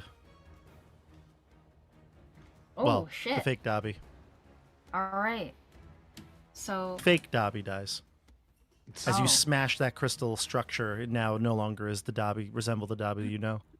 Wow. I will say, though, like, as Bear, like, uses Kashar's sword to slay the image of Dobby, this, like, really, like, shakes Bear to his core, and he's like bloodied and raged, but also like shocked and wide-eyed for a second, and just like a tempest of emotions swirls through him, and he starts sobbing, but it's like a sob of relief, and he says like, thank God, and he like slowly like drags his carcass around to look through the wall at the real Dobby, and he holds up a fist. I did it. Nice. And now your Dobby. attention can turn to Vecna. And Dobby, you can respond. Go ahead. Bear. Oh, was sorry. like- I thought you spoke. I wasn't looking. Maybe it's CJ. That was me. I was going to mention that Bear did not have to reveal any truths to themselves, but they clearly went through something. Yeah, I Yes. was gonna say that's Yeah, gotta no, be no. that's gotta be huge catharsis. Like Clearly that was awesome. Yes. had to go through something. Yeah, Bear went through a whole emotional journey. Damn, this combat has been something else. Also, Bear if, watched themselves die and then killed Dobby. if we Oh, all yeah. just because I know you have movement, if we all are on one side of the wall of a wall and within 30 feet of any point, I can heal everyone. So it may be worth getting onto the side of the wall with Roviel. I don't know, because I don't know if I'll be able to like force a Roviel through the wall, like by like pushing them against the diamond. I don't know if that works. But Okay, all right. Then in that case, yeah. After slaying Crystalline Dobby, Bear will drag himself, like, like he looks through the wall at Dobby. He holds up the fist. I did it. And then he said, "Don't worry, Dobby. Don't worry. I'm coming to protect you." And he slowly drags himself, like with his elbows along the ground, leaving like a swath of blood behind him. And he slips onto red B, which I think takes him right to where Dobby is, yes? Mm-hmm. Yes. You can get there. Okay. Yeah. So then he teleports to where Dobby is, and he just collapses in relief at Dobby's feet. He says, "Don't worry, I killed him for you." And he catches his breath, and then he looks over his shoulder and he sees Vecna and he says, "Okay, don't worry, Dobby. Don't worry, I'll protect you." And he pulls himself upright again, and he's staggering, but he's leaning on his sword, point on the ground, and he says, "Stay back," to Vecna as he puts himself between Vecna and Dobby once That's more. fine. He is. I mean, that's the position. He just down to Roviel, so he turns his look to you, his gaze to you. Okay. Okay. So now we go to let's see here. It would be after Bear would be Eroviel. You're a death save, and then Edmund, you're up next. Okay. And then Dobby, you're on deck. Do you want me And to just a- roll? Yeah, go normal ahead. death save. You can just roll a normal death save, so just a d20. And just so you all know, just like in general, just a recap what Vecna has been doing. You've all seen it, you've witnessed it. Basically, if you hit him, he can teleport away up to 30 feet. He does like a little bit of damage to you and then teleports away. That's what type not of the. ability is that?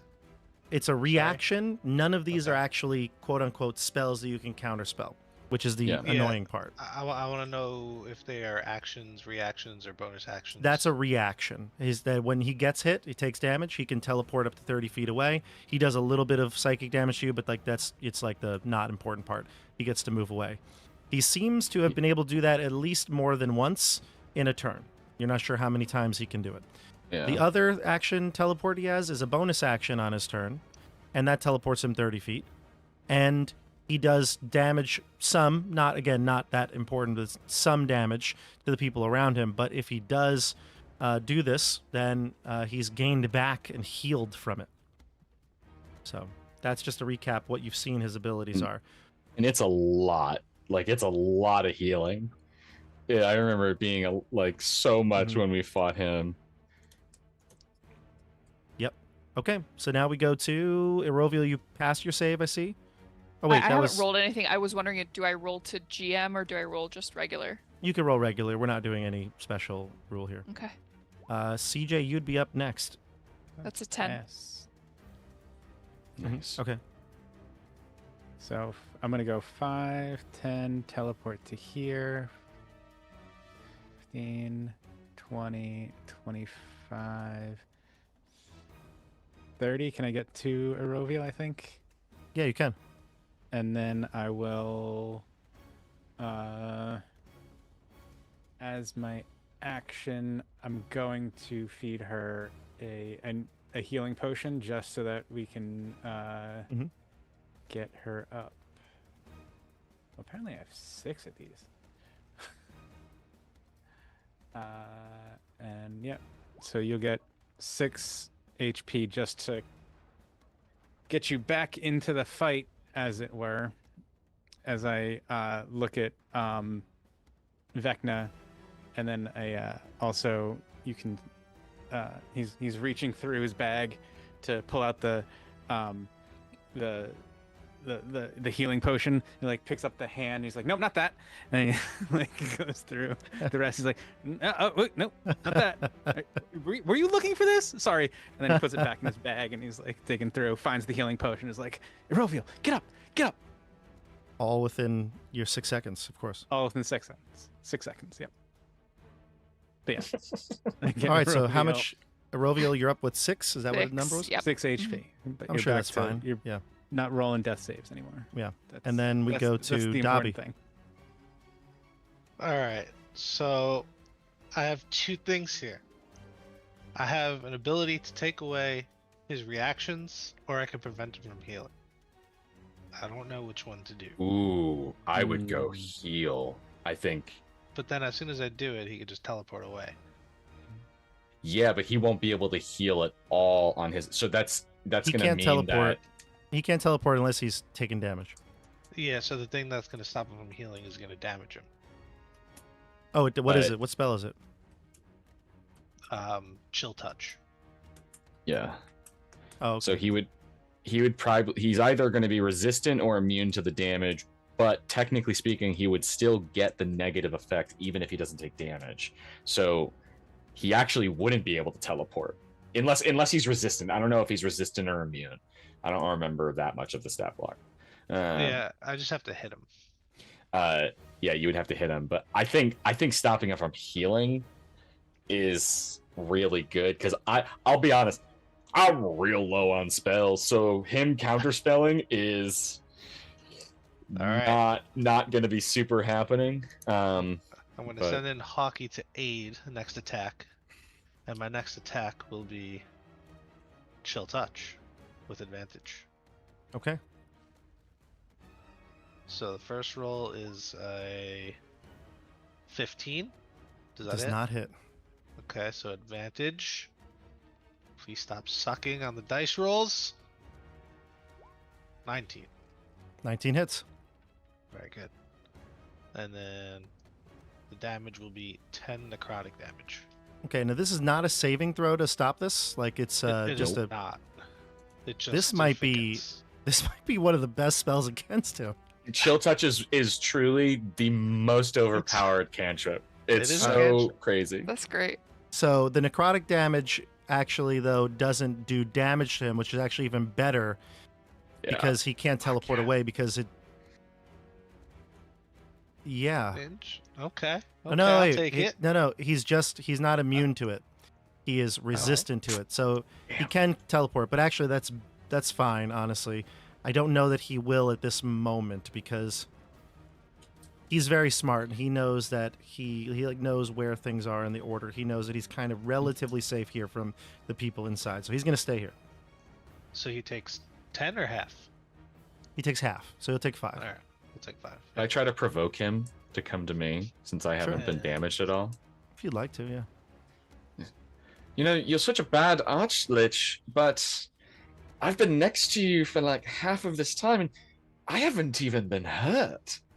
I mean, and your little imitation of me casts the same spell every time and just failed. I mean, really disappointing, honestly. I've heard so much about Vecna, and I'm barely even seeing the Whispered one. That's nice. That's very nice. I appreciate that. This is Bob speaking. This is not Vecna speaking. I appreciate what you've said. But Vecna ain't no fool. So let's see what happens next. Let's go to... that was Dobby. Top of the order, everybody take a wisdom save to see if you take the psychic... Oh, the psychic damage could F Eroviel up. Here we go. I rolled a 2. Again, I've rolled terrible for this, but that's good for you. Yeah, I got a 12, so. You fail, you take 2, but That's- that doesn't knock you out. That's big. Crit. I roll a crit. Me too. That's- CJ's, yeah, Edmund's fine, Dobby's fine. Bear, you take 2, psychic. Bear staggers. All right, that's My the end of brain. the hum. Now we go to Cass, Quentin, Vecna. So Cass is pretty smart. He's going to go at the end of that turn. He'll do one more legendary to move to here, then move into the area of A1 next to Aroviel. Okay. So that's. can I just whisper to Cass? Yeah, You need to get him out of that room. I will, he says as he passes through, like barely acknowledging you, but says it. And then he's going to go right to here. And let's see, I just got to double check one thing on his stat block because he has some. Let's see.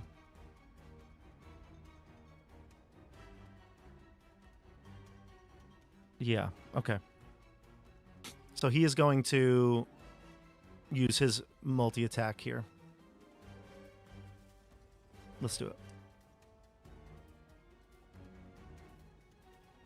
All right, and then after him, it would be Quentin. So you can start going, Quentin. He's going to attack, or I guess you want to see where Vecna goes. Yeah, if some of my action might depend on what happens with Vecna. So he does hit with a 25 damage. So that's going to go through. And next 25. Who had the pieces again? I have the Bear and hand. Edmund. Yeah, I have the eye. He's going to go into Sure. here. I was really hoping he was going to come to me. Okay. And Come he goes on, you're there. just running now. What's going on? But he took all that damage and he cannot heal it back for right now. So how long does that last, by the way, Dobby? Until my turn. Until your turn. So that's, it's a whole round. Yeah. That's pretty good. Pretty good. Okay. Yeah, chill touch Vecna's- is nasty. Yeah, that actually. Oof. Okay, that's it. That's his move, and that's the Cass has a couple of more moves here, but he doesn't have much to do, so he'll go back to the door. Okay, that's the end of his turn. Let's go to Vecna, Quentin, What? then Vecna. I was like, what? No, absolutely not. Quentin, you're up. I'm gonna touch the crystal, go over here. I'm gonna move. I'm gonna use my last 5th level spell. My last 5th level spell slot to cast Mass Cure Wounds. I will be open on the table about this. This means resurrection is off the table. I have no spell slots. I have 1 second level spell slot and 4 first levels. So I have nothing that can cast Revivify. So if somebody goes fully down, I cannot get them back. Just a heads up to folks. But I'm going to cast Mass Cure Wounds so that everyone can regain hit points. Not bad. That's 22 hit points to everybody inside. Okay, that's everybody. I Cass think except included? for Cass, because Cass is undead, so I can't heal Oh, him. yeah. Amazing, thank you. So yeah, that's 22 hit points to everybody. I'm going to. Who doesn't have a bardic? I think. I think Bear Bear? doesn't have a bardic. I think do. Bear. Should I? Do y'all? I don't know if we have saving throws that we need to hit Vecna with. Do you want me? I have 1 bardic left as well. So, do y'all want me to give? I can give a bardic to Bear, or I can hold onto this and use it for if we want to time out like a big saving throw to give that minus to him. But I don't know what stuff folks have like planned for saving throw. I guess really saving throws is going to only be Dobby probably though. I've got Sunbeam to try and blind him, so you can't teleport anywhere. Okay. Do you think you're doing that next turn? I don't know. Depends where he is, because I don't think I can get to him next turn. Okay. Then I'll hold on to it because I don't want it to. Yeah, I'll hold on to it. So that's gonna be my turn. And actually, that kind of works better for infectious inspiration, so I'll have somewhere to put that. Okay, cool. And then that's the end of your turn. At the end of your turn, Cass says, "And this might help," as he then closes his eyes, recites some sort of incantation, and a spirit appears within 30 feet of him in Vecna's area. Maybe we should give Cass the pieces of Vecna. Maybe Cass should have started with this shit. I mean, your opener was being trapped in a room. What the fuck? All right, that's the end of his legendary action. And then we'll go to, next up would be Vecna. Bear, you're next. So Vecna is that is very good, Dobby. This thing has really messed him up because his game plan was going to be to keep hopping around and healing. So now he has to hop around and not heal, but he's going to go to a door that he thinks will be harder to get to. Because the B door is over here. Where's the B door?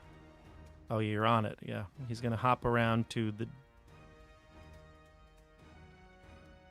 I guess this door over here? D door? Yeah, D door. He'll wait over here, cannot heal. So. All right, next up is Bear. Wait, what was his action? He can't do anything. Oh, okay. That's fine. There's nothing he can't risk going out there, so he just teleports to a safer area. All right, Bear, your turn. Bear, Eroviel, Edmund, Dobby.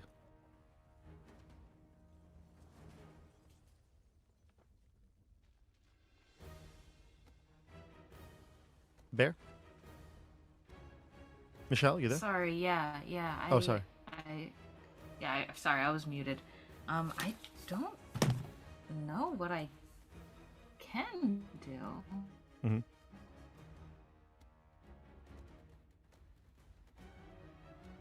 It would be nice now that I have a little more HP if I could use this Corpse Slayer sword on Vecna. I think he's functionally inaccessible to me. Sort of, yeah. Turn. Not terribly easy to get to, but the D door, in order to get to that D door, you need to get down to here. So you can go Yeah, to the blue side.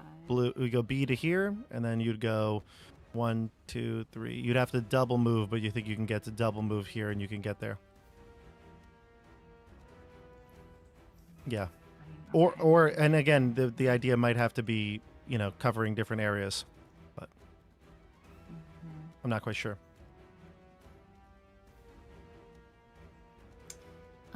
Okay. Well, my walking speed, I have 35 feet of movement. So I guess if I did one, I'm sorry, I should have. That's okay. If you want, we can go to Eroviel, and then you can go afterwards. Want to think about it? Yeah, I mean, okay. So if I go to the B door, right, that's 5, and then 35. 1, 2, 3, 4, 5, 6, 7. That would take me here. And then, let's see, 1, 2, 3, 4. So then I'm at the blue door. So then technically I have 15 more feet of movement. Yep. So then once I'm here, can I attack him since I've double moved? You can't do an attack action. I don't know if you have any ability to do something with a bonus action. I'm not sure. If you do, I don't know that you do, but just being there is something that will deter him. All right. Well, I guess I'm here. Okay. I will just look him in the eyeballs. There you go. Well, actually, I mean, I have his eyeball. Can I just slap it into his face now that we're face to face? So what do you do? It's not an action to do whatever if you were to take something out of your bag, you know what I mean? Or a Maybe pocket. he'll take it. If you just Wait, show it to him, maybe he'll take it. Bend down here real quick. I have a secret So to when tell you. he... Wait, when he teleports, presumably Bear has like watched him teleport. Does he just like disappear into thin air, and then like is he like apparating like Harry Potter style? Yeah. He scans. He actually looks to a place to do this, and then will like teleport. Like he will like appear, like disappear completely and appear in another area. It's not like a poof of smoke or something like that. Okay. So it's not like his body moves really fast. It just like literally disappears. No, but it does seem like he needs to be able to see where he's going. Yeah.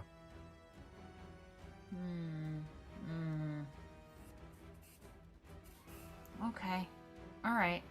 Well, how about I leap up. I leap up on him with his eye in my hand, and I try to just like smack it onto his face. Yeah, so it's not an attack or anything, it's not an action. You just kind of like, you kind of like toss it to him basically.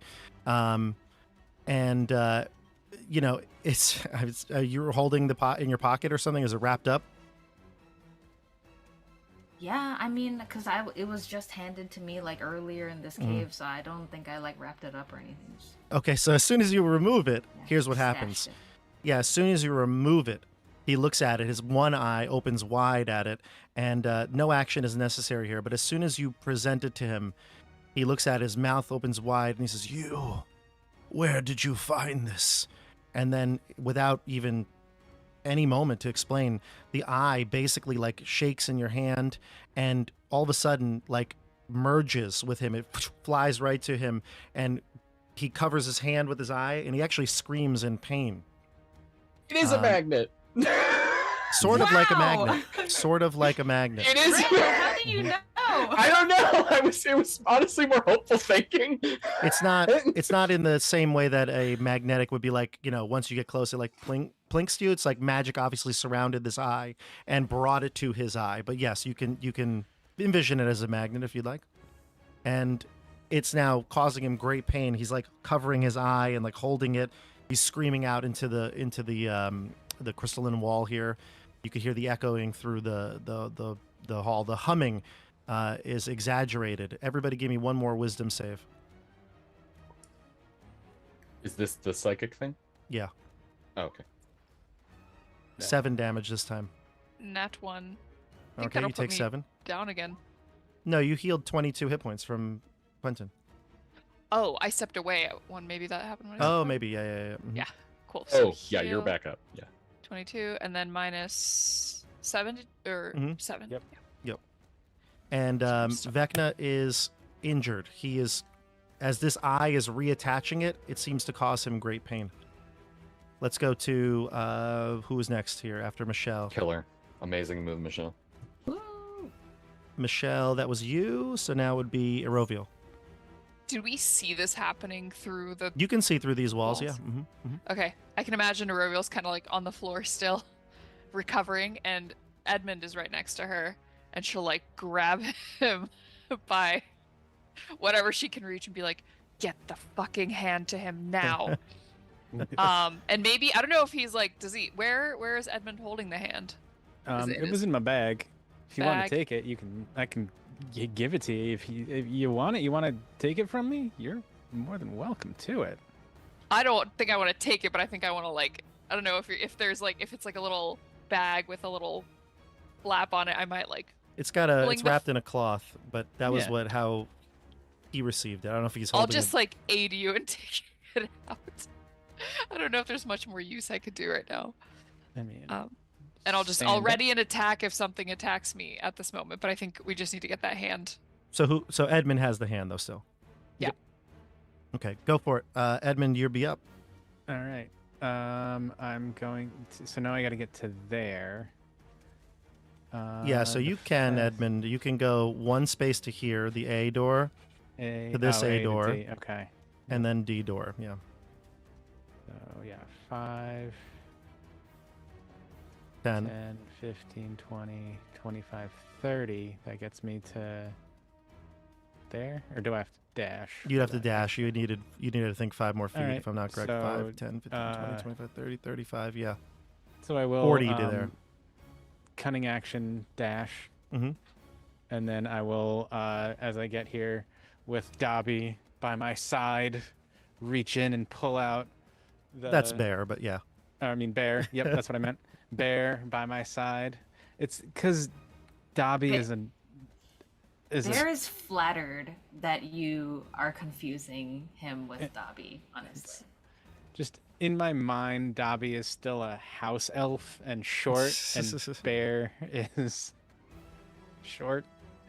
But yeah, with Bear by his side, he pulls out the hand and sort of does this, like, sort of gets close to see if it does the same magnet thing.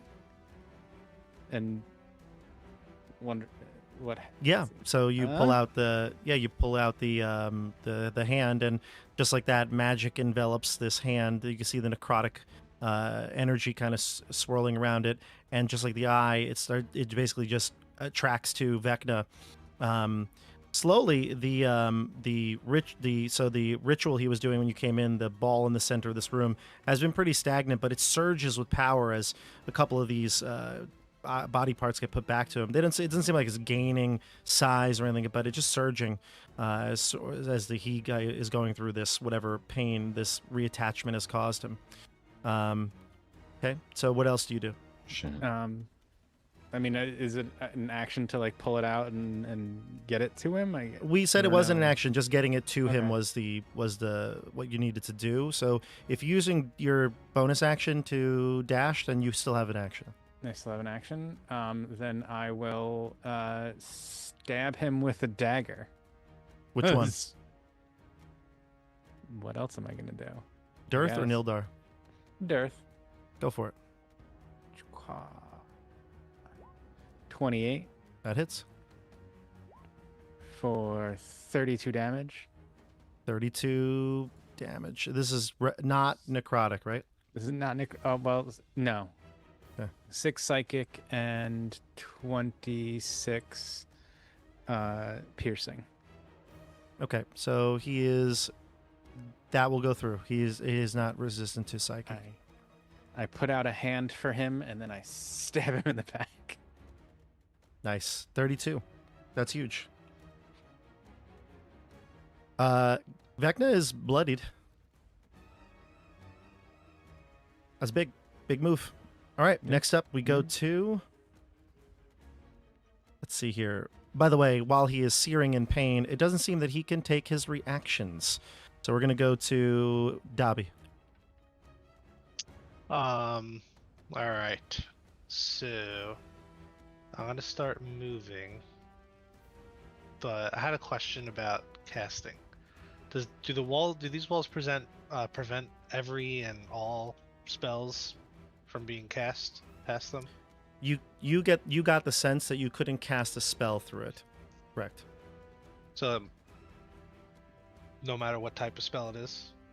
I mean, you could give me an example, I'll tell you, but spells, no. But, like, casted a legendary action that brought this thing within 30 feet in sight, so that was allowed. Stuff like that. Yeah, it's like a fog spell that it just choose a point within range. Oh, you're fucking smart. You're sorry, just realizing the benefits of that. That's huge. Fog cloud. Yes. I'll put is that what it is? So. Yeah. I don't think so, because spells can't be cast through the wall at like if you were trying to hit Vecna with a fireball, that wouldn't work through the thing. So I feel like so in this case I'm not targeting her. I don't know. It just says choose a point within range. So I don't think so. No. Okay. Yeah. So no, I don't think so. How does readying an action work? Is it only until my next turn? Yeah, till your next turn. Whenever the thing happens, you'd ready it. Yeah. Okay, so I will ready, just in case he comes out of there, because I don't think I can reach him. I will ready a chill touch to be cast at Vecna as soon as I see him, and I'll make my way towards the D door, right? The D door, yeah. Mm-hmm. You can get to the D door a couple of ways. You can go to the C and then move this way, or go to the A and then move this way. A. I think A or the is C. closer, right? 5, 10, 15, 20, 25, 30.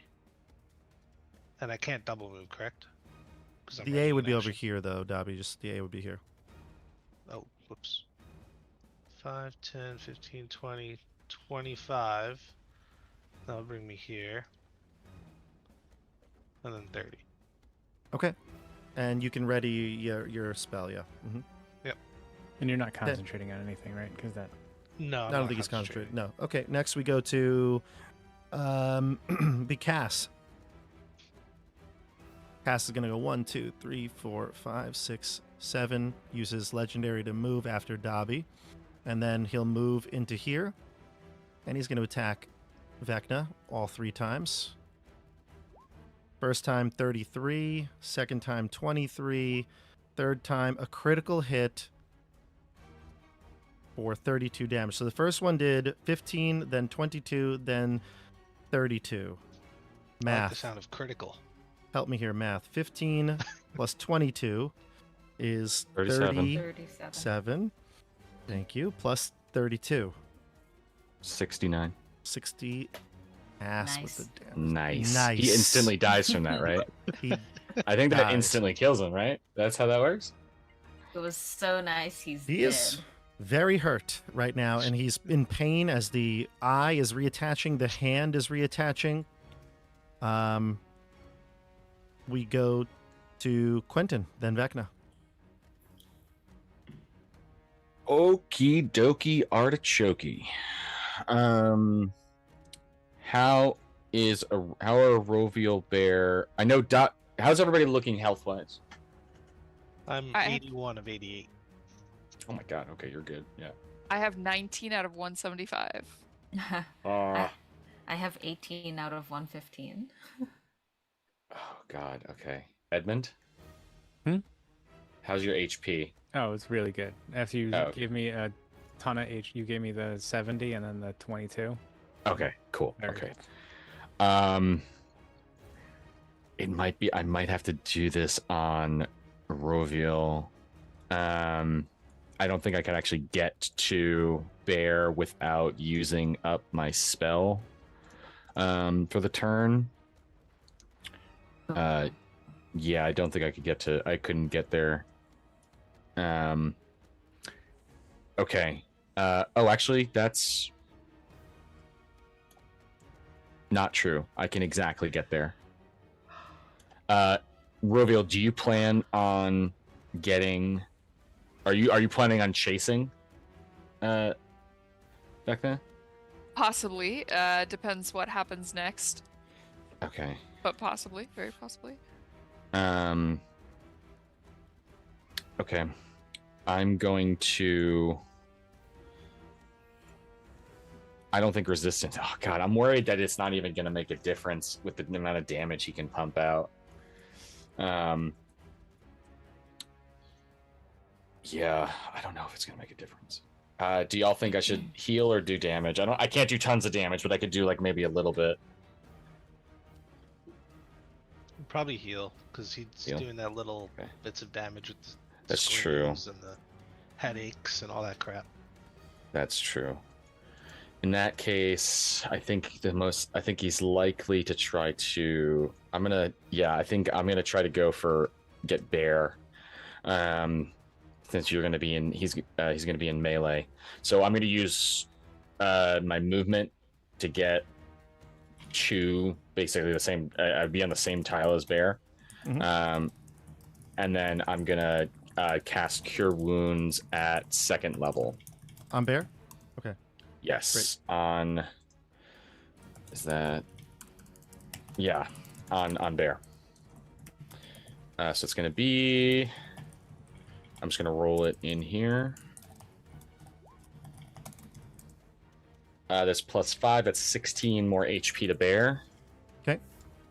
Mark that spell slot, and then bonus action. I don't think I can do anything. I don't.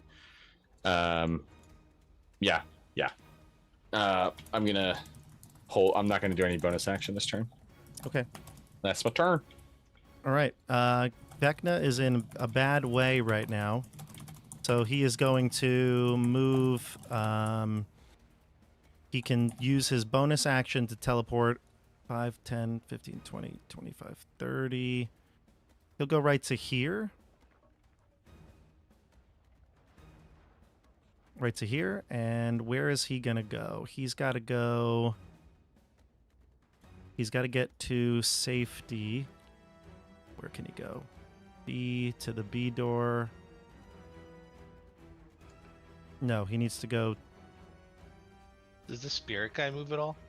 He doesn't, not right now. He goes on Cass's turn, but Cass wants to keep him there so he doesn't go in that room. He actually is going to teleport this way. Smart. This way. And he's going to move. He's going to run to the C door and pop into here. Okay. So he's gonna pop down here. He's going to teleport 30 and then move 30 to the C door, and he's going to end his room turn right here in the corner. And as he does this, he's like screaming out, cursing. He's like, "You, how did you find these?" And he's going to cover his eye, and he's going to finish now. Bear, your turn is up next, and that's when the eye finally reattaches. So it took one round for the eye to reattach. The hand is now reattaching as well. So he's still in pain as this hand is starting to like regrow itself here, or reattach itself here. But the eye is back and it's lit up red, and he looks around and he sees all of you through the doors and everything. And he says, "You have made your last mistake." And then we're going to go to Bear. Your turn. Our last mistake. Mm-hmm. Okay. I appreciate the confidence that we won't ever make a mistake again. Wow, that's strangely encouraging. Thank you, Vecna. Vecna's very Strangely supportive words. He's very from you. supportive, yeah. Mm-hmm. Just like the Vecna in Stranger Things, too. He was very supportive at the end of all that the kids wanted to do to him. Yeah. God. All right, let's go to Bear, and then Eroviel, Edmund, Dobby. Okay, I think Bear's probably gonna step off the thing and then step back on. And then that takes him down to here. I think maybe at this point, I feel like it makes sense to like spread out and ready up an attack.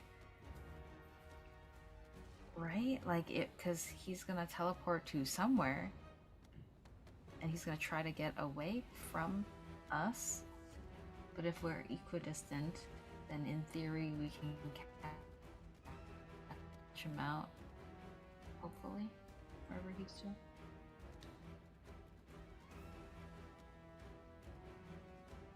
All right, if it's where you want to stay there, then Bear, you're thinking? All right. Well, I was wondering if anyone had any other thoughts, but if not, I will just kind of be here. Yeah. There's I'm good. gonna ready up in a. Yeah. You ready in And if action, or he you have? comes- Sorry, there's a little lag. Go ahead. Oh yeah.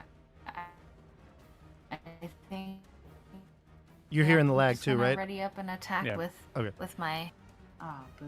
No, it's okay. I can hear you now. Go ahead. You're gonna ready an attack, correct? Yes, correct. Okay, perfect. And then we go to Eroviel, and then Edmund, Dobby. All right, so I want to attack Vecna if I can. In order to get here where he is, can someone remind me which blue crystal I need So to if you get go, to the A door where you're at, you'd land Uh-huh. right here. to? Uh-huh. You need to get to the C door in some way. Okay. This one. Mhm. Okay. But you also, I mean, I don't know how worth it is for us to hold attacks and stuff.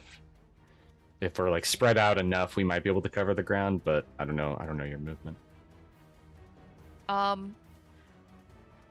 So if I double move, I think I can get to this blue one. Is that right?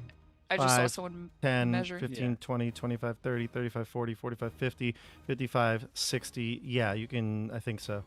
Okay, so if I just want to keep doing Yep, damage there at it him is. right now. There it is. Thank So- you, whoever did that. Thank you so much. So I'll move here, and then I'll move here, and then I will end up in here. And fully understanding that this is going to be at disadvantage, I will use my bonus action to shoot him twice. Oh, right. I forgot about that. I was like, yeah, what are you Yeah. doing? You're not going to have the action. But yeah, okay.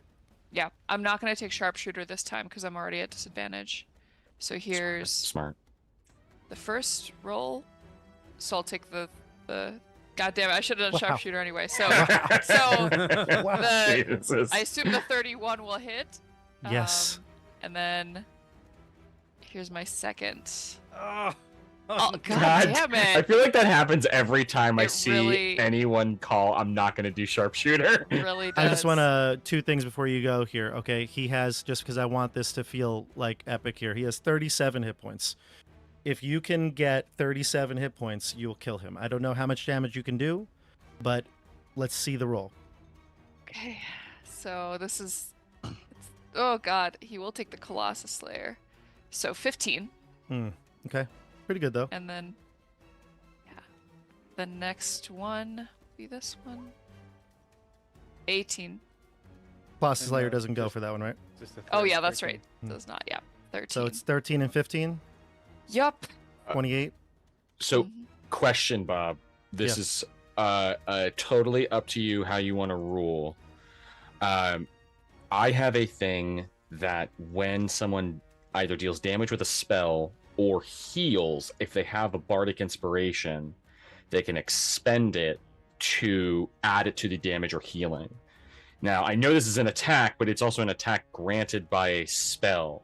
Would you count that or no? If it doesn't say, just to be clear, it says an attack. I mean, this is an so attack. Magical. So it's meant if a creature has a bardic inspiration die from you, and no, sorry, it's when it does say when they cast the spell. Never okay, mind. gotcha. Apologies. Sorry. All right. So that's that. So he's down to 9. He's down to 9 hit points. He's reeling right now between the hand pain, and he can't teleport away right now. He is really, really injured at this point. He's susceptible. We go to Edmund. So Edmund, his hand pain will go away. Okay. I will dash. Bonus action dash. So 5, 10, 15, 20, 25, 30, 35, 40, 45. Gets me here. And as you leave, Edmund, as you leave, okay? Yep. Cass sees the opportunity. He sees what's going on. He holds out his sword, extends it to you as you leave. You take hell it. yeah. I don't even. Yes. Yes. What kind of sword is it? It's a great sword, so it's not great for you, but It he is knows. not great for me. But he knows that you're I going. get sneak attack though, so maybe. Yeah. I don't. The only. Yeah, it's still a strength attack. He says, "Take it." Do you take it at least? I do take it. Okay. So then you move. You get to Mhm. here. And I'm going to zoom in on your character here. God. No pressure. All right. You have a very important choice to make right now. I'm gonna, I'm gonna do it with the, with Cass's sword. It's a strength Okay. attack. I've What got, is your- I've still, my strength is plus 0. Still 0. Still plus 0. I'm gonna roll. Well, let me just roll it first. Plus 0. Okay, 13. Mhm. I'm gonna roll my bardic Bardic inspiration. 19. You hit him. Doesn't that just hit? It hits him. It hits him. All right. Oh, And baby. Let me What's read you the- Cass's sword, okay? okay. All right. So Well, his sword. Oh, it's also magical, so in theory you would get the bonus to hit on it as well, but still it needed that roll. yes. So it is 2d8 plus I guess it is a +2 weapon. So it Okay. would end up being 2d8 plus your 2 strength plus- +2. If you can roll Right. 9 damage, you kill him.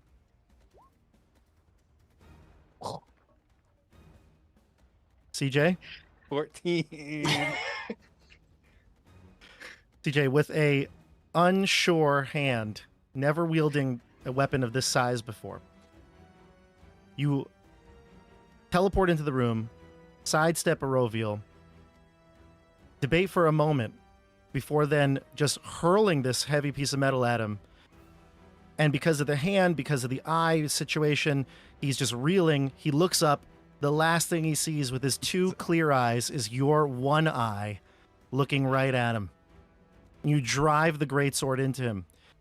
He immediately bursts into like a magical fire. His body starts to burn. All of the clothes that he had, the Kingsley robes, all wither away. His skin starts to also melt off the bones. What was left of it melts off the bones. His hand is reattached. His eye is reattached. And his whole body starts to be consumed by this otherworldly fire. And as he slinks to his knees, he looks up at you and Aroviel, but really over to Cass, as Cass uses a legendary action to start moving towards him.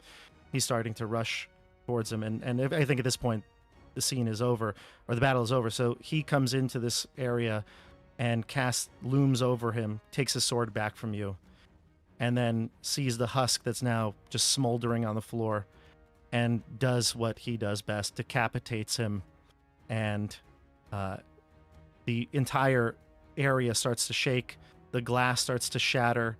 The sphere of white, like energy, that white energy ball just starts to like dissipate, and almost like you see in like sci-fi movies where like the energy thing, like what is it called when it's instead of exploding, it's implodes on itself and just like disappears. That whatever that was is not going to manifest, and you have killed Vecna, the Archlich. Wow. Crazy. Elves and men. Yes. Elves and men will finally be at peace. They'll They'll never get be at along. war. Never. Violence doesn't exist anymore. Elves and men will finally coexist together. And Vecna looks at Vecna. can Cass cheers looks to at you that. all We'll and be says, friends. "It is also time for me to go. At last, Aw. I have kept my promise." And you can see him. He starts to, you can see like there's some sort of energy surrounding him. And similarly, he erupts into flame as Vecna, his counterpart, is gone. He screams, but it's painful, but you can look, he sees you through this. He looks right into your eyes, all of you around you can gather at this point. He's basically immolating, but he is totally in favor of this. And his body starts to wither away. Instead of turning to flesh and bone, he turns into ash, and as if the vampire had just seen pure sunlight. And he disappears in a similar fashion. The area around you starts to tremble. It starts to shake and crash. The walls break down. They're no longer there. You rush to the exit, that diamond door, and you pass back into the plane of Pandesmos as the cave of shattered reflection now is no more. Mordenkainen, we gotta get out of here. You get to Mordenkainen, your friends. You exit back to the surface. You go into Illustrial's chamber, and eventually, through I guess we would say at least a time of celebration, you're reunited with Illustrial, who is, by the way, human. I've been saying elf like forever. She's human. Tasha, who comes downstairs and will embrace with Quentin, and she's weak still, but she comes down and embraces with you and the rest of the Witchlight characters. All of you are reunited with each other's friends and loved ones until eventually that the time of celebration would end, and it's time to go back to the lives that you have now saved, the lives in the multiverse that you have saved for everybody. And as this occurs, I'll give each of you a chance to describe what's happening in the moment after you leave the sanctum, to a quick reaction, and then what happens as long-term plans for each of you. So why don't we do this pretty quick? We'll go around the table. Let's try to just, again, a quick reaction as to the immediate and then a long-term one. Let's go with the first. We'll go with the same order. Start with CJ, like we did in the beginning. CJ, we'll start with you. Immediate reactions as you reunite with your friends. Immediate reactions is he goes up to all of his Icewind Dale crew, gives them all, a big hug. The biggest of all he gives to Rogal. Oddly enough, he embraces Rogal, and he tells him he tried really, really hard to convince Vecna to turn, but he just wouldn't turn. He couldn't convince Vecna, and it was Vecna's choice to die the way that he did. He couldn't make it work. But he tells them all that this could not have been done without them. It was all because of them that this was saved. The world was saved. And he even tells Rogal, I had the great sword and I thought of you. It was your prowess with weapons that helped me, guide me. I felt your presence on behind me as I took the final blow against Vecna. I can't wait to clip this and send it to Joey. Yeah, great. It was great. Let's go to Andrew, your immediate reactions. And Bear, if you want to jump in as well, because I think you two are, in a way, linked as well. Immediate reactions. I'm kind of going on, like, what exactly caused all this to happen? What was it that was keeping Vecna alive all this time? More time for reflection, I think. Yes. Always analyzing. Figuring out, kind of. Yeah, so everybody's celebrating back at the sanctum, and Dobby's just quiet, contemplating in the corner. Just thinking about what just happened. Of course, looking for Tom in the crowd. Of course. Bear? Oh, sorry. Yeah, go, Andrew. I didn't want to cut you off. No, that was pretty much it. Long term, just. We'll do long term in a second. Michelle, what about Bear? Yeah, I guess Bear's immediate reaction is just like major relief, but also a lot of deep contemplation as well. Like we said earlier, Bear watched himself get killed, and then Bear killed what appeared to be Dobby, and it just kind of like created like a tectonic shift in his soul, just to experience those things, even knowing that it was like not really himself, not really Dobby, but just going through that experience kind of has shaken him to the core. So he shook, but also extremely happy and relieved, and so proud of himself and of Dobby and the team for this major feat of killing Vecna, who he did not know existed not too long ago in his life. But now knowing what he knows, Bear's like, wow, feeling very strong, very empowered. Randall, what about you? I mean, he comes through the portal and immediately, I think, just runs to Siggy and Rowan, and I think he just like collapses, like just falls to his knees as like grabbing them, and is just, I think he's like, he immediately, like, I think so much hits him, and like he's not hurt at all.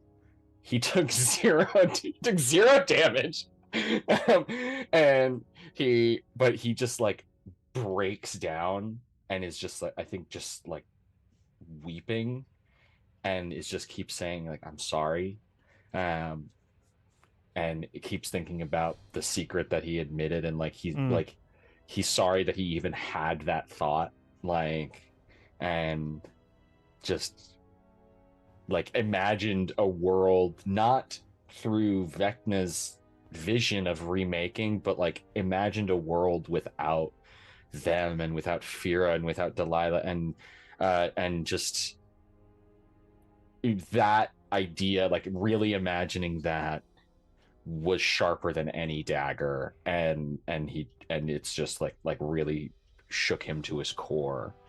And yeah, just I think holds them, like it's just like hand on the back of each Hold of your their heads, loved just ones like close, holding yeah. them. Yeah. And Yeah.